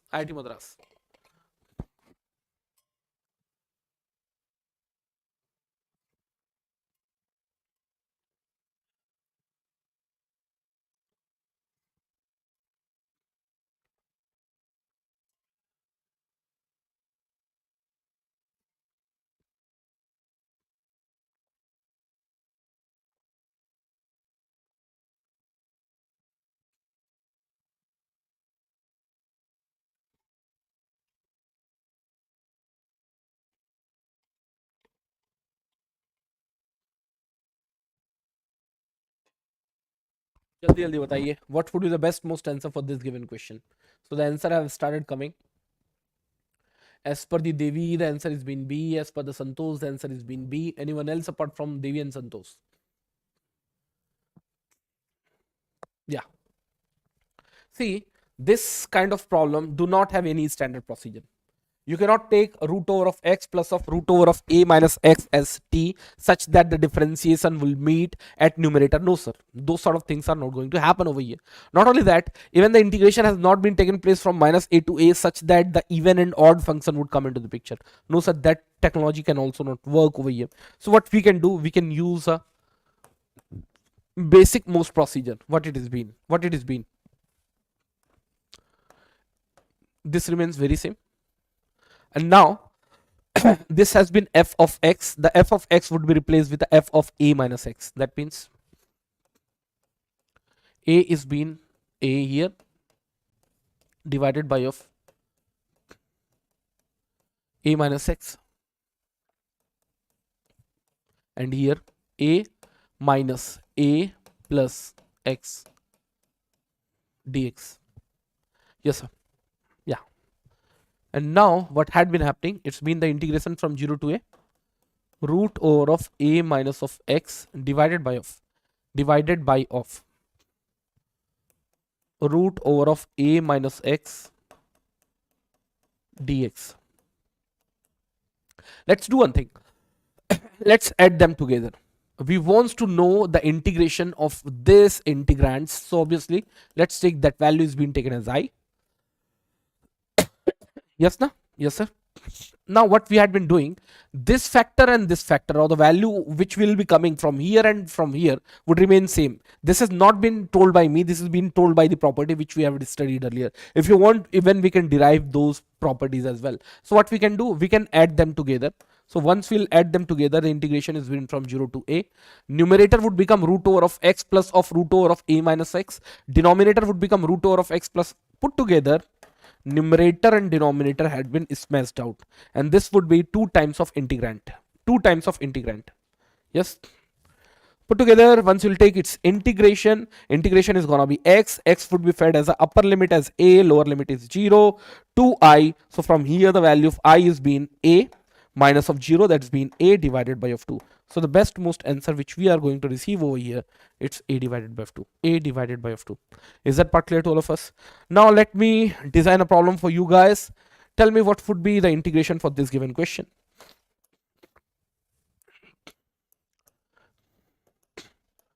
Integration from 0 to infinity e to the power of minus x to the power of 7 x to the power of 7. Obviously this problem would be straight away calculated with the help of gamma integration. So the formula must be known to all of us. If the integration is being taken from 0 to infinity, e to the power of minus x to the power of x to the power of n minus 1 dx is equals to gamma of n, is equals to gamma of n. Bataye, what would be the best most answer for this given question? You have to compare all of the features of this problem with the standard form of the gamma.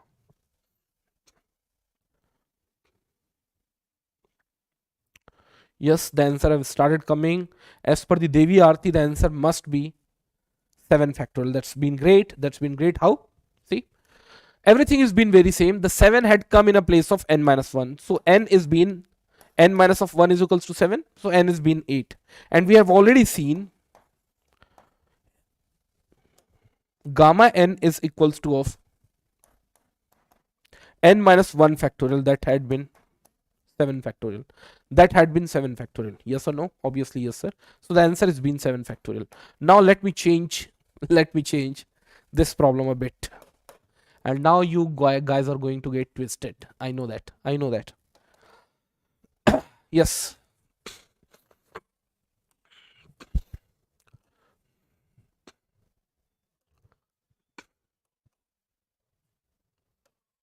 Devi, I would like to have the input from you.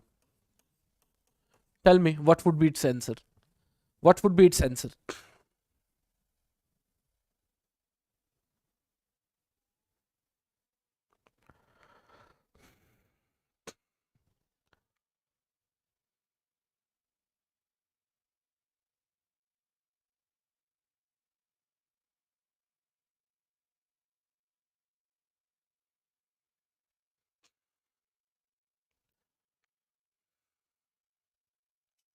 Or do one thing.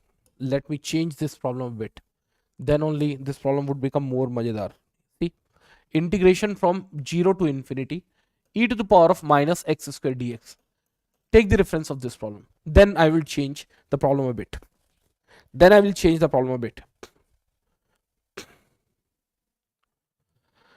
Integration from 0 to infinity e to the power of minus x square dx, and this sort of integrands would be seen repeatedly when we'll be dealing with the normal or Bell distribution.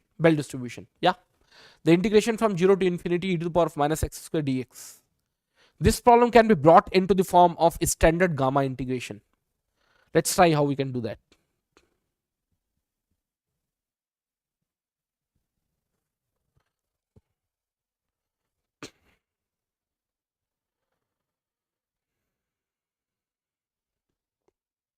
Tell me, what would be the integration of this particular function? My dear friends, First of all, if you want to deal this problem with the help of gamma integration, the power of e must be minus of x. If it is not been there, at least the x square has to be fed as t. So what had been my first understanding? Sir, x square should not be there. It must be the power of a it must be the power of 1. It must be the power of 1. Is that part clear? Now, whenever the any independent variable is being fed with another independent variable, the limit should also be in line with that. See, this has been limit x as 0. This has been the limit at x is equals to infinity. Once we'll feed x is equals to 0, even the t would be 0. And when we'll be feeding x is equals to infinity, even the t would also be infinity. So virtually speaking, this has been t is equals to 0 and t is equals to infinity. Yeah. And this has been e to the power of minus t, and still it had been dx. Still it had been dx. Yeah. Now what we had been doing, now the dx has to be replaced with a dt. For that, the differentiation had been set up both other side. So here it becomes 2x of dx is equals to of dt. That is for sure, sir. Now the dx has been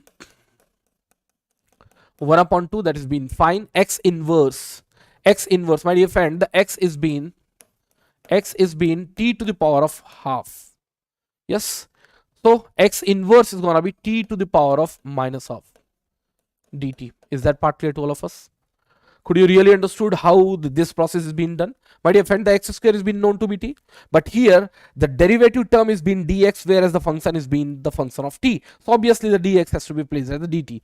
So what we had done the differentiation both on the sides. So here it becomes 2x dx is equals to of dt, and now the dx is being half times of 1 upon x, and x is being t to the power of half. So 1 upon x is going to be t to the power of minus half. So what we can do, we can smash this out. Dx can be replaced with half t to the power of minus 1 by 2. Yes. So now half is being taken out. T is equals to of 0 to infinity. E to the power of minus t to the power of minus half, and here it goes dt. Here it goes dt. Again, we will be comparing with the standard form. Yes, sir, it had been in standard form. X minus n minus 1, n minus 1 is being n minus of 1 is being minus of half. So the n is being minus of half plus of 1 is being half only. Put together, it's gonna be, yes, yes, na? Have you got this answer? And we have already seen gamma of half is being root over of pi, so the answer is being root over of pi divided by 2. If you want, we can calculate it once again. Root over of pi by 2. Yes. This sort of questions are being asked in GATE repeatedly. Now the next question do come into the hand. Integration from 0 to minus infinity e to the power of minus x square dx. Yes, that's been the first question. Integration from infinity to 0 e to the power of minus x square dx. Yes.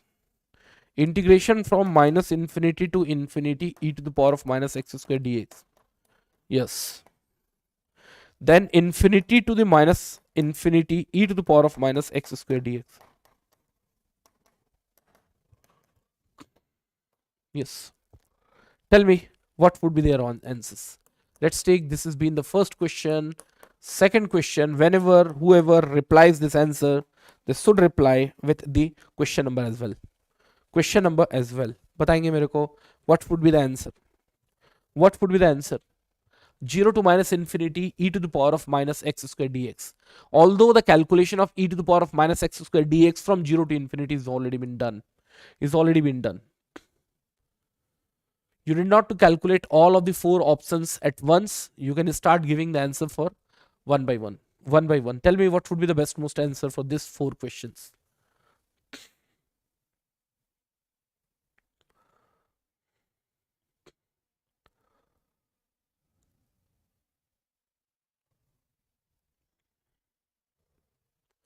What would be the answer for the first question?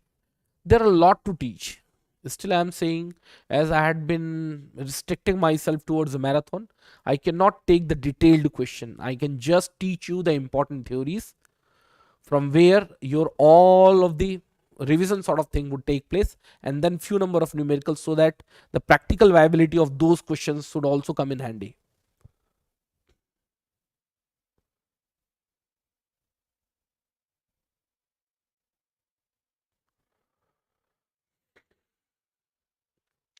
My dear friend, e to the power of minus x square, as far as curve is being concerned, probably you must be knowing its curve. This has not been right time to focus how this curve is being drawn. This curve remains a even function,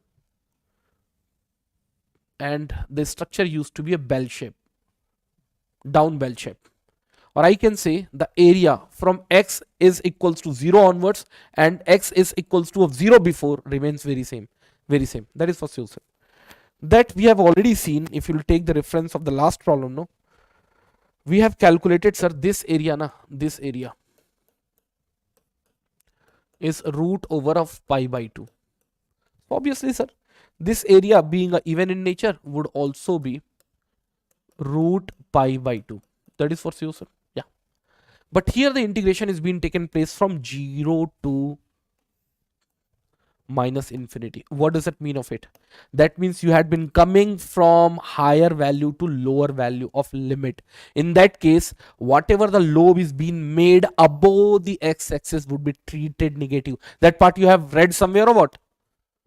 My dear friend, as your upper limit is being sitting at lower side and lower limit is being sitting at upper side, in that case what would happen? You yourself would be able to understand. In that case, this lobe would be counted as negative, and the answer is going to be minus of root over of pi divided by of 2. Root over of pi divided by 2. Yes. Otherwise, with the help of few number of properties also you can solve this problem well. There is no problem as such. With the help of that also you can do that. Is that part clear? Is that part clear to all of us? Now tell me, e to the power of minus x square dx. E to the power of minus x square dx. What would happen? Now you yourself would be able to understand. As you had been going from 0 to infinity, now this reason would be calculated or would be taken as positive. So yes, this has been this. Similarly, minus infinity to plus infinity, you had been going from extreme left to extreme right. So all of the areas which are been framed towards upside would be taken as positive. So root over of pi by 2 plus of root over of pi by 2 together would make it root over of pi. Not only that, if you'll be focusing over this factor, integration is being taken from pi to minus pi. That means you had been moving from higher side to lower side. Your lower limit is being kept at a higher side and upper limit is being kept at lower side. So all of the area which are being fabricated towards upside of the x-axis would be taken as negative, minus root over of pi. Yes, no? So till this point, I don't find any of these students would have any kind of doubt now.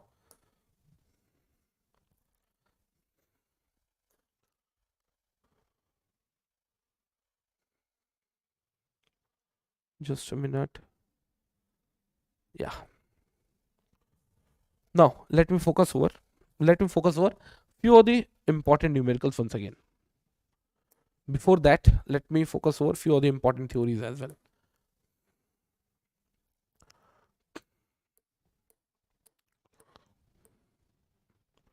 Now this has been few more important questions, important formulas.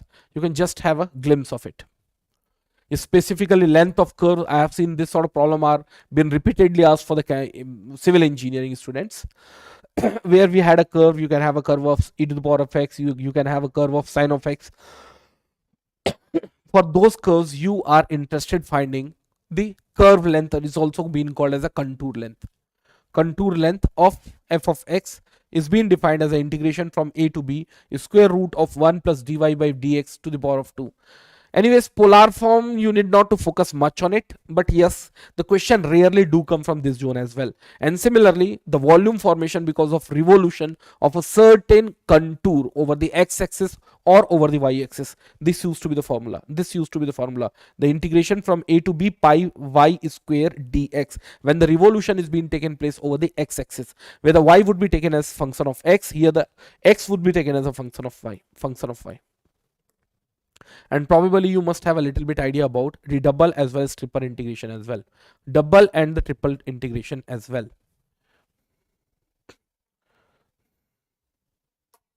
So have a look of it. We'll take numericals then.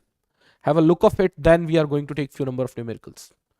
And if you think that few of the formulas are been missing from your mind, either you can take a note of it, either you can take a screenshot from your YouTube. Then we will be taking few number of numericals.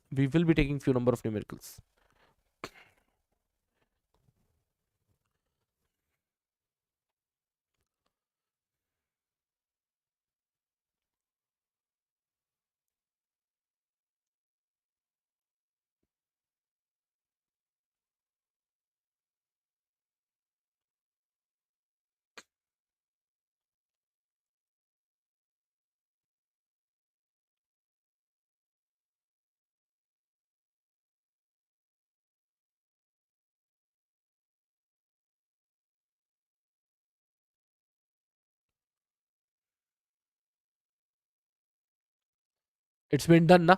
Chalo then. Let me take few number of numericals, and yes, slowly and sluggishly we would be able to solve these problems as well.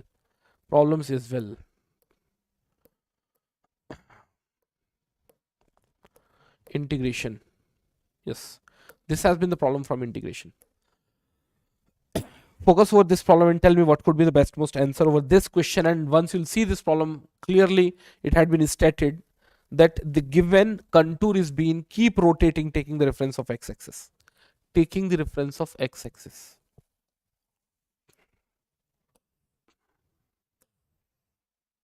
Yes, take the reference.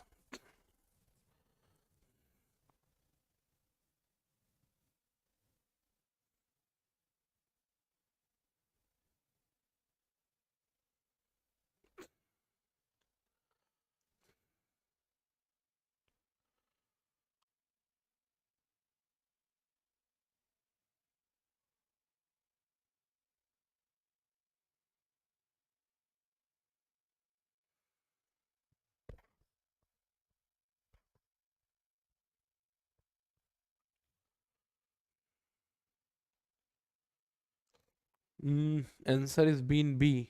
Let's see.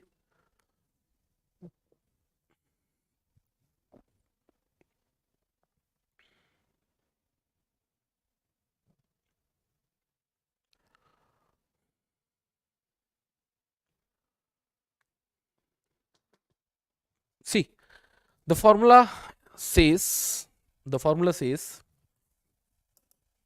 if the rotation is being taken place taking the reference of x-axis, so the volume which would be occupied by the given contour is being defined as the integration where the limit of x, keep in mind, goes from its lower value to the upper value, pi y, which is being the function of x, is being raised to the power of 2, and here it goes dx.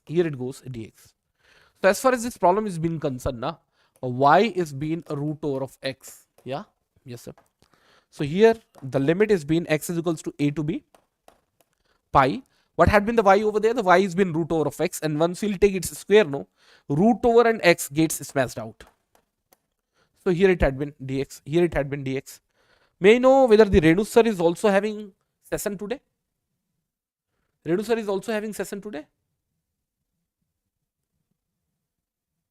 Yes or no?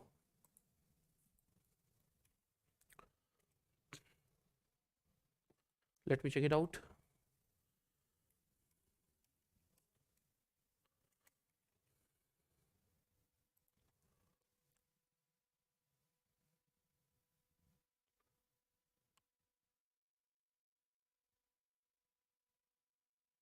Yes, he is also having the session, no?